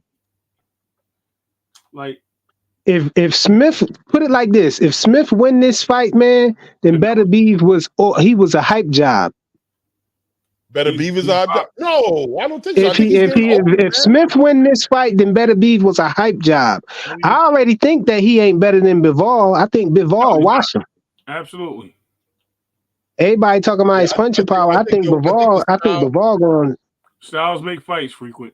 Always remember that. Styles make fights, and I think Berterbiev is, they say this before, or I can't remember who said, I think it was Teddy Atlas, but they said, man, when you get old in boxing, it happens overnight. You don't even see it coming. You just find out that you old. Like you in the ring, and all of a sudden you were not able to do the things you was doing in the last fight.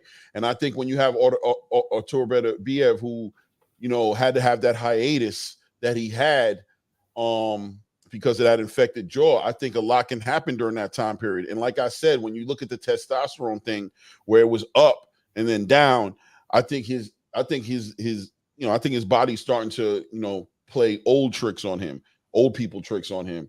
And we're going to see if he's adjusted in his training camp for the new Berterbiev that he may be today because of his age, or is he still committed to being the Berterbiev that was the young Berterbiev? And I think Callum Smith is a very motivated light heavyweight, man.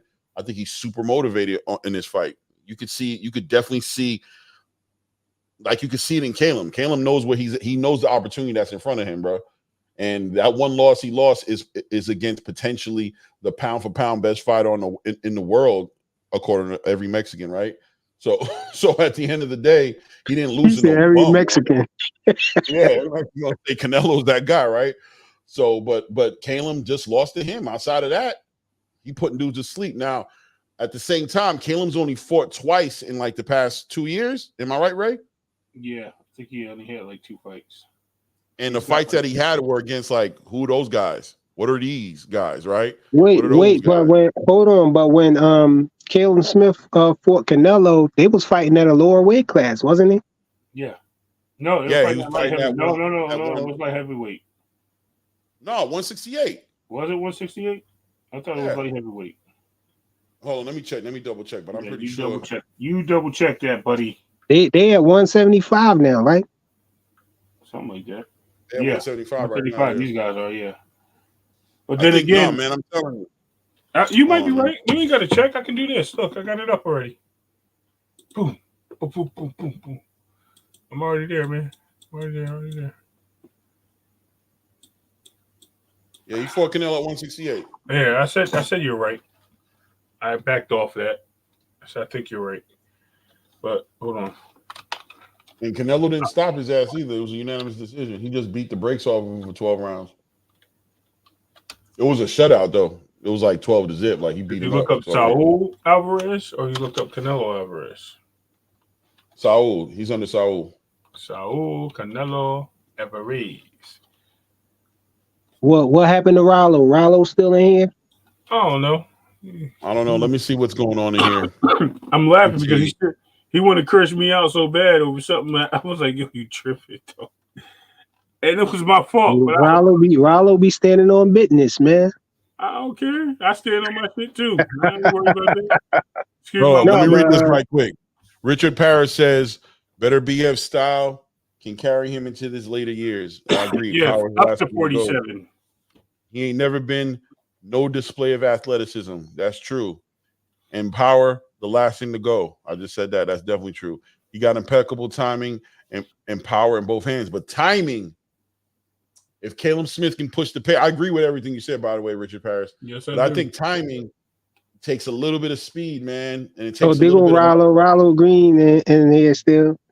Good. There he is. There he is. All right, Rollo. Yo, but let me explain though. Boots is my favorite fighter. Hanos too, but Boots is from Philly, and I got a lot more love for Boots because he's from Philly. My people know his peoples and all that. It's closer, but I don't feel like Boots need no defending. People be hating on Devin Haney like crazy. You know what I'm saying? So right. Nobody hate on Boots. That's why it's Hanos clan. Look, Richard Parrish, here you go. No, I agree. Everybody loves Boots. You don't gotta defend him. Everybody. I don't gotta. Everybody already recognize that he got skills and everything, but they be hating on Hanos like crazy. I'll be like, dang, what the man do? They just hate Bill. They don't like his arrogance. They don't. I understand. They be saying Bill be lying, and they don't like the stuff Bill be saying. They say everything. You know what I'm saying, except for things that he did. So they hate on him because of what his fans say. Oh, Haney's fans is the worst. I hate Haney fans and this and that and third. Bill be lying and all of that. So they use that as the excuse to hate on Hanos. Richard Parrish about to take the parachute and jump out of the room, man. Like, what are you doing? You better don't go, bro. We good. So let me clarify something real quick. This is the problem with the fan base, okay? And I always say the fan base because I don't care about your fighter fans or this and that. And me personally, you're a fan of a fighter. You're a fan of a fighter. There's no disrespect to that. Here's where I have an issue. When we pretend like our fighter, whether it be Tank, Shakur, Teal, Earl, Bud, Canelo, whatever, never had the same issues that Devin has had. They all run into the same crap. They all have the same issues. And the craziest part about it is just they spotlight Devin's issues. Because like I said, Ryan called out Tank the same time Devin was. Teal called out Tank the same time Devin was. Why is it only Haney that is getting the issues and the call outs for called out Devin? Why is he getting Haney? It's the Haney hate, bro. He's getting the Haney hate. He's getting the Haney. It's real. 8 mil. Why? Well, and we can't say it's like the dad's because Ryan's dad at one point was very talkative, and so was and we already know how Teal's dad is. He had the time drunk talking, so we know what that is about, right? But then when we get you know why Boots and his people ain't talking, Bill. But that's what we're saying. That's what we're saying, Richard Parrish. So let me ask you as a boxing fan, Richard. as a boxing fan, what does that have to do with the skill set of Devin Haney? All the talks happen. That's all outside of the ring distractions. Who cares? Because a lot of fighters, like the fan base themselves, he's just a fan of his son. He defends his son. He promotes his son. He do what he's supposed to do. He's hold on. He does a little too much at times, freaking. I'm going to defend that, but at the same time, he is his dad, so he's proud of his kid. So, like, I'm proud of my son. I'm going to big up my son. He plays baseball like I do. I'm going to big him up. That's what I do. He ain't the best out there, but I ain't going to sure try to make him the best, and I try to big him up as much support system. You know what I mean? So I get it, but it's also things and factors that come along with that, especially with responsibilities. And that's where I think Bill kind of falls off the edge a little bit, some of the responsible things he says, because he starts putting other fighters in the mix and he starts breaking them down to build his son up. And I'm boxing, bro. What they supposed to hold hands? No, that's not what I'm telling you. What I'm telling you is I'm a big proponent of breaking people down to build yourself up. If you're going to build yourself up, build yourself up. You don't need to put other people down. Now, you can challenge people. It's a difference because Devin said that he feels that Tank is a great fighter, right? He said that. He's one of the elite fighters. He's a great fighter. He never took people chewed him up for that, though. Right, but he feels that. Yeah, people went crazy like, oh, did you hear Devin Haney? He said Tank was one of the greatest. Oh, I'm cooking him and all of that. I'm like, yo, he can't give him a compliment? Right, but when you say stuff like that, that's when things get ridiculous, and this is what it's all about. And then you're taking exactly, Jonathan, it's promotion. Then you're taking the element out of it, because when I'm going to 140, bro, we don't know if that's cap. We don't know if that's a play on. We don't know what that means. Like nobody knows what that means. It's just everybody's assuming what it means. So now we're defending Tank for saying that, oh, he was just teasing Bill and this and this and that. No, he might be serious. He said he wanted Devin. He said he's gonna knock his block off. Yeah, people be talking about how, Haney fans is, so off the wall, so crazy and everything. But you got radicals in every fan base, though. Exactly. I had Tank fans try to tell me that Tank would knock Bud out. And I'm like, come on, bro. He's not fighting no Bud. Oh, that's the fight that needs to happen. You got all types of crazy people in every fan base. Tank need to fight Boots. Salute the strap season. Got me to 400 subscribers. Hit that bell. Hit that bell. Thank you. Shout out. Oh yeah, somebody did say that earlier. Yeah. Talking about Tank need to fight Boots. Somebody he called Boots out or something like that. Crazy. Notes, man. That's my boy Notes, man. Oh, no. Yeah, man. Yeah. That was funny. Oh, Richard said he want to jump up. Notes, you my dude, man, but I can't co-sign that. You crazy. Richard Paris in the building. My brother. Richard, I am honored, brother. I'm honored. Richard, first question. Salute, man. We always talking in the yeah. I missed your question to me earlier. Yeah, I wanted to ask you. I said, Claymore using the camera that I have recommended for you, so that's what's up right there. So I was like, I picked it up. Nice. Yeah. She got it. She ain't really know how to use it though. I'm trying to encourage her to learn it. Yeah. All right. No, take your time to learn it. YouTube will get you right through it. Easy fun. Mm-hmm. YouTube will get you right through. You got that 6400. Yeah, man. Yeah. YouTube will get you right through it, man. But it's a pleasure to have you on the platform, brother. What do you have to? Hey, and I didn't know you was an Islander, so I already know you love boxing. I already know what it is. Yeah, and I know you're an island boy with all your DJ sound effects and shit. Yeah. Well, I'm second generation. My mom, you know what I'm saying, and my father, but I'm over here in New York. But yeah. Definitely. Yeah, so what are we talking about? All right, so we're talking about what were you guys talking about? It sounds like you guys were talking. We were talking about the fan bases. I was basically saying it's radicals in every fan base. You got radicals in the Tank fan base, you got radicals in the Shakur Stevenson fan base, and the Haney fan base. But people try to act, it seemed like people are saying like the Haney fan base is off the wall, like we all crazy and we all tear down other fighters and all this other stuff. You know why though? It's the Haney hate. The Hanos hate. Nah, it's the cap. So it's Bill with the cap? Bill makes it hard to be a fan, man. Okay, so it's one thing to not be a fan, but to do a show and just be tearing down Devin Haney and just talking bad about Devin Haney. Devin Haney can't do this. He'll never do that. He's not better than this person. He's not better than that person. Oh, he's nowhere near this. He'll never get a knockout and pillow fist and all this and that.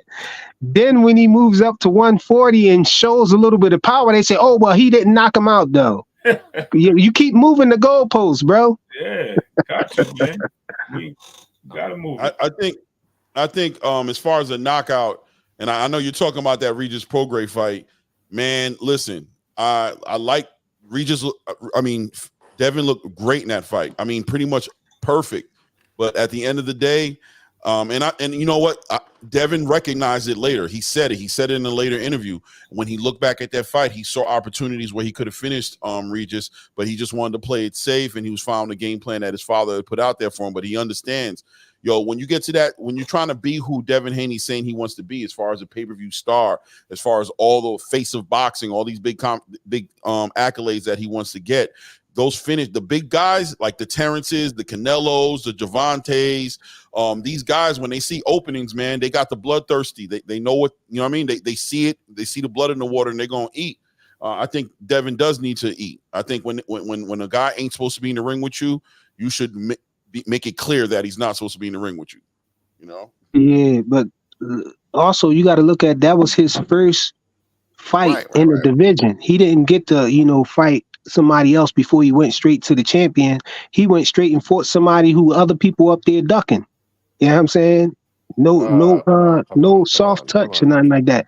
They wouldn't look. They would never admit it, yo. They would never admit it. But before all of this happened, I was in the chat on for 9 channel, and you know what everybody was saying? They were saying Devin Haney is stuck in between a rock and a hard place because Shakur was pressing him here. And the other thing that he had to do was to go up and fight Regis Prograis. And it was like, it's no way he's going to move up there and fight Regis Prograis. So he's going to have to fight Shakur Stevenson. And then when he moved up, then his last performance, what then when he moves up, all of a sudden, oh yeah, he's the favorite to win. When y'all was saying he wouldn't dare move up and try it at first. After it's like they keep moving it. Come on, you know that. It don't matter why they changed their tune. They were saying one thing, and then when he actually did it, then all of a sudden he's the favorite. He was the favorite. Yeah, but I'm saying what I'm saying is before it actually happened, people were saying there's no way he's going to move up and do it. They were saying there was no way he was going to do that. He was going to stay there. He was stuck in between a rock and a hard place because he was going to have to fight Shakur. But then he was going to try to move up. He was going to try to fight Tio for that. What belt was that? The WBO, I think. Yeah. The WBO belt. Because Tio was saying that he was retired. He was going to have to fight somebody for that belt.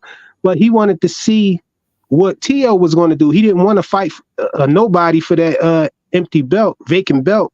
So he wanted to see if Tio was going to come back so he can make the fight with Tio to get the belt.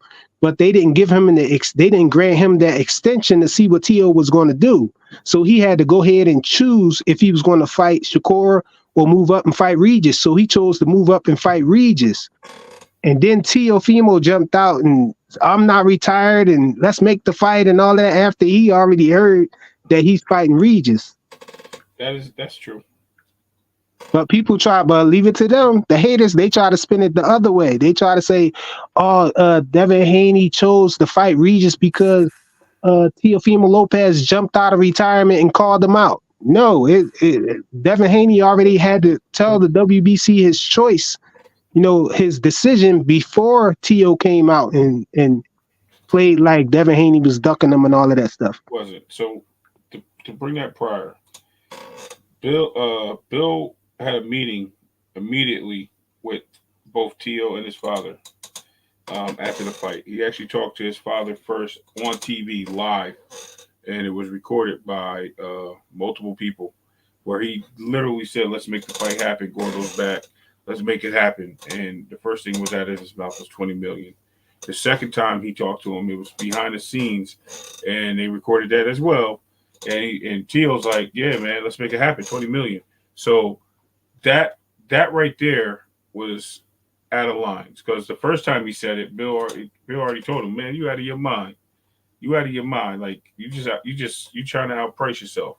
And then after that, when we had Teal retire, regardless if it was fake or not, he retired.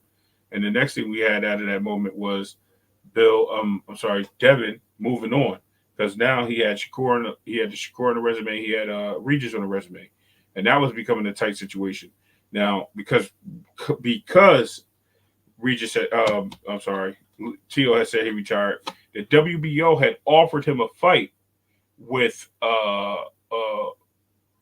Barbosa, right? It was with Barbosa, and he was going to take that fight with Barbosa, and because it was a vacated belt, and they gave him that option. He never said yes, by the way, because I know there's some people that say he says yes. He never said yes. He was just going to entertain the fight. As he was entertaining the fight, he ended up getting this paperwork back from Regis and Eddie Hearn saying, hey, we're going to make this fight happen, blah, blah, blah, blah. This is what's happening.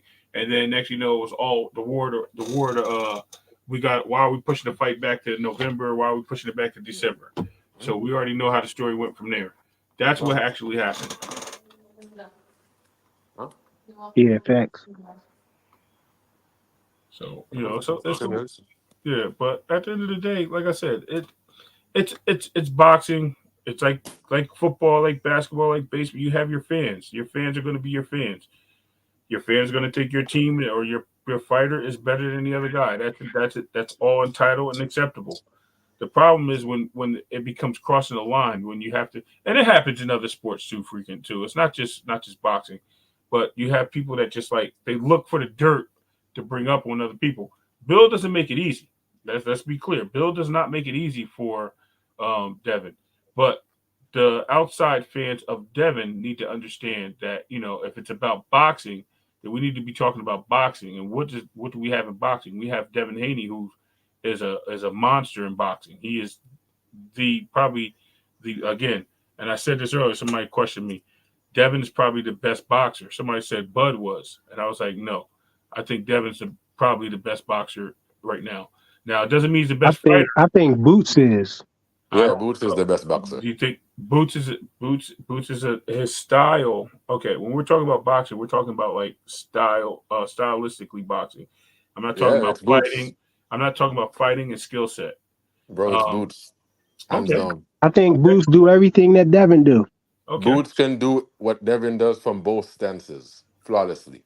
Okay, I can agree with that. You're right. So he's Devin times 2. It's not even a competition. All right. That's why Boots need to go ahead and move up to 154 by the time Devin Haney go to 147. Frequent, let me tell you one thing before I hop off. What's I up? gotta go off. Okay.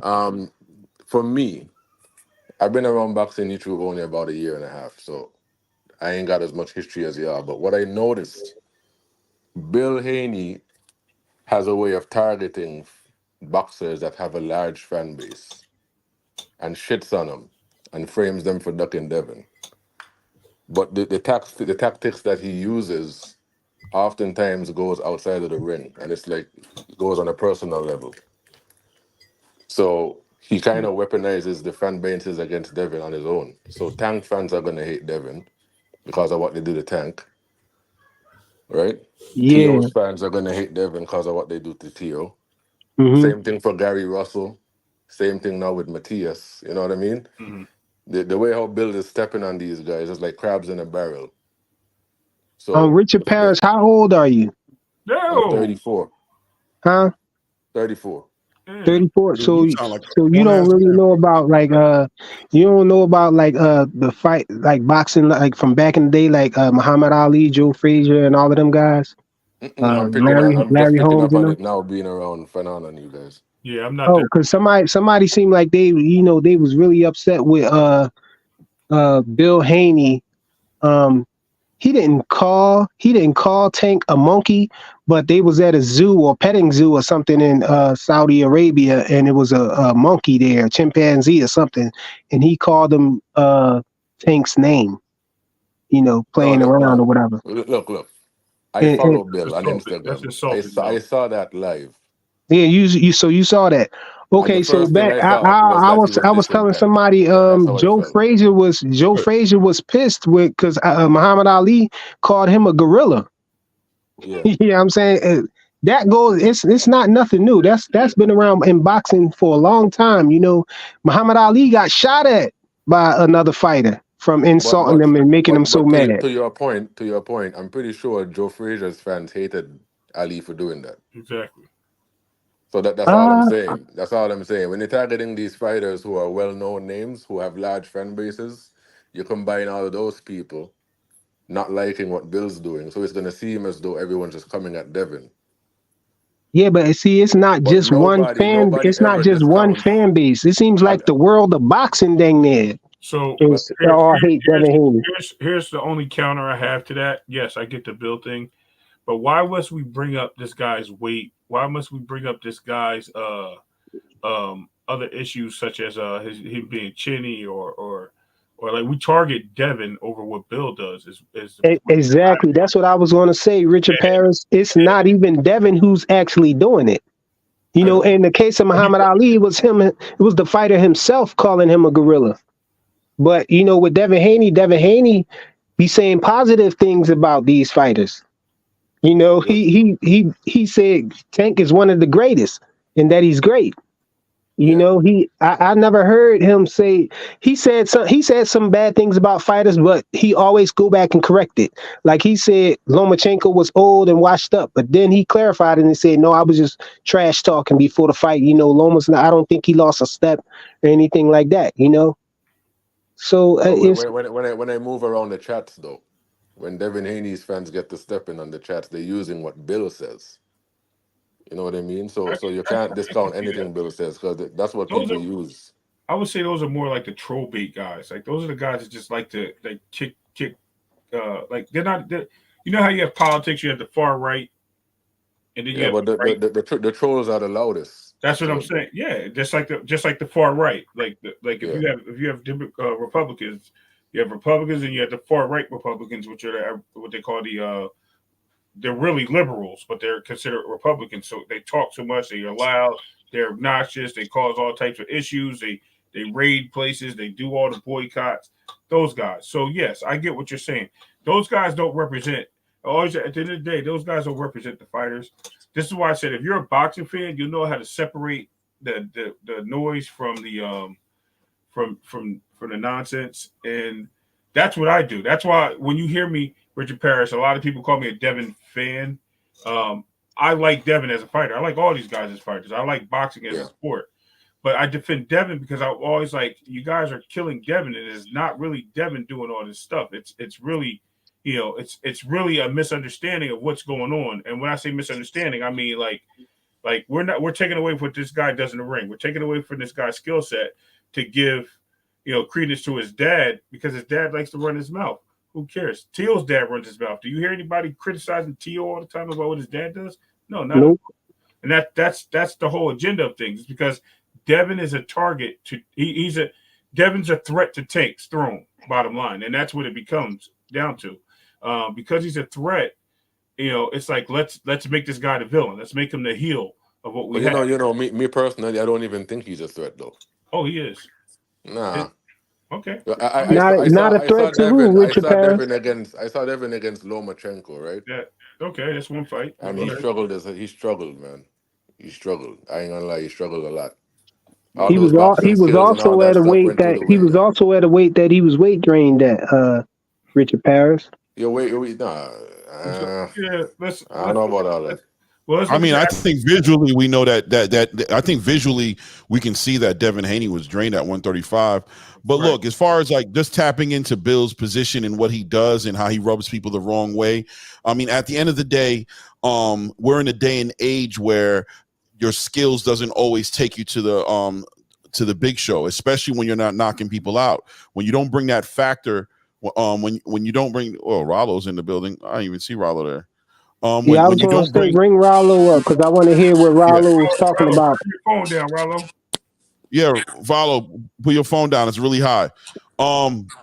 Listen, so at the end of the day, when you're trying to promote Yeah, Richard, just come back up when you're ready, brother. That's all. Just let me know. He said he had to go. That's who I was coming for, Richard.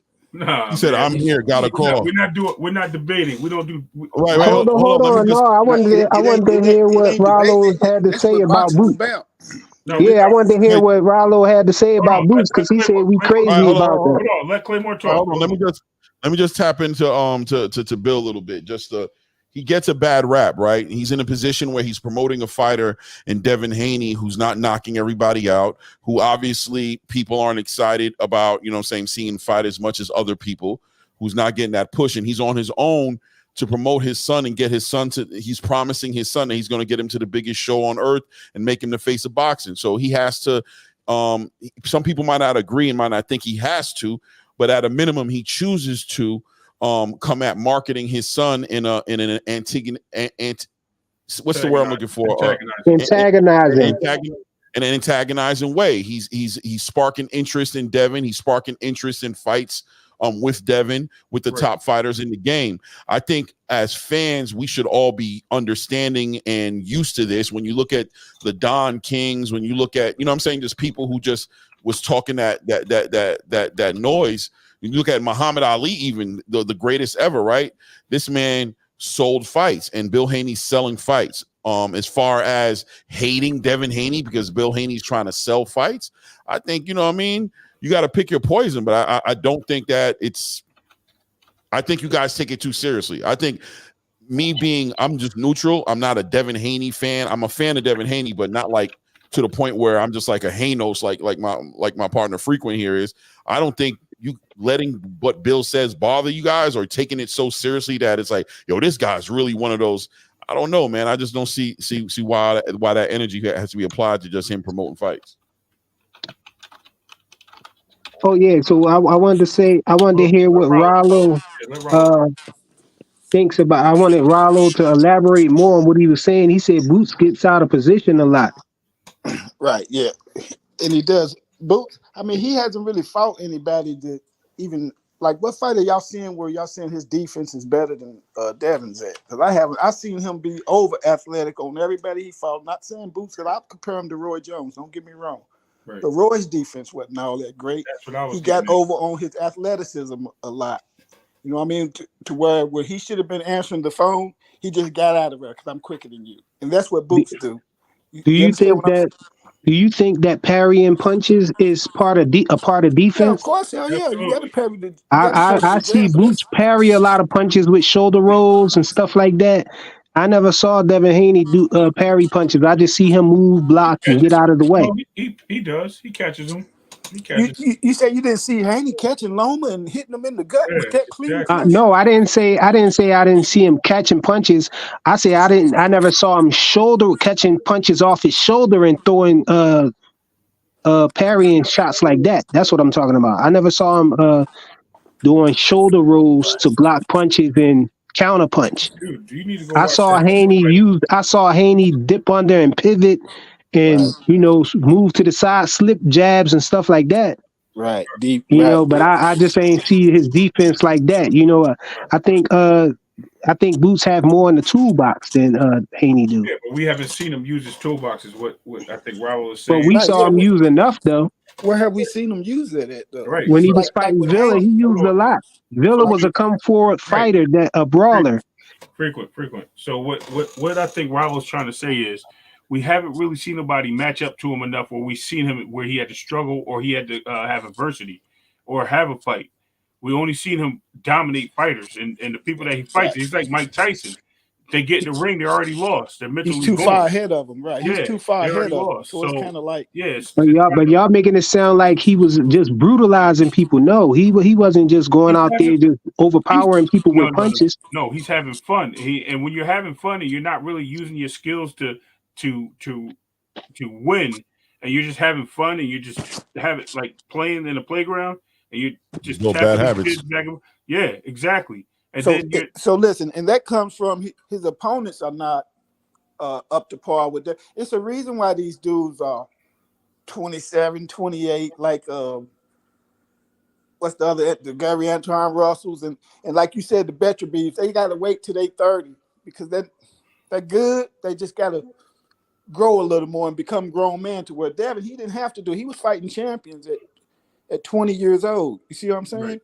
So when you talk about how he on his 7th or 8th champion, that's because he was good enough walking to the ring to where he knew he had the skills at 20 years old to go in there and beat grown men. Boots wasn't at 20. You couldn't put him in there with a 2-time champion. You see what I'm saying? He ain't been Boots in there wasn't with guys wasn't a pro back then. He wasn't a pro yet. Right. Now you catching my drift. Right? What? Did Boots go to the Olympics? Neither did Devin. Right. So Devin turned pro at 17 because the Olympics was too far off for him. Right. But why did Boots wait so late to turn pro? I don't know. I can't really answer that. Because I know that Bowsy. I know all of them were boxers, though. I know Bowsy was a boxer. I know his brother was a boxer. Yeah, it could have been fine tuning. Who knows? I mean, yeah, he did fight in the amateurs. He had a few losses in the amateurs, especially. Yes, he lost to Antoine Russell twice. Right. So he had a few losses there. So these guys are older than Devin and far less accomplished than Devin. You don't think that's a skill? Yeah, because he only gets. Do I think that's a skill? No, because I think it's all about opportunity. You know, as far as that, because people was trying to. I think they was trying to like prevent Devin Haney, from getting the shot. But the same thing with Boots too, So I think it's just that everybody had their own road. It's a different road for each one. But had Boots got put in a position where Devin Haney got put in the same, I think Boots would have overcome those fighters too. And Boots would have been at 140 if he started at that age, or 135 too, because Boots was fighting in the amateurs. He was at junior welterweight. He wasn't even a full welterweight. And usually when you go pro after amateurs, you drop down a weight. So he would have been a junior welterweight.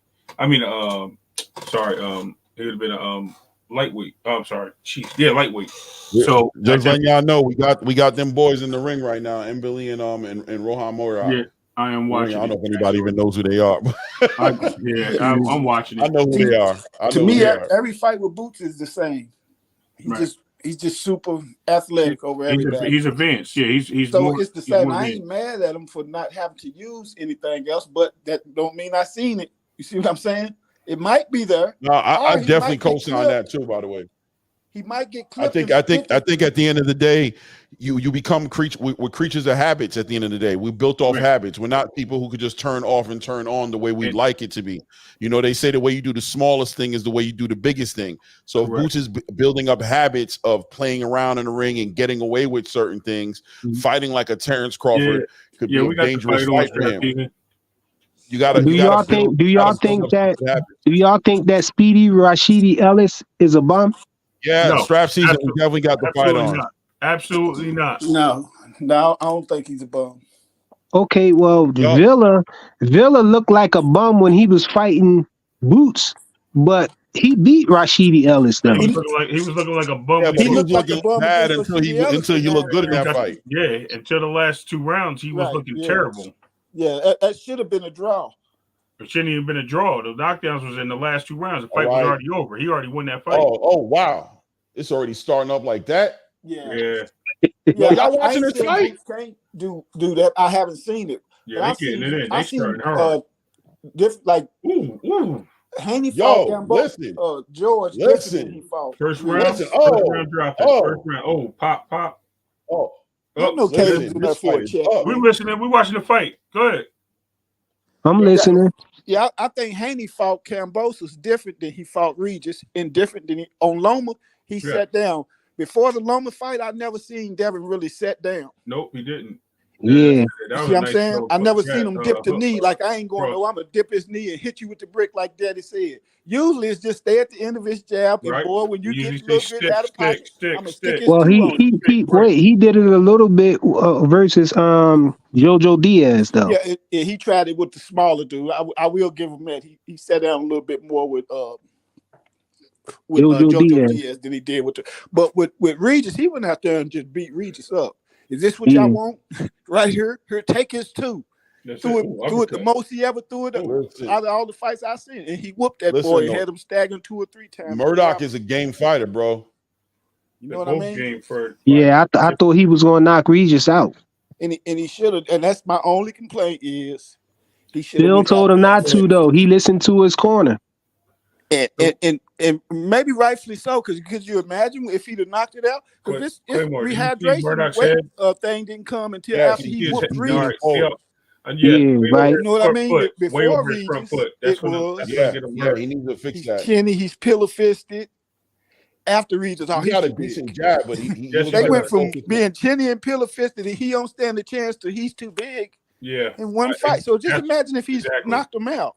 100%. You're right. Man, you can never talk these boys into and I went on the Raz podcast 6 months ago, maybe 4 months ago, and Senior let me up there because you know they ain't used to somebody coming against Tank on that channel.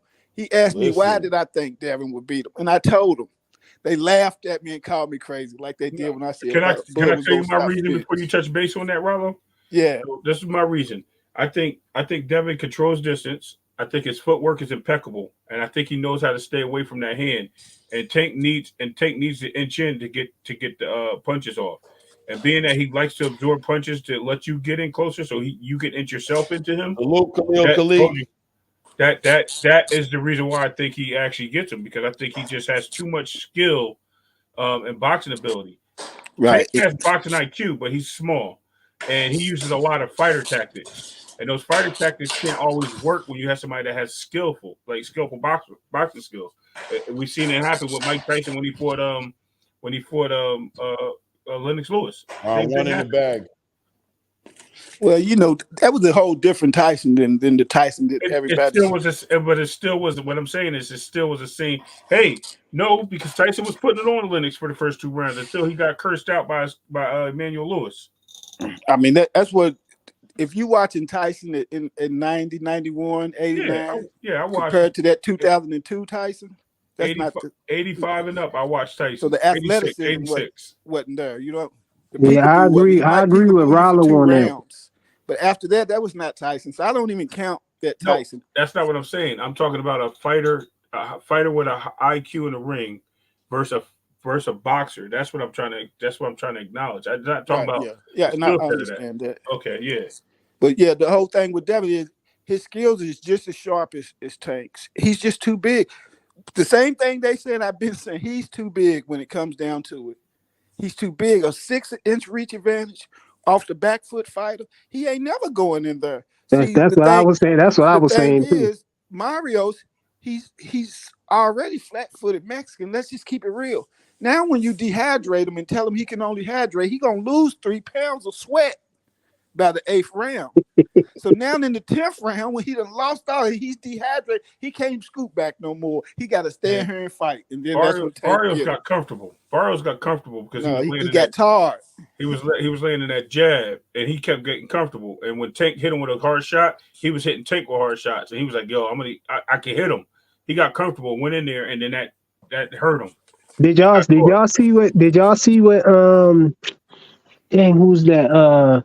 Somebody said that was unfair, or whatever, the rehydration clause with Barrios. Andre Ward. Did y'all see what Andre Ward said about that? Yeah. Barrios in the Tank fight? I think he said he would have never did it. That would have just. I mean, it is unfair. Yeah. I mean, when you what in the world was that? It is like I said. Once he lost them 3 pounds of fluid. And it's all fluid. He's tired by the night.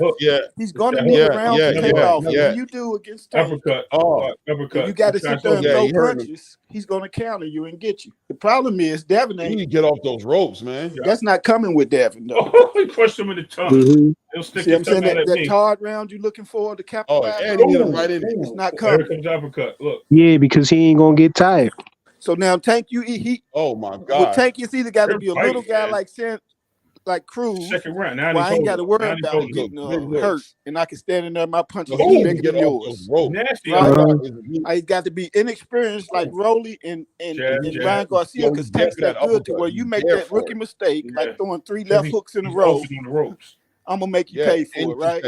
Yeah, that's how he gets you. You keep throwing the same punch. So these is matchmaking fights. I don't see how we don't see that. These is matchmaking. Why do you think he's standing away from Devin? Oh my God! I see it. You know what I mean? You know I see it. Meanwhile, Devin's collecting all the belts. Right. Meanwhile, the he's end of the collecting all day, the belts. at the You're end of the going up day, fighting interim champions. I'm going up fighting the champion. right. At We've the been end at of the day, 135 for 4 or 5 years together. I got all the belts. You ain't fought not one champion in 5 years, buddy. At 135, they calling you the best lightweight. Hell, you Yeah, gotta be the that's my whole thing. That's my whole thing. He was undisputed in the weight class that you're in. for 5 years at that. It ain't like we not caught each other at on the end. row, Bud, I'm he left moving hooks up. in a row. Boots, you. It ain't like that. You had Versus plenty Tank, of it doesn't opportunities. make sense. It doesn't make sense for him to throw 3 left hooks in a row in the first Tank. That wouldn't make any sense. Right. So this is Ryan being inexperienced and them capitalizing off This of is Not being just Ryan, smart. all of them dudes that got knocked out did that. Rolly did the same thing, So what threw I'm the same saying punch twice. You got saved by the bell. Not De La Santos. What's the dude name? Santa Cruz was. See, you got to Santa understand. Cruz. Santa Cruz did the same thing. Well, Threw a jab that Santa right. Cruz started off at 118. He wasn't big enough to hurt Tank. He Santa Cruz dropped was him. a He sharp. dropped him. Dropped him. They dropped Tank. They ain't count it, but they That dropped was him. not a drop. No, he tripped him. He tripped him. Hold on. Time out. Let me go on this fight again. Because I'm going to tell you right now, I just rewatched it. He tripped him. I looked at it too. I looked at it a bunch of times. Listen to me. He kind of like fell over his tripped, kind of pushed him a little bit, right? And he hit him wide. It doesn't matter. He stumbled. He still had his feet. He hit him twice, dropped him. But if you look at it, though, his foot was tripping Tank though. Listen. On the other side, how is his foot tripping him when he was back? He was coming across the ring to get him when he was hitting him. Now He stepped it. His right foot stepped, and he most definitely tripped. Tank foot was behind his foot. So when Tank tried to back up, his foot tripped him, and he fell down. Okay. So with a punch also. So let's look at this. So when Tank knocked him out, what did Tank do? Tank pushed him against the ropes. 2 hands, pushed him against the ropes and hit him with the uppercut right into the mid-sternum. Right in the sternum. Dropped him. Did he not? Tank ain't pushing. He was against the rope already. He threw the same shot 3 times. Tank almost killed him though. So you know what I'm saying? See how they don't. He was dead. He probably still sleep, right? He probably still sleep. Yo, was that his dad? His dad or somebody was out on the outside the ring, and they looked at him like, "Oh my God!" Kids crying and everything. He even had to have go to therapy. Take that man so hard. Yeah, Tank did him dirty. Oh man, I ain't gonna hate on Tank. If he got knocked down, I would say it. But now he been slaughtering dudes. But I understand why though. Okay. Hold on, 1, 2. Bro, come on, man. I'm watching it right now. There's no. Hold on, Claymore. Oh, you being biased, Ray? I'm not. Ray trying to be biased. Come on, man. Hey, don't hate on Tank, man. Leo, the one started at 118, man. Now, if you want to find somebody who got dropped and they ain't call it a drop, Mean Machine dropped Bud, man. He dropped Bud. Click that link. Bud tried to hold on to him and he dropped him. Bud went down. Usyk got dropped. That's the biggest cheat of the century, I believe. Oh yeah. The boss supposed to be he's supposed to be the undisputed, champion. right? Yeah, the champ right now. He's supposed to be the champion with 3 belts, man, because that was a knockdown. And that body shot, right? Yeah, that's sad how boxing. It's sad how they called that fight with Rolly. Yeah. They didn't want him to mess up the bag, man. And that's why Berterbiev was a punch involved when they knocked knees? Yeah, there was a punch involved, but I do think he tripped him up. But he punched him, right? He stumbled him back with the punch, and then he stumbled him, and then he kept punching. Hold on, I'm looking at it again. Hold on. Wait, what you looking at, Claymore? I'm looking at the Leo Santa Cruz, Javante Tank Davis. Oh, come on, y'all. He tripped him, definitely, man. I saw that John so many times. That's one of the fights I'll be watching a lot. I mean, you can see it. I mean, you can see it. Tank got right up. It's nothing and went to work. He tripped him. Yeah, I think he got tripped. It was an official trip for me. Yeah, it was definitely a trip. But they talk about weight bully. To me, weight bullying is what he's doing to little Leo Santa Cruz. That's weight bullying. What he's doing to Hector. How you been at 140, but you fighting the 130 champ? No, Rallo, they try to say Leo Santa Cruz was bigger than him, though. They say Santa Cruz was actually bigger than him. I'm like, what? Tell that what? Because he lost a couple more ounces. Got out of here, bro. Yeah, I think you're about to get him out of here. You about to get out of here. Callum Smith just got it for the check.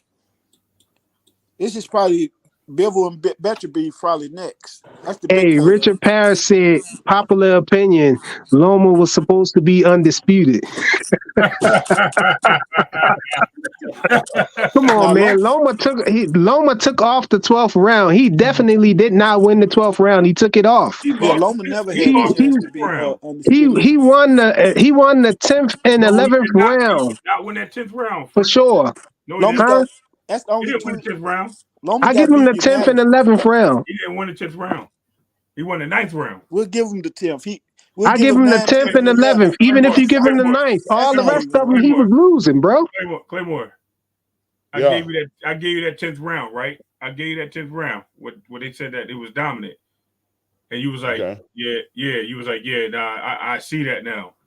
Yeah, definitely. Yo, he missed so many shots. It was just that 10th round was just flurries. And he was missing a lot of them. He hit them, but he wasn't connecting. The 9th round is when he was doing some damage to Devin, and the 11th round. Those are the 2 rounds. The 12th round, he definitely lost. Yeah, you got to understand, Devin them is going against the machine, man. They are mad at them people for not signing directly to one of their promotion companies. You know what I mean? That's Al and Mayweather. Bob be mad. That's why Bob put him in that slave deal. You want these belts, boy. I need 3 fights out of you. Come on, man. When they do it, people like that. They going against the machine, and y'all talking about Bill. They done punched themselves out, Claymore. Bill. Richard Parrish said, popular opinion. I think what Murdoch is starting to get a second win a little bit. And Billy looks like he's that muscle is starting to wear on him. Yo, Murdoch turning it up. That's what they said. They both look tired though. When's the main fight? Yeah, but Murdoch seems a little fresh on his leg. It's ESPN Plus. Look, yeah, they both tired. This guy, they definitely both tired. But if Billy don't get him out of here in the next 2 rounds, he might. He might lose that because this guy's got a little bit more bounce in his step right now because he's through it. And he's kind of like calling him to do it. Like, hold on, you see that? You see him just hold his head and punch him in the face? Yeah. Okay. Ref said nothing. No warning. Right. No warning. I think that he's kind of allowing Embley to blow his bag a little bit, dog. Ooh, crazy. Hey, Rollo, what you think about Matias, Rollo? Man, Devin wins. They need to stop it, man. They need to stop it, man. Matias ain't no. Come on, man. He gonna do Matias worse than he did Regis. That dude is food, right? Man, they need to stop this. They need to stop this foolishness, man. Hey, it's boxing. It's always a chance for one of them to win. That's all. They need to stop it, man. I hope Devin get him before T.O. do, because T.O. going to watch him too. Oh, what a hook! Oh, T.O. gonna watch him. He got a better chance. Oh man, there it goes again. He dropped his mouthpiece. You say he got a better chance against who? He got a better chance against T.O. He knocked his mouthpiece out into the facts. Hands, and the dude. The thing with Devin is Devin can fight like Shakur did against De Los Santos, but he's gonna hit you with that jab 80 times and get out of her. See, Shakur, he's too little to do that. That's because Devin moves loud. Wait, to Shakur defense though, he said his hand was broke. His hand was fractured. Don't get Claymore started on that. His hand was hurt. He was sick. He was throwing up at the sparring. I can go for that. I'll allow. Since I've been watching him since he was a kid, like I've been watching Devin, and I never seen him do that. I go for that. I give him a pass on that one. But hashtag excuses. He got to show me the next time out, though. I give him a pass on that one fight. But Devin ain't gonna do that because Devin gonna at least pop you with that jab 80 times if he's on his bicycle. Second win right now, Claymore. You see what I'm saying? That reach and that jab gonna come in to play with Devin when he's on his tease bicycle. tease and play about Shakur, but I know Shakur can fight though, man. Hell yeah. I mean, but I'm still not convinced that he beats De Los Santos though, because De Los Santos he dang near knocked Rayo out of his body, man. He knocked his spirit out of his body for a second. Clay. Yeah. You see what happens why boxers don't usually have big chests like that, like big chests like that. Yeah. Because what it does, it becomes weight on them. Right. Yeah. Too much muscle. Right. Yeah, and that's why you usually don't see him with big bulging chests like that. Right. These Yeah. guys are- Yeah, Richard Parrish. Yeah, I know. That's why I was saying that he had an injured left hand in his right shoulder. But he also said that he was sick too, though. He said he wasn't feeling well. Hey, he could text his girlfriend. I can go for all that. Bro. I give him that pass because I seen Shakur put pause on people. All right. Well, for a person that had really bad hand, go check out the first round when he landed that big left hook into. No, but KO said he got the MRIs though. I don't care about the MRI. The MRI could be from before. That could be somebody else's MRIs. We don't. You know they might have shot him with. Hold on, no. Show me the MRIs the week of the fight. You know what I mean? Immediately after the fight. Don't show me 3 weeks later. I don't care about that. No, because he was talking about it. I think he was trying to hide it, I guess. But he was talking about it, and then people was giving him all of that slack on it or whatever. So if you ever been with boxers, Rollo can speak for this. Man, he keep finding that damn The doctors still check you. The doctors go through a thorough check. Man. And if you make a grimace with your hand or they check your shoulder and you know what I mean, and you fight in that ring or whatever, you can get suspended for that. Especially if you lie about it. I mean, once the fight happened, it is what it is. But that's his promoters in him. Because one promoter said it was his hand, the other one is the guy on TV said it was his shoulder, and then Tim Bradley said it was his hand because the promoter said it. It was all over the place, man. And then it was both. So Ray, you think he was just scared? Yeah, he was scared. Look at the distance he had with this dude. Every time he flinched. You know what happened? All right, I'm going to tell you what happened. First of all, when De Los Santos hit him with that first round, he hit him in the face. He got 9 shots on him in the first round. He got a nice clip in the face. He also got a body shot, like a weaker body shot. Second round, he hit him with a devastating body shot. Look how many times he clinched when De Los Santos really got in close. How Shakur grabbed him. And he had no problem using that left hand to grab him or hold him. Then in the first round, Shakur landed a serious left hook to the body in the early round. And I was like, yo, for a person that got a bad hand, he sure hit him hard to tell him. Like, come on. Like, you don't do that. Well, I do think it's bogus that he didn't rematch the ball. Listen, here's the thing. When you feel somebody's power, I thought he said he did want a rematch. He did say that. When you feel somebody's power frequent and you see they're just as fast, like every time you move, they're already moving, and you say, damn, this guy fast. Like he's just as fast as me, if not faster. Yeah. You start second guessing yourself. And then you start second guessing yourself in that ring, now you already lost. So now your objective is to stay back and try to manipulate the fight in order to make this guy make a mistake. And he wasn't making mistakes. That was the issue in that fight. What do you guys think about Gary Antoine Russell? I was just about to bring him up. Haney beats him too. Yeah, Khalil Khalik says Gary Antoine Russell might give Haney problems. What do y'all think? No, I don't think so. It depends who shows up. Because Gary Antoine Russell was a prospect for a while, and then when he got into contention shit, the fights got harder, and we seen how he had to will out some fights. How old is Gary? Gary's 28, 27. Right. Coming from what? Yeah, hold on. Coming from already. I'm gonna tell you right now. Hold on, I got it right here. I'm already up on it. Nah, bro, Gary. You talking about? No, I don't think so. Hold on, we about to find out. Yeah, he's about 27, 28. If they was to fight, he'd be 29 by the time.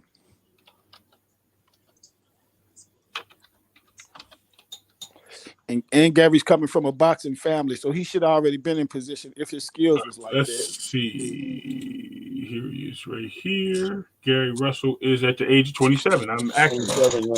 27, yeah. I am accurate. Right. So thank you for questioning me, mister. I know my no problem, man. Anytime. Even Khalil Khalik even said the same thing. Salute. Yeah. Hey, smash the like button, guys, and make sure you hit the subscribe button. Leave a comment too. Don't worry. Not even in the chat. Just leave a comment. Let us know how we doing. I know everybody's like, this fight is fire. You ain't lying, ordinary, and this fight is hitting. Yeah, this is delivering. Uh-oh. Now this guy it's delivering. Now it's delivering. Now he's playing Echo here. Look. And I don't mean Echo our guy, Echo. I mean like he's playing Right. like the response to what he was doing. He's sitting in. You about to throw the towel in? You look like you about to throw the towel in. He got the towel in his hand. What he doing? You got to put that thing down. That's top rank if he throw the towel in. That's it. Hey, what fight did y'all see Gary Russell in that make y'all feel like he can possibly beat Haney or Shakur? All his early fights.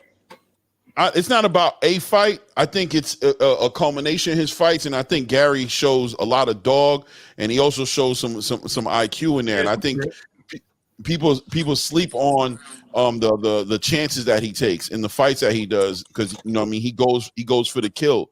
What skills he showing though? To make you think that he can match up with Haney? Because he has grit, and the grit makes a big difference when you're in a fight. When you can,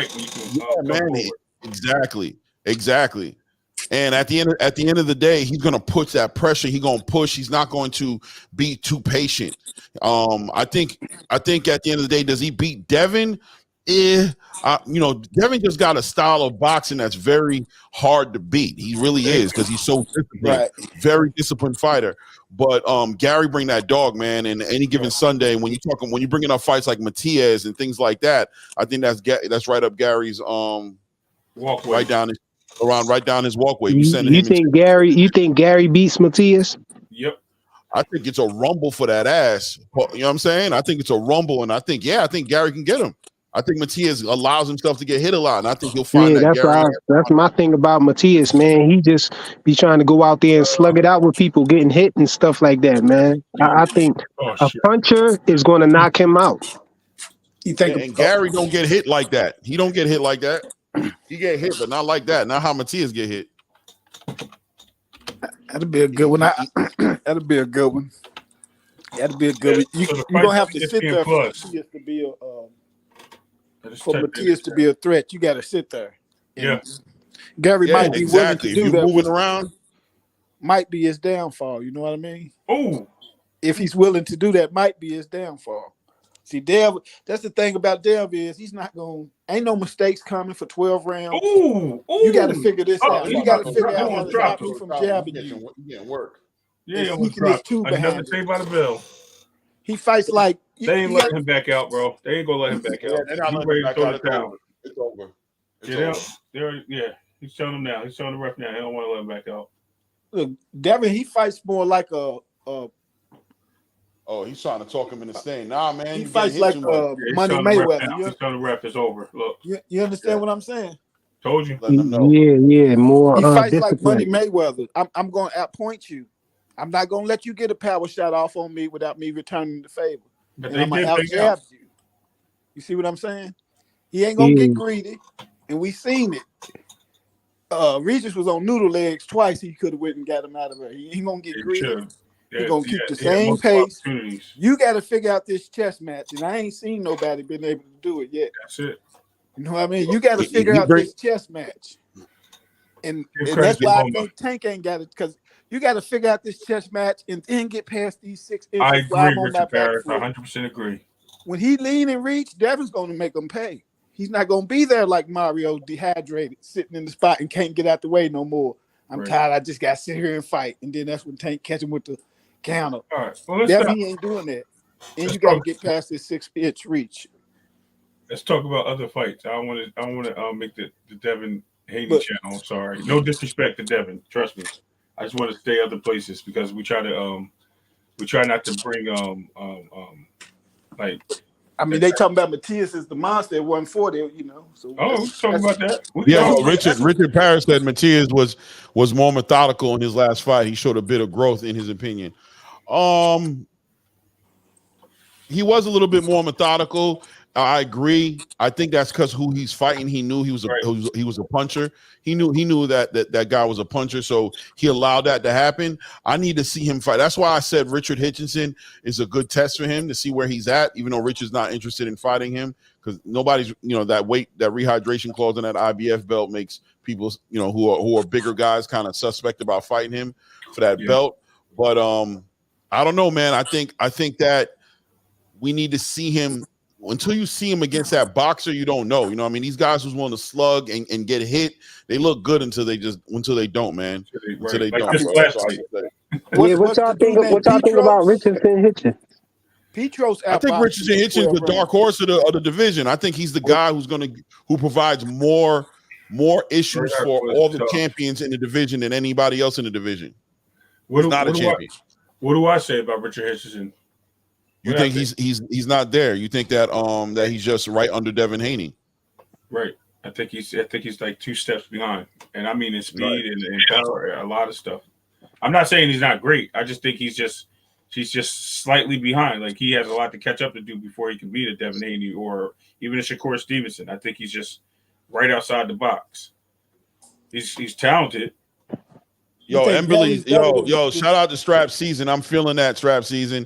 He says Emberly about to call out Canelo Alvarez again. I think that'd be a great ass fight between these two dudes, bro. Yeah, he punches hard too. He punches hard. He a dog, man. He really is. He really is a dog, man. I think him and Canelo will be a great fight. Yeah. I just think his look. He got to. You know why Berto got tired against Floyd? Like he beat all these other guys up with brute strength. When he fought Floyd, you see that it's the mass of the chest, man. That's what I'm telling you. You gotta. There's nothing wrong with being a big guy, but your chest either has to be wide with your shoulders, or it has to be in. Like you can't have that big bulge because that muscle weighs you down as you get. The muscle need oxygen. That's the issue. Yeah, it needs that blood flow. Yeah, and that's why these guys were. Look at them. They're massive dudes, man. Excuse me, pause. But, correction of 100%. Yeah, that was bad. But these guys, I think you gotta have a Mike Tyson style with all of them when you got the muscles like that, man. Mike Tyson used to come in bobbing and weaving and throwing hooks and overhand rights.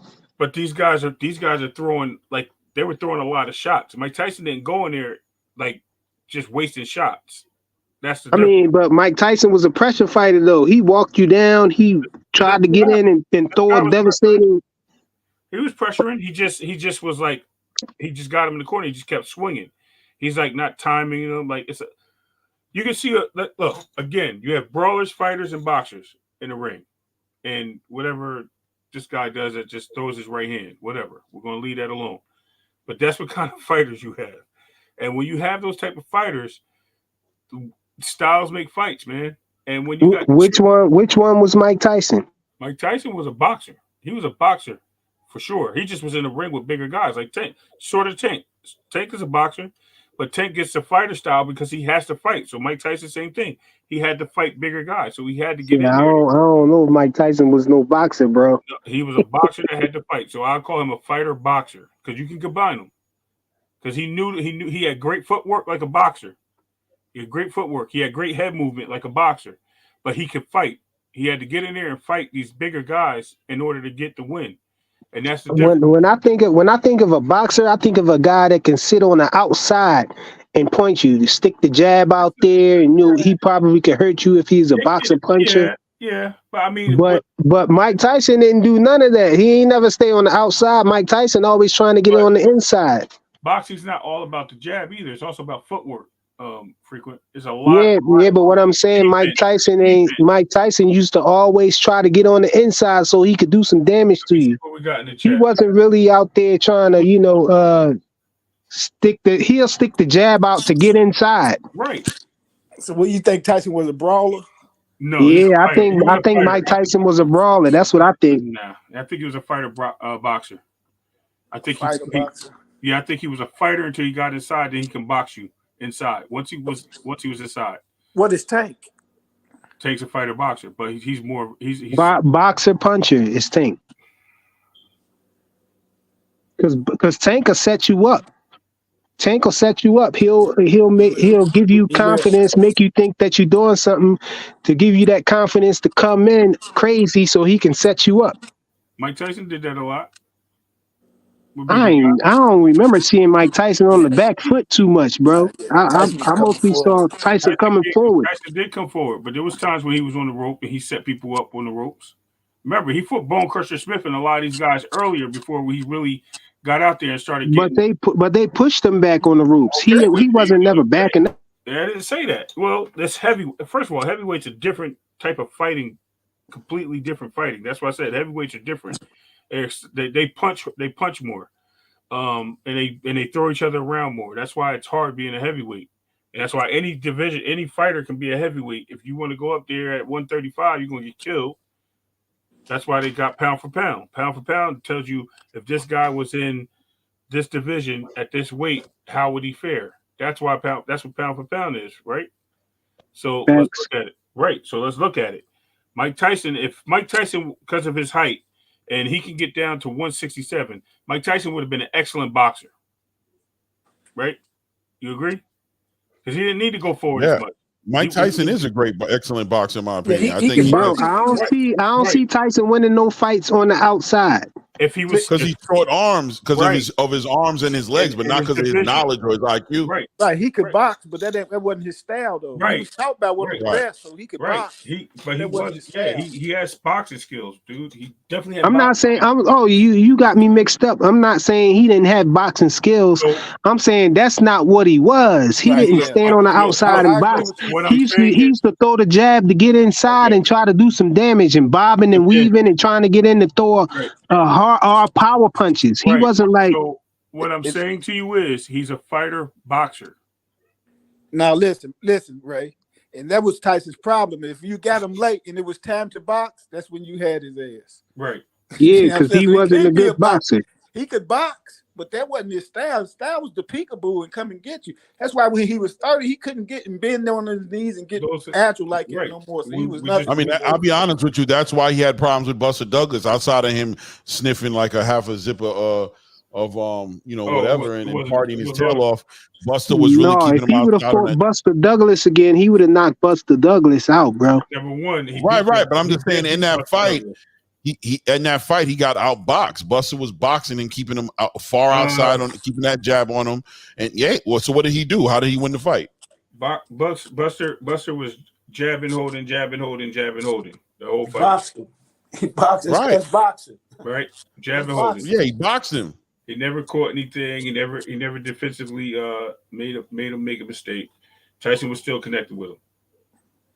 Okay, but he lost. He got knocked out. Well, on paper he lost. We all know he got counted out in the ninth round.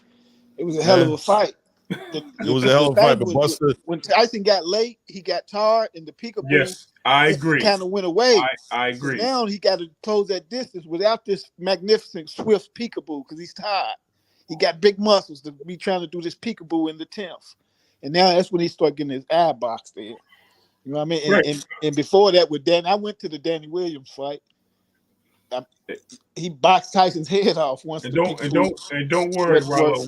We're not going to laugh at you slap boxing anybody here. Even though I know you meant shadow boxing. I got you. Yeah. You ain't got to laugh at. I don't know why. I don't even know why. I don't even know how people fall for that. What dude does with the mute button and all that. Kind of, I don't agree with it. Give me weirdo vibe, but I met Muhammad Ali 3 times. I'm 5 minutes from his house right now. If y'all see my picture on there, that ain't my family. That's Rock. That's Muhammad Ali. That's what I was going to say. The person up front, that's Muhammad Ali. That's Rock. Yeah, that's Rock. Me, my son, his son, right? My son's best friend. That's me, Rock, my son, and my son's best friend. Right. You know what I mean? Right. I believe you, man. I was telling you we wasn't going to do that to you here. That's not what we do. All you got to do is pull up Muhammad Ali's school tours in Louisville, Kentucky in the 90s. It's going to show you where he came, 91, 90, 92, 93. That's right. I think you're about my age. You know what I mean? You're 41, right? I'm 43. 43. Yeah. It'll show you where he was in the city, him and his wife. So, Freako, you the oldest one on the chat, huh? You asking people age. I'm 51. When you told people how old you were, bro, I swear I didn't believe it, bro. I could not believe it. I thought you were playing for real. When you told Fanon how old you were, dog, I couldn't believe it, dog. You sound Jesus. 51. You 51, Freako? Yeah, I'm 51. Right? Sound like the youngest one in the chat. That's crazy. Probably look the youngest too. That's crazy to me. I couldn't believe it. I ain't gonna lie to you. How old are you again? You said like 51? Yeah, I'm 51. I was born in 72, bro. Family. Yeah, bro. He watched Dr. J play. He watched him win a championship. I mean, that I couldn't. I thought you were playing. I thought you were playing with that man's head, man. I thought you was like, nah, yeah, I am 51. Now what? Yeah, OG. He called him OG too. He's like, Yo, you the OG for sure. Oh, you call me OG? You like 2 years younger than me. But what we call people OG. I know. That's it don't mean that you older than me for me to call you OG. Right. No, I remember the comment. He was like, don't call me OG. That snack water too. Yeah, I think he got a complex about his age or something, about being old. People calling him old. Oh man, yo, that was funny. OG. How you gonna you like my age? How you like how old? Oh, what do you mean by OG? What you trying to say there? That was funny, man. I couldn't take it. I couldn't say I was dying that day, bro. I was like, dang. I be dying laughing every morning. He have me laughing. That's what I like. I laugh at him every day. You ain't see the fam, Frequent is funny as hell. I remember when Frequent hit the when Ray Davis was trying to play the Peacemaker on Deem's channel, and then Frequent just waited. It got real quiet. Frequent was like, "Nobody trying to hear that, Ray." He was like, "Nobody trying to do it. It's Hanos. Ain't nobody trying to do that. No, Kumbaya over here, Ray." I was like, "Oh, bro." I had to put the mute on, bro. That thing threw me all the way off. I was laughing. It just got quiet, and all of a sudden, nobody trying to hear that, Ray. I didn't even finish what I was saying. I don't even know what my thought was on that. I can't remember that either. I know you was talking about some kumbaya stuff. I said, "Yo, we don't want to hold hands." Yeah, that's what you said. We don't want to hold hands. Nah, you know what it was? I think it was because somebody was coming at Chris. Salute to him too, Chris the Trucker. I haven't seen him on the chats in a while. Somebody was really coming at him really hard, and they was like really trying to disrespect him. I'm like, yo, it ain't really that serious. Like, Chris Trucker? Yeah, but you were saying something crazy like, yeah, I think all us fans, we need to stick together because we all love boxing and this is. Oh, let me correct that. Okay, and I said, no, we need to stop that.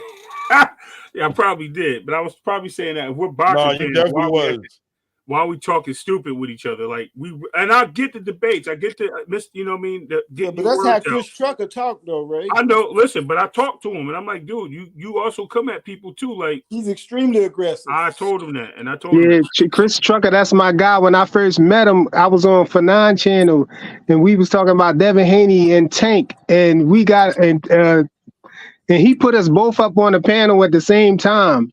And I think he put himself on mute, or he went away, and it was just me and Chris. And Chris was like, "Yeah, these Haney fans be saying they be talking crazy, they dumb or something like that." Yeah. And he just started talking about fighting. He wanted to box me or something. Yeah. And then he was like, "So what you talking?" He like, "So what you trying to do?" He was like, and I ain't say nothing fast enough. And he was like, "I don't even go that way." And Fanon was like, "Hold on, y'all in here talking about people's sexual preferences and stuff." He just took us off. Wow. He kicked us both off. That's your boy, though. That's your boy. Yeah, no, Chris, he's aggressive. But I talked to him because I had to help him understand, man, you being aggressive and emotional. He's yelling at me, screaming, but he knows Tank though, personally. Yeah, I mean, to his I figured that part out and everything. That's what made me understand why he was the way, saying the things that he was saying. Yeah, we need to stick together. He said he was Calvin's first fighter. Right. Yep.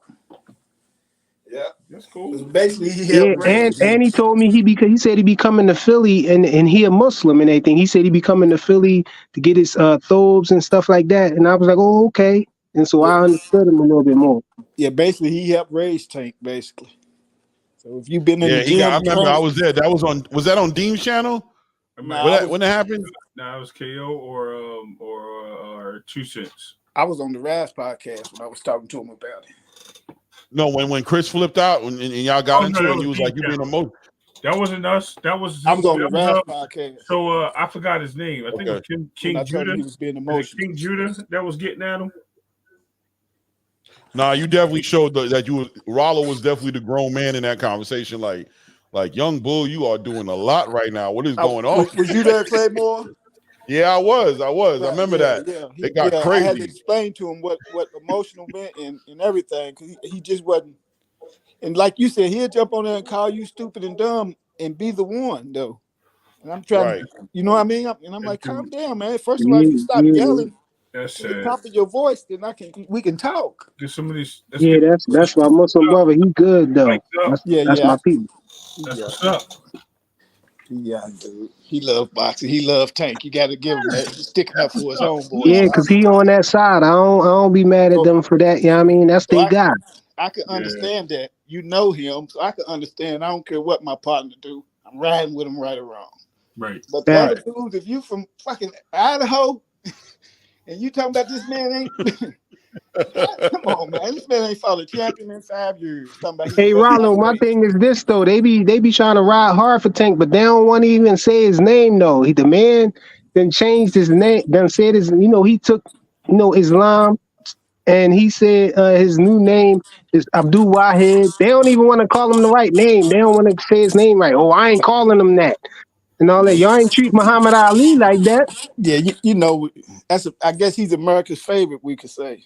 So you know how that goes. You still call him Little Man, so I don't call him Little Man. No, not you. I'm talking about Frequent. So you talking about me in the chat, calling him Little Man? See? So what's the difference? Yeah. I'm saying when I do say his name, Abdul Wahid, at least I'm not calling him the wrong name. And I tell you what, I am starting to question his heart though, because I've been giving it a pass and blaming it on Al and have his handlers not wanting to take that chance, because if you had a guy making $120 million a fight, provoker, I wouldn't go get him beat either. You know what I mean? But Tank, when you gonna come out and call somebody out, Tank? Somebody with a real belt. I need you to call him out this year.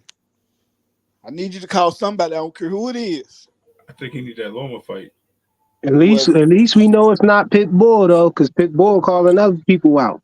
Yeah, Pitbull he looked like a daggone. But isn't Frank in the conversation? Isn't that what it's supposed to be? It's supposed to be Frank first, but that's a good fight. I like that fight though.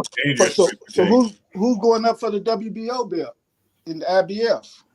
Well, I mean, that's a good question. That's a real good question. So Loma and it's supposed to be Loma. No, Loma and Cambosis. Yes. No, they're going for the IBF. No, he said the WBO. No, he said the IBF. He said the IBF. Loma and Cambosis. What about the WBO now? The WBO is up for grabs. I think they're talking about Shakur is trying to get in the mix with that for with Navarrete. With Navarrete, yeah. Because Navarrete is a WBO champion at 130. So he can jump up and fight for that title. But Shakur is trying to be slick. See, Bob's got some slick moves up his hands.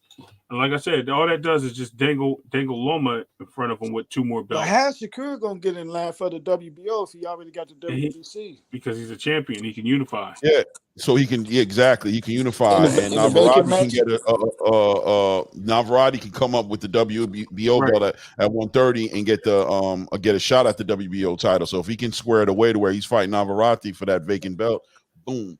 Oh, okay, in the vacant matchup, yeah. Right. Okay. I think Tank need to get one of those belts, man. Tank need to try to get them belts. Tank don't care about no belts, man. But I ain't buying that, man. I think that's the dumbest thing. People say, he's saying that he don't care about belts. Then why you fighting mandatories then to try to keep the belt you got?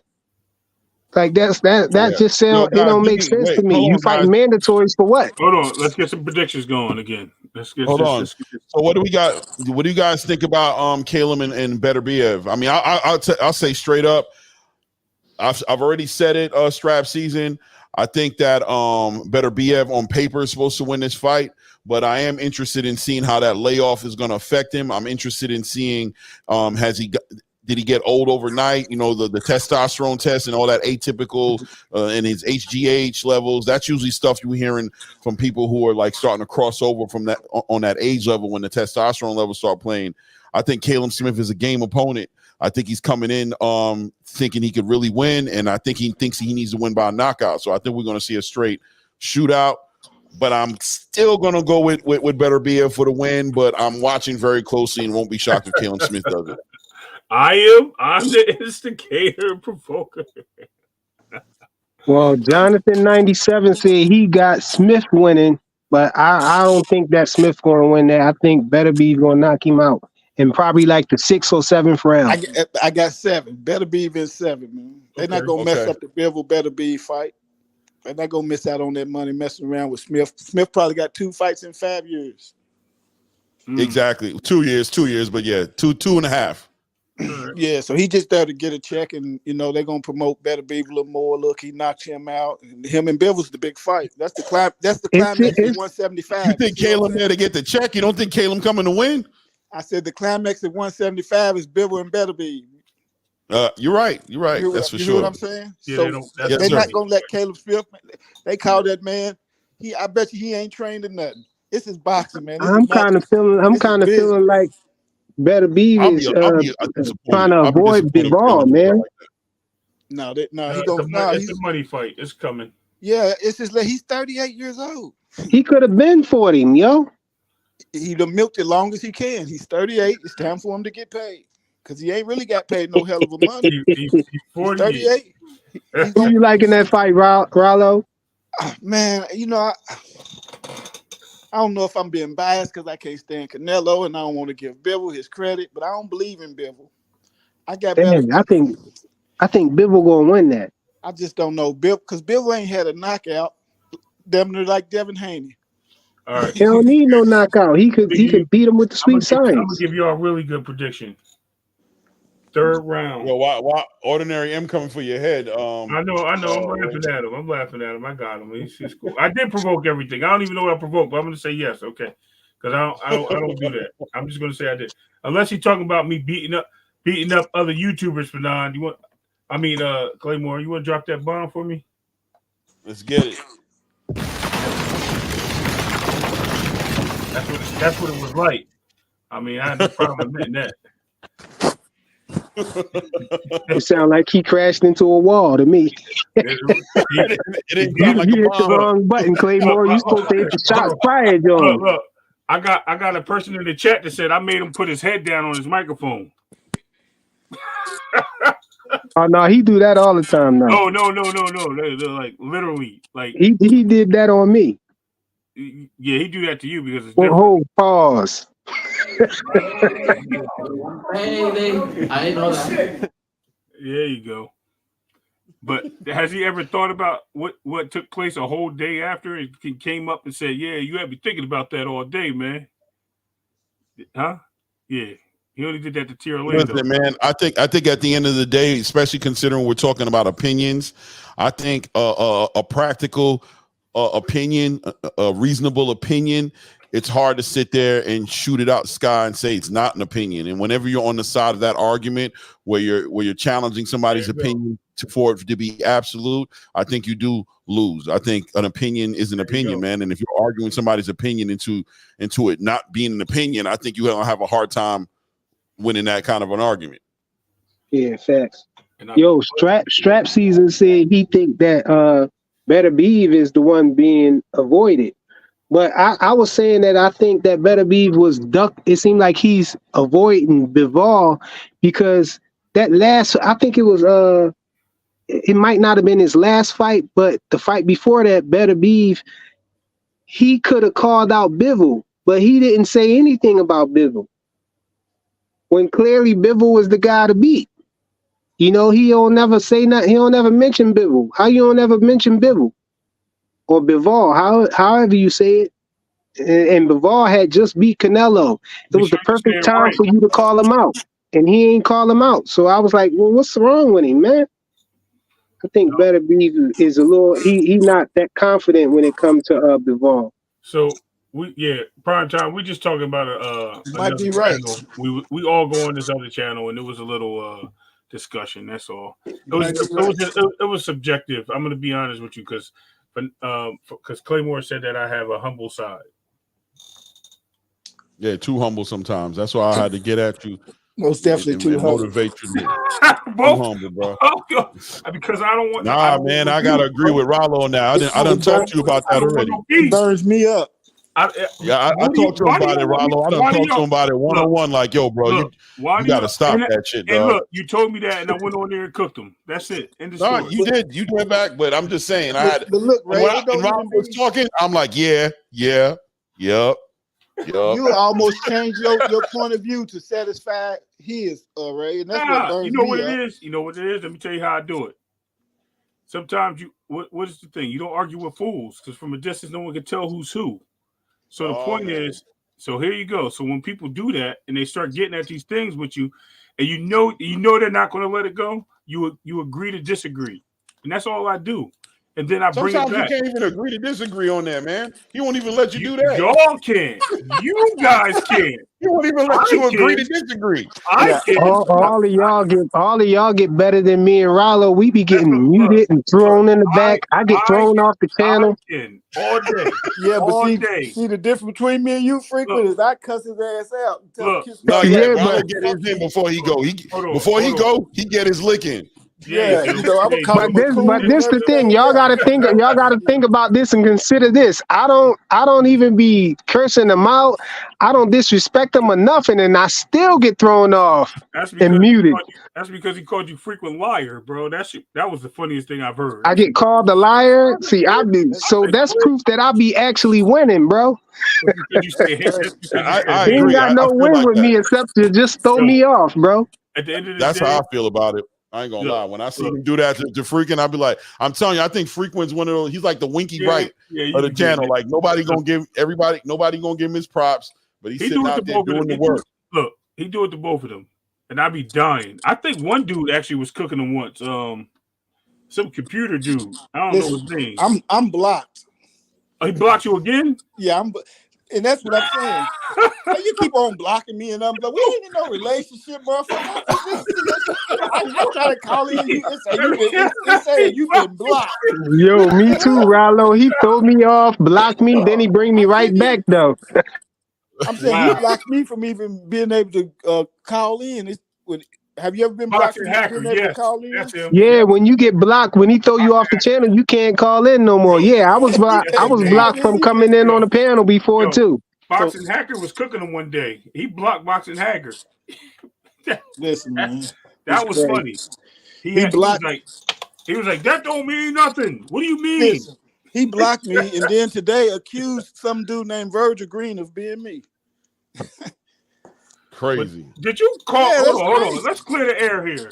Did you go on somebody's channel pretending to be somebody else? Man, and see, that's why I don't like. Come on, man. I don't know. I wasn't there. No, come on. You know he ain't do that. He know he ain't do that. Come on now. Like 7 people went on his channel the next day and was like, "Yo, Rollo was imitating somebody else on somebody else's channel." Yeah. Somebody did say. Matter of fact, I think that might have been Dean that said that, but I don't know. I think it was Dean. I think it was Dean. Yeah. Name dropping. I know who it was. I didn't want to say it. Oh, my bad. Like that. I ain't say Frequent did.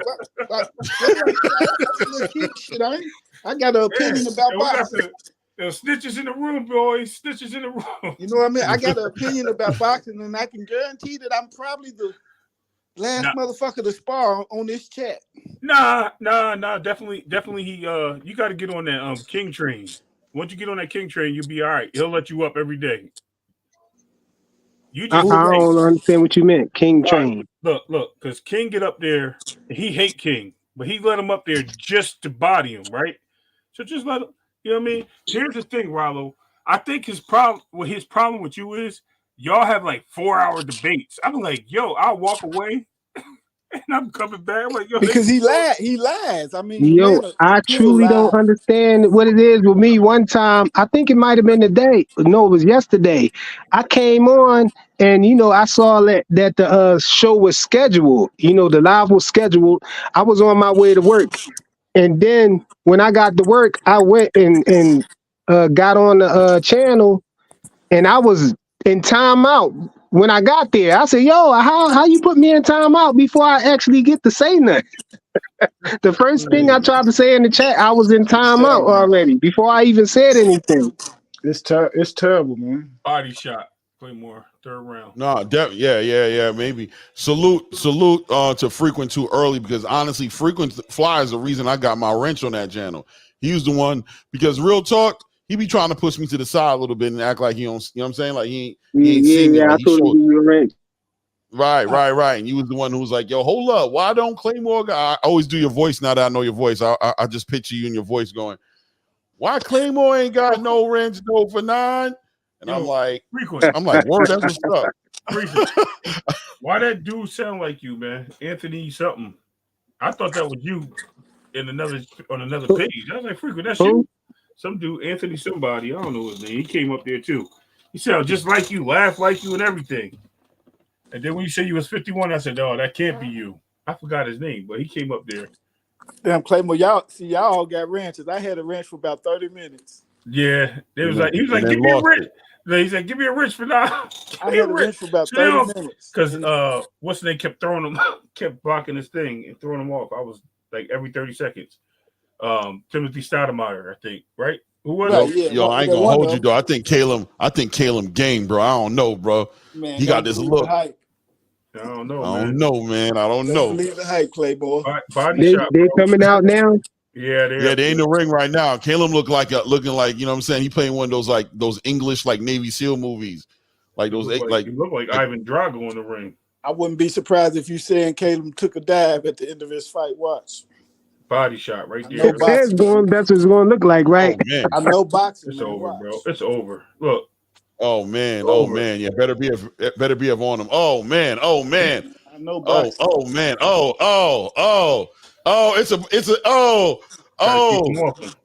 Keep him off him. Up there you go again. Look. There you go the jab. Right there. Get him off them ropes, bro. You gotta get off those ropes, Callum. Yes, he is. Can't do that. You got him in the middle of the ring. He gotta stay in the middle. Yeah. You gotta stay in the middle. You let him back him up. Yeah, and he need to keep that jab in his face. What I tell you? Strategy. Right, there you go. Look how small that ring is. Who's that ring help right now? Berterbiev all day.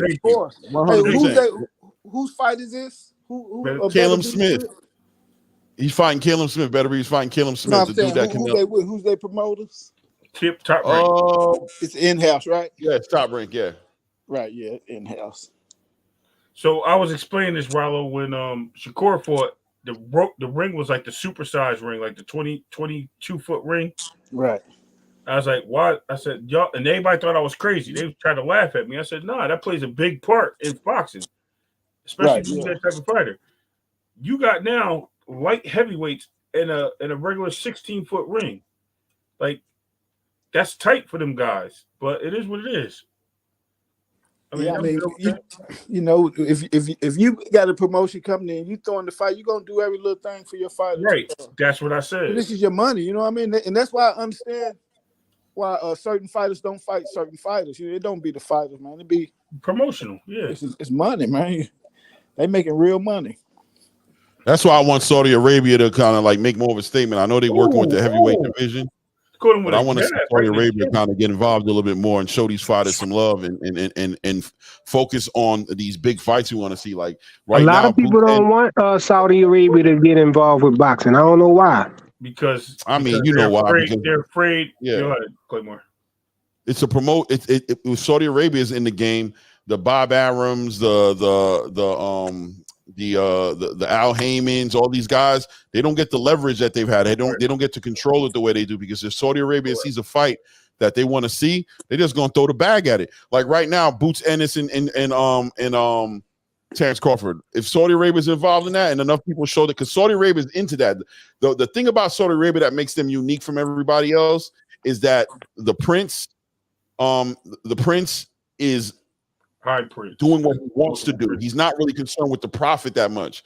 If he sees it as a great fight, he'll throw the bag at it. That's why you see Ngannou and Joshua just like that, right? Ngannou don't even is 0-1. He lost against Tyson Fury, but the Prince wants to see the fight, so he gonna throw the bag at them and they're gonna fight. Right now, if Saudi Arabia gets involved, we're gonna see the fights we want to see, but the industry in general, talking about like the promoters, like the way the structure and the business model is in America and the way the promoters get like so much money, that shit will get cut right in half, because Saudi Arabia don't even deal with the promoters like that. They run right to the fighters. That's why that thing happened with Gervonta and Devin, the way Eddie Hearn was like, yo, I got a bag for Gervonta. And they were like, why don't he run through Al, run through? Saudi Arabia ain't running through nobody, bro.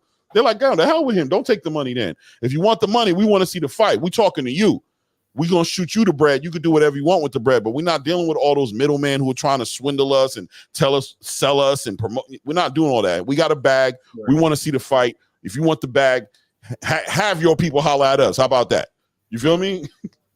Or don't. I'm going to go play with my lions now in my living room. You going what? That's it. I'm going to go play with my lions. In my lions. Okay. I'll be playing with I'm playing with the lions and the monkeys and the, my camera just went off. Yeah, it did.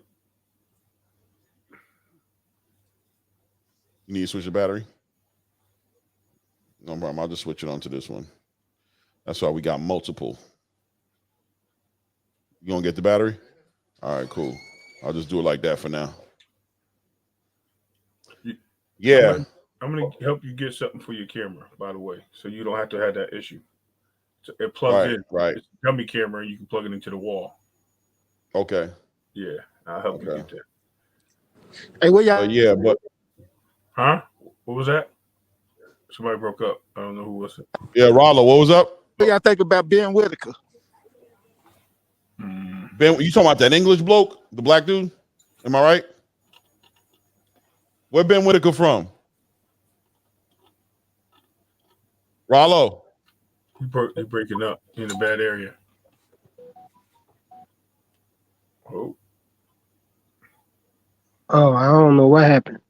Yeah. All right, man. I mean, I guess you're trying to figure it out, but I think you said Ben Whitaker. Ain't Ben Whitaker from England? Don't know. You guys don't know Ben Whitaker from England? I don't know who that is. Might be Pernell Whitaker, third stepchild. Hope not.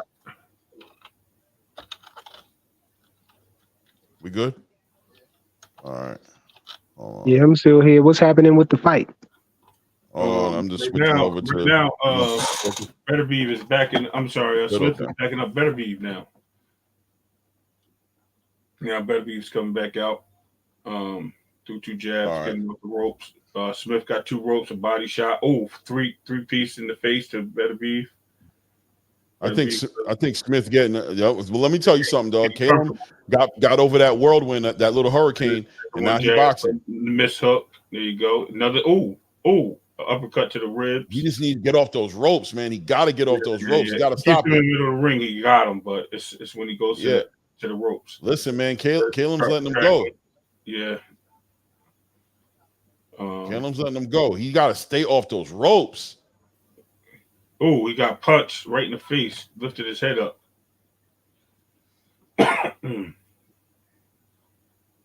Looking at, he's backing up again. Callum, get off those ropes. Get off those ropes. You are playing yourself. Elbow by excuse me, came with a British uppercut. Look, big miss and a shot at the bell. Yeah, that's crazy. Who you get that round to? That one I'm giving to Caleb Smith. I think it's 1-1. Yeah, I think Callum took that round too. Yeah, I ain't never seen a I forgot. I think that is what is it called? A British uppercut. Rollo's still on. I think he may have had a phone call or something. All right, let me see. Benjamin Whitaker, American. So you're all wrong. And then there's a Ben Whitaker. Okay. Yes, you're right. There's a Ben Whitaker in New Zealand, and a Ben Whitaker in England. It's a bunch of them. One's a welterweight, one's a lightweight, one's a light heavyweight. I don't know which one he's talking about. I'm gonna assume. Which one is it? Say it again. What is it? The lightweight. What was it? There's a welterweight, a lightweight, and a light heavyweight. But one's 5-0, one's 0-1. I think it's a light heavyweight. Who's the light heavyweight? He's 5-0. That's the British dude. I think that's him, man. I don't know. Rollo has to confirm, but I feel like you're talking about him. Yeah, his nickname's a Surgeon. The other guy is 15-10. So yeah, that ain't him. Has to be the British dude. Yeah, I think he's a British dude. Let's find out. See what he's about. He shouldn't be ranked yet, but let's see. Yo, listen, man. Callum is boxing, man. I'm sorry, he is. He boxing, bro. If you get past, listen, I said third round. If you get past it, then Freako might be right. Look, he just need to stay off those ropes. He's not having a good time staying off those ropes. Now he's not hurting. He's not hurting Berterbiev, but he is winning these rounds and he's winning these exchanges. When Berterbiev gets him against the rope, though, he starts to open up and it starts to get kind of crazy. Yeah, I see that.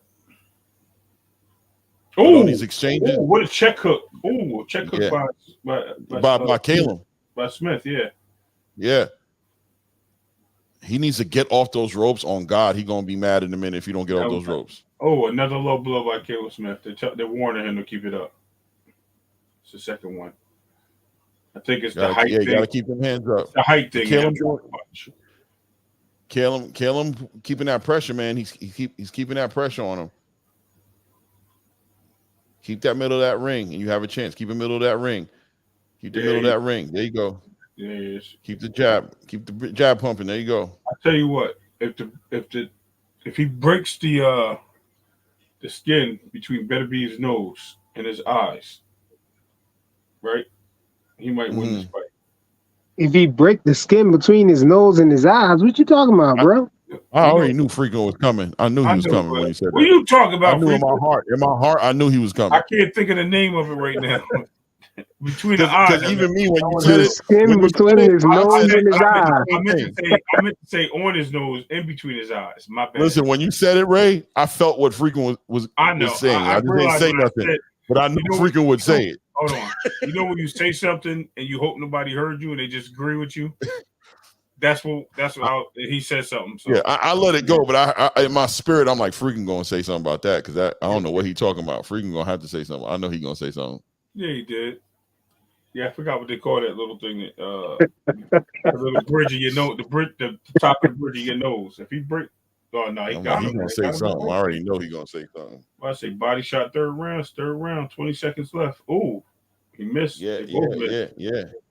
Now he on them damn ropes, man. Yeah, his face is getting checked up. Nice. He's sticking him though with that check. Periodically sticking him with that check, but he ain't hurting Berterbiev for nothing. I can tell you right now. Right. Here goes the bell. That's one thing I noted. So they didn't even let the bell go. They just cut the commercial. What kind of nonsense is that? Yeah, he could have went right to sleep right there, right under 1 second. He could have went to sleep. Hey yo, LOL. That's what it's called. Frequent. You see. Berterbiev is scary strap season. He's a scary because you know what? He got that Deem said it right. The Terminator. He got that Terminator energy. Like he's not getting hurt and he's just walking this dude down. Now, Callum is letting his hands go. Who do you got winning that round? By the way, I think it might be 10-10. Believe it or not, because it was early. Yeah, kill, I think it's up in the air. But I'll give it effective. So I'll give it to the champ because he's the champ. There it is. I'll give it 2-1 Berterbiev. I agree with you. I think when it's that close, you just give it to the champ. See, they're showing that.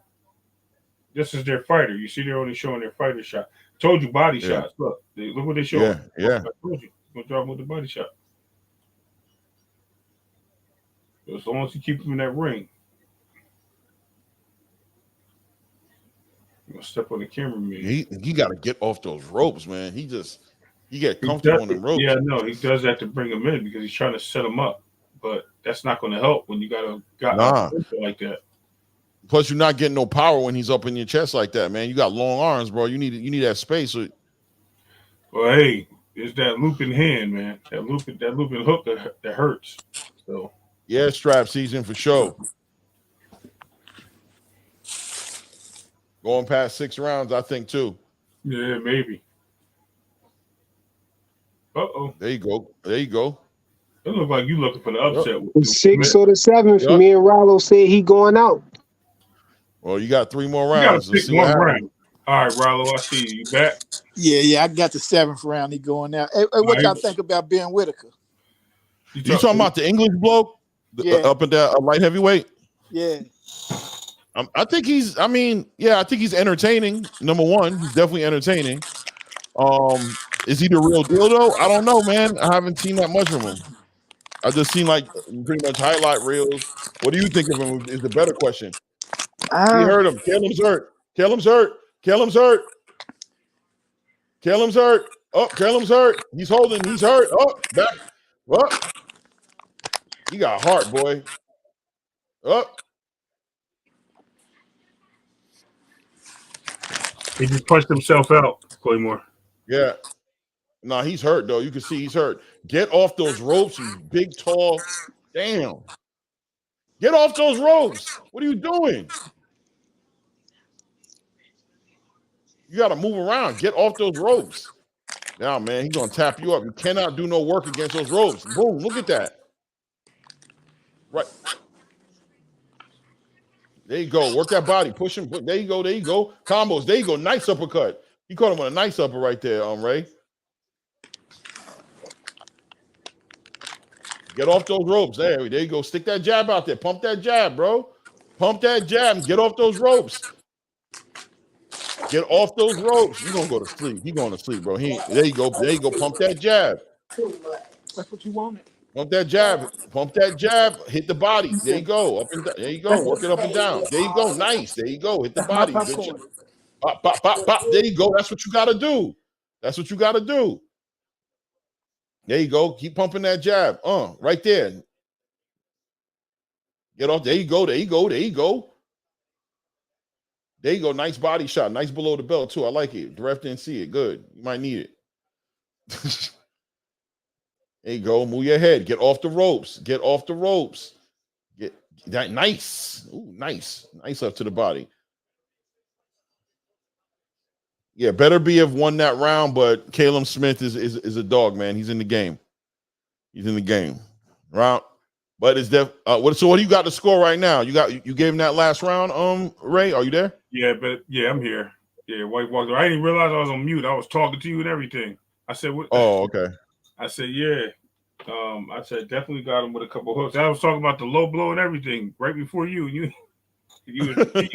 I'm like, yo, I just turned. I was still on mute. Yeah, I had to talk to the wife. No doubt, no doubt.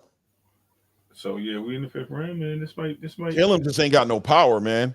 That's what the problem is. Yeah, because he's hitting him. He got to look at this hook right here. Look when he get off the rope and he start. But of course they're gonna show their fighter. It's top right. But when he hit, he started hitting him with hooks, and he turned right there. Look, and he kept hooking him, and he turned him. I was like, yo, that's crazy. But when he's up on those ropes, man, he's really just giving up. There you go. He's coming out strong there. Stay in the middle.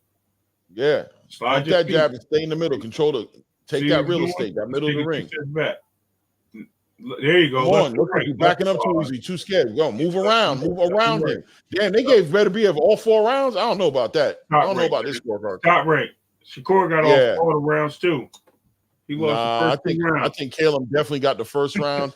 And the second round is definitely a possibility. Yeah, I think he got two rounds out of this. Yeah. Well, I'm sorry, 1 round. Excuse me. 1 was close. How you let him just stick them jabs in your face like that, dog? Get the hell off the damn ropes, bro. I think he got his money on Smith. Claymore's on the winning streak too, guys, by the way. So he's been picking all these fights. What in the world? Look at the copy box. Look at this. Yeah, they lying, bro. They lying. So that's why I told you. Yeah, that's a big lie. They are lying. Look at the copy box. They lying. That is a lie right there. If you ever seen one, that is a lie. I bet you Berterbiev win 3 out of the first 4 rounds, if not all 4. He did. They gave him all 4. Of course they did. You know why that is, right? I mean, the politics you're gonna say, right? Because the Bibble fight. Well, so if the fight gets stopped after the 4th, it's going to the cards. Right. Okay. Yeah. So they got to have their champion up. You see what I'm saying? If it gets stopped in the 7th, it goes to the cards. So they got to make sure he get them first 4 rounds in. So it's usually 4-0 or 3-1 to the champ's way. They'll clean it up coming back down the stretch if they had to cheat too bad. Yeah, see the guy wiping his Callum doing all right though, man. Just Callum ain't got no power, man. He doing all right. He just ain't got no power. Claymore, you see the guy right there wiping his palms off? They just greased him. That's why I was wondering how the heck y'all think Smith gonna win this, bro. Man. No, you're right. You're right, man. I thought I was hoping he'd have some power, man.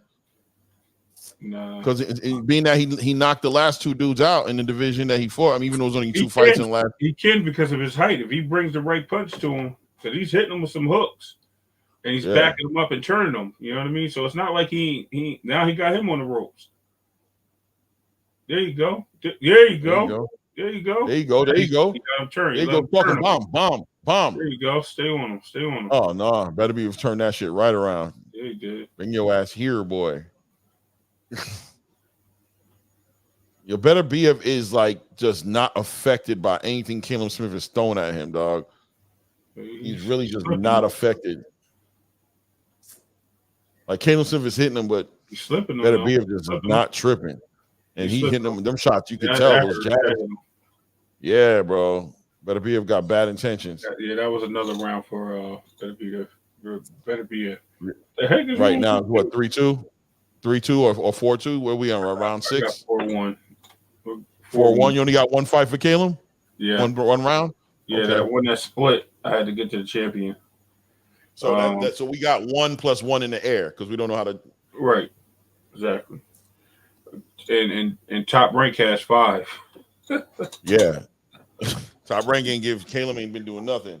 And he only threw 2 punches in the whole fight. You see, listen, if you was listening to the commentary, they'd be telling you all day that Caleb ain't doing nothing. They'd be like, oh, look at Berterbiev. Oh, he slipped that. Oh, he jumped in the air, slam dunked it, and then punched him in the face again. Like they be tripping. They be tripping. They be saying all types of stuff for their guys, bro. He said he slam dunked him, but he ain't do nothing. Yeah, like they really be tripping with it'd be crazy the commentary, how they be messing up the fights. He just missed with a big wide hook. See, look. They said he landed 1 jab that 5th round. That's impossible. That's crazy. That's impossible. And they say he landed. Yeah, if he landed anything, he landed some jabs, bro. That's crazy. Exactly. Oh man, he caught him. Caught him with a crazy right. This might be it. Right on the chin. Boom, caught him again. Damn. No, bro, you can't take these shit. He got no movement, no nothing, bro. He's just a big old tree. Yeah, big old tall tree. There it is. And with the Mike Tyson elbow slip. Yeah, there we go. There we go. I see it. There we go. Through the hook with the little elbow at the end. Crazy. If he knocks him, I think it's coming with a straight right over the top. Watch right here. You talking about Berterbiev? Nope. Watch. Caleb, watch. He's going to hit him straight right over the top when he gets him back in the middle of the ring. There it is. No. He slid it, but he ain't top with it. He come over top with it. Watch. He slid it through, though. He slid it through the hole. Nice body shot. Yeah, in the middle of the ring. Look. He's going to try. Watch. Over the top. You can't be up close. Coming through the middle. Come over the top with it. It's right there for you. Nah, come on, yo. There we go. Over the top with man, look right in the solar plexus. There it is. That's over the top. Ooh. Damn, his face looked terrible. I think Caleb. Oh man. I thought I was gonna give Caleb this round. He's fighting him though. He got the round. He got the round so far. Yeah.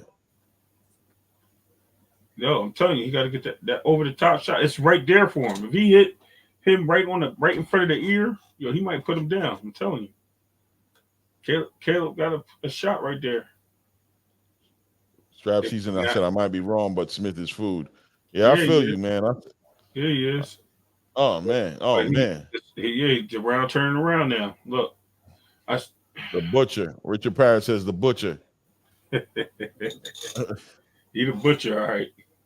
Yeah, he doing them dirty. Like he's definitely landing the more effective shots. Now they gonna give him the round because of the end of the round flurries. Like, come on, because he's doing this to him against the ropes. Exactly. Right. Look there. Come on, you gotta land this. Ooh, okay. Oh man. Another 3-piece. Yo, that left hand is just home, bro. Berterbiev's left hand is just home, and that jab is just right there, just bop. And it's hurting him like every time it hits him.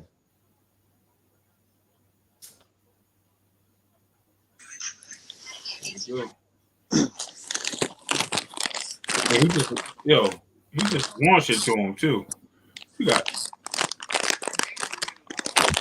I see. The hell is that? Somebody eating some Rollo eating some chips. Either that or he got some what they call back in the day we used to eat now laters. Yeah, what the heck was that?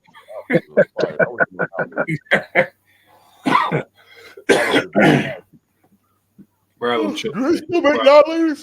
Huh? The 7th round is his final destination, bro. It's his final destination. Yeah, 7th round, his final destination. That's just because he had incentives to make it past the 6. Right. You know what I mean? So he got his extra money. Now it's time to go down. Watch. Richard Paris said the butcher. Yeah, he did. Crazy. Yeah, see, look at his face. I told you, his whole face look weird. Make Earl look like he made Earl look normal in this fight. Look at his face. Look like his skin peeling off. One side of his head is swollen. How you gonna fall for that feint? See, there it is. Nice left hook. And he missed it. Should have followed it with an overhand. Went to the body like a dummy. He got his energy back up. He took that round off. Look. Yeah. He took that 6th round off. Damn. Oh, he punched him in the back of the head right there. Yeah, a little bit.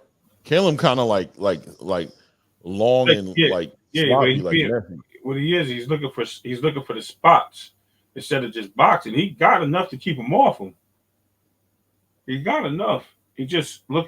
Oh, there it is. There it is. There's the shaky. Oh, there it is. There it is. He about to go. There you go. He about to go. Your prediction about to come through. Down. Yeah, he about to go. Down. Oh, yeah. Oh, yeah. He's gone. He's gone. He's down on his ass. He's down on his ass. He sat him down. That's crazy. He don't want no more. 8 7. Give him the 8. Better not stay down. 7, 8. Yep. There you go. Up. Yep. Oh, he took a 1-2 straight. Oh, another 1-2. He going down. Oh, right down the middle. Right there in the middle. Oh, man. Berterbiev. About to go 20 and 20. 20 and 20. 20 knocked him down again. Look, they waving it off. They're waving it off. Look. Are they? Yeah, his team's coming in the ring. Yeah, they're waving it off. Yeah.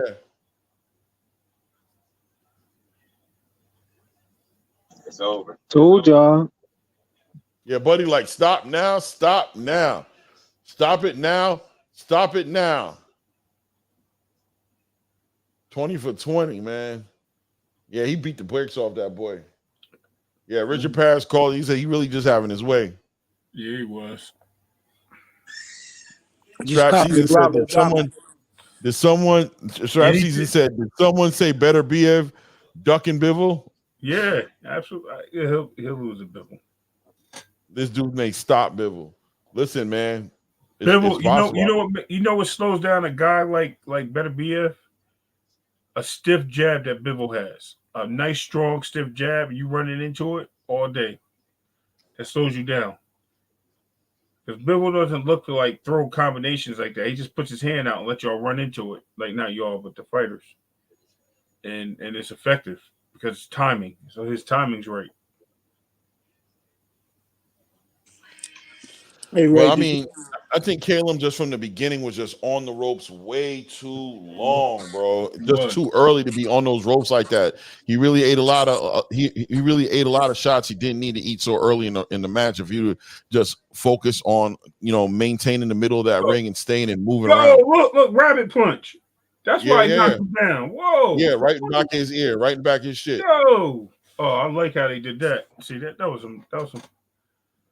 And why did he grab him? They need to get rid of the instant replay, man. We don't need to see what happened. Yeah, he knocked him. He punched him in the back of the head hard too. It wasn't even a light punch. Like he hit him hard. All right, well, go ahead, Rollo. I know you was gonna say something. I was just saying, y'all can call me Rollo Damas. You know what I mean? Not calling nobody Rollo. like Nostradamus. I know what you mean. I know what you mean. Yeah. I predicted that. That's yourself. Well, listen, put it together again, and you say it to yourself 3 times, and tell me what it sounds like. I'm not saying that. Rollo Damas. I'm not saying that, dog. Man. Nah, that don't sound right. It's like say Ray Damas. Yeah. Nah, it's different. That has a different thing to it. Look at Bob Aaron. How he make it to the ring? Is Walker 90-something years old. Yeah, that dude is old, man. Man, Bob been pimping these boys for a long time. Yeah, I know. His daggone skin tags is older than me, bro. Let's see if he gonna call Bivol out though. Why would Bud go inside with Bob like that after he seen what Floyd went through? Why did he do that? I thought he was already there when Floyd left. Like he was just getting started. Was it? I think he had just got started when Floyd left. Yeah, I think he was at. No, he signed another deal with Bob. Oh yeah, that's what. Yeah, he did re-sign with him. Look, because of the dangle of the fights, he's going to do the same thing with Shakur. He's going to dangle Loma in front of him if he beats Kambosos. That's why he pushed the Kambosos fight out the way for Shakur, so he didn't have it right away. How long do they fall for that? And then if they nobody wasn't over there for him to fight. I know, but they promised him the Thurman fight. I mean, why they just can't do what Bill and them did and get their own promotion company? Why they got to keep letting them get them stuck in contracts like that? You know what I mean? Why would they? I don't understand what's stopping them from doing that unless they signed a deal that they can't get out of. And they just stuck in it for like Tank. You know what I mean? How you not entertain $20 million? You know what I'm saying? To fight, to do what you do. How do you not entertain 20 million? How you know what I mean? Somebody call you with more money than you ever made, and you tell them to call somebody else? It don't make sense to me, man. You know what I mean? It sound like you're just not that sharp, and it sounds like your handlers got a handle on you, and you ain't got no real say in what you do. Sound like you're in a contract that you ain't got no say so in. You know what, y'all? If Bivol versus Berterbiev is in a small ring like that, we know it's the setup for Bivol to win. I mean, for Berterbiev to win. Yeah. Because the ring don't have no business being small like that. I said that. Especially with how big those dudes were, they made the ring look even smaller. Look, 3 steps they got to turn. That's it. Callum couldn't stay off the ropes. I know. As soon as you went back 2 steps, he was on the rope. Or in the corner. Like I said, go look at the ring size when Shakur was fighting. That shit was like double the size. It was set up foolproof, so Smith won't be able to run. Right. So and mess up the bag. Right, because he's longer and he could just stay back and just navigate. Pause. Right. Exactly. Frequent. He said because he long. Yo, you doing a lot there, Ray, a lot. You know what I'm saying? That's crazy, man. I know you didn't. I think that, Ray. I get what you were trying to say, though, Ray. Yeah. No, it's okay. Listen, I'm good. I'm past that juvenile stage. I get it though. Richard Parrish says Tank and Devin in that little.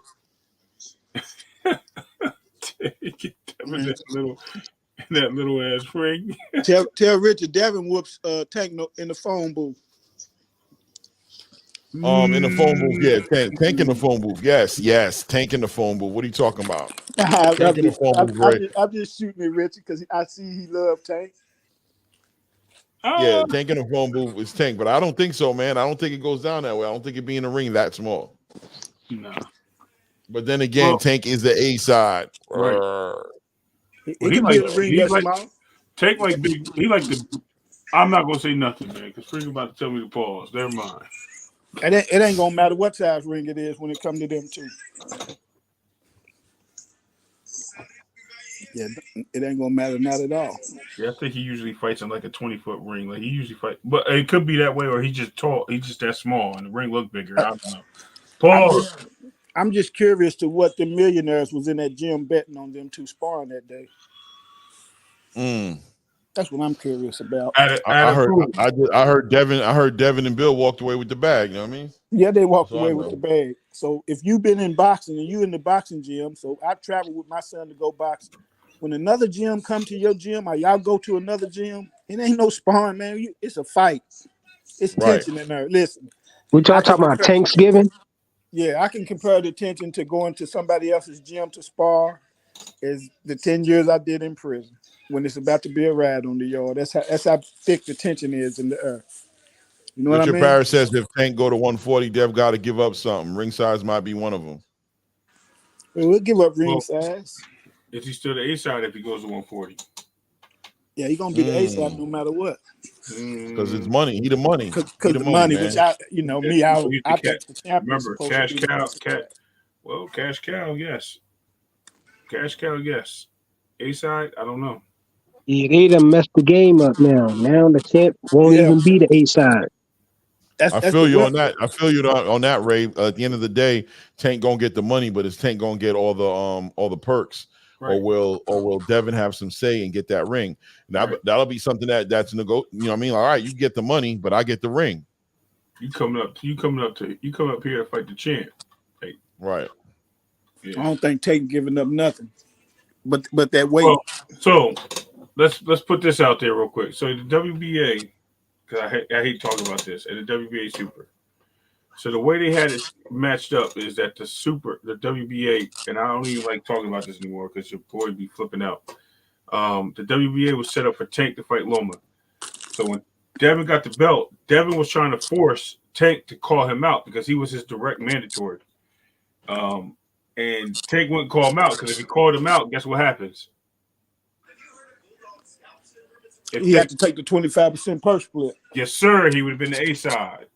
Right. That's why Tank never did it. Right. Yes, sir. Yes, sir. So for all y'all fun fans out there, that's a fact. That's why Tank never sent the contract. Say you send the contract.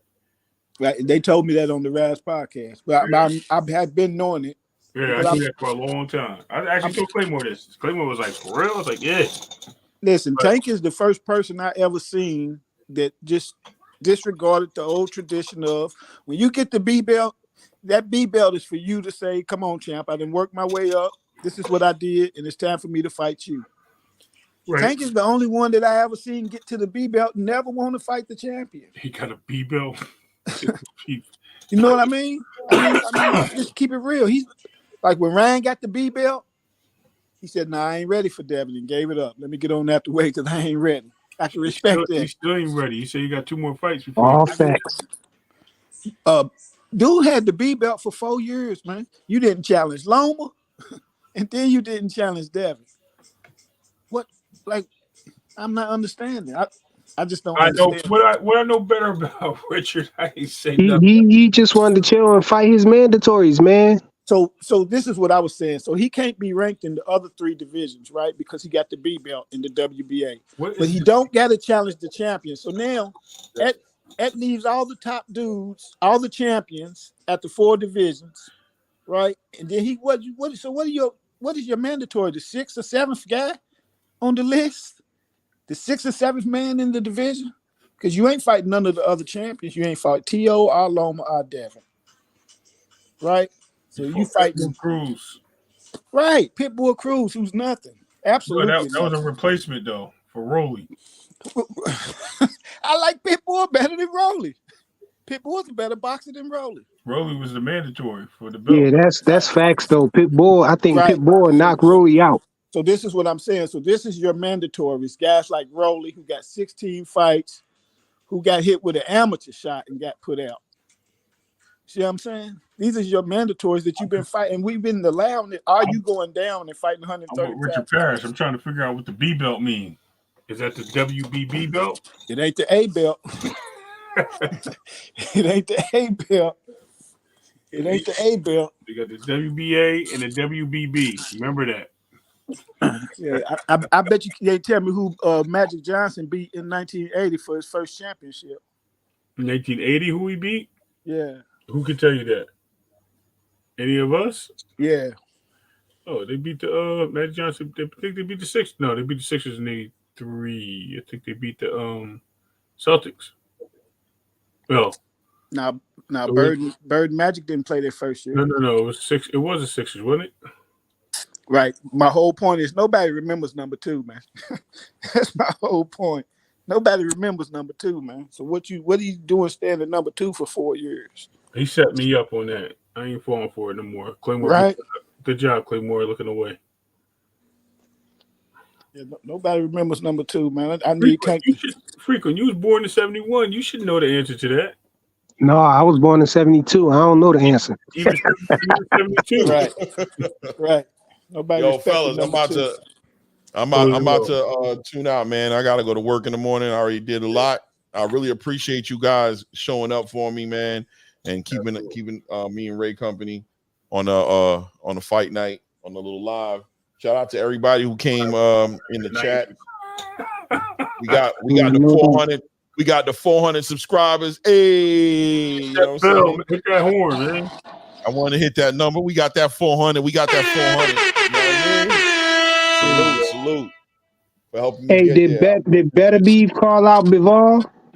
No, he ain't call him out. Ain't no call out. It's going down. Like that's what I'm talking about, bro. It's going Scary down. Scary energy, man. End of April. Oh my God. End of April, man. After Ramadan, they're looking to do it in April. You know, maybe like summer, maybe May, June fight. You can see all that? Yo, they cut me off, man. They cut me off. They literally shut my thing down. Nah, I seen it all. Bob Arum came in the ring, was like, yo, Turkey Al-Sheikh got the bag. I'm trying to make the fight happen.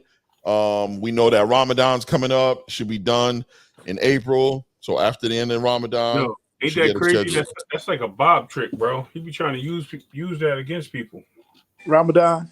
Yeah, he did that with Devin. Well, I mean, Turkey, you dealing with Saudi Arabia, bro. You're gonna have to deal with Ramadan, bro. I understand. If you want them to pay for it, you're gonna have to wait. Yeah, see, I don't mind the promoters getting their edge. You know what I mean? That's what they got to do. You know what I mean? Yeah, but I'm saying they did that to Devin. Devin wanted that fight in March, and they pushed it back to May because he wanted to fight him in April. He was like, nah, Devin.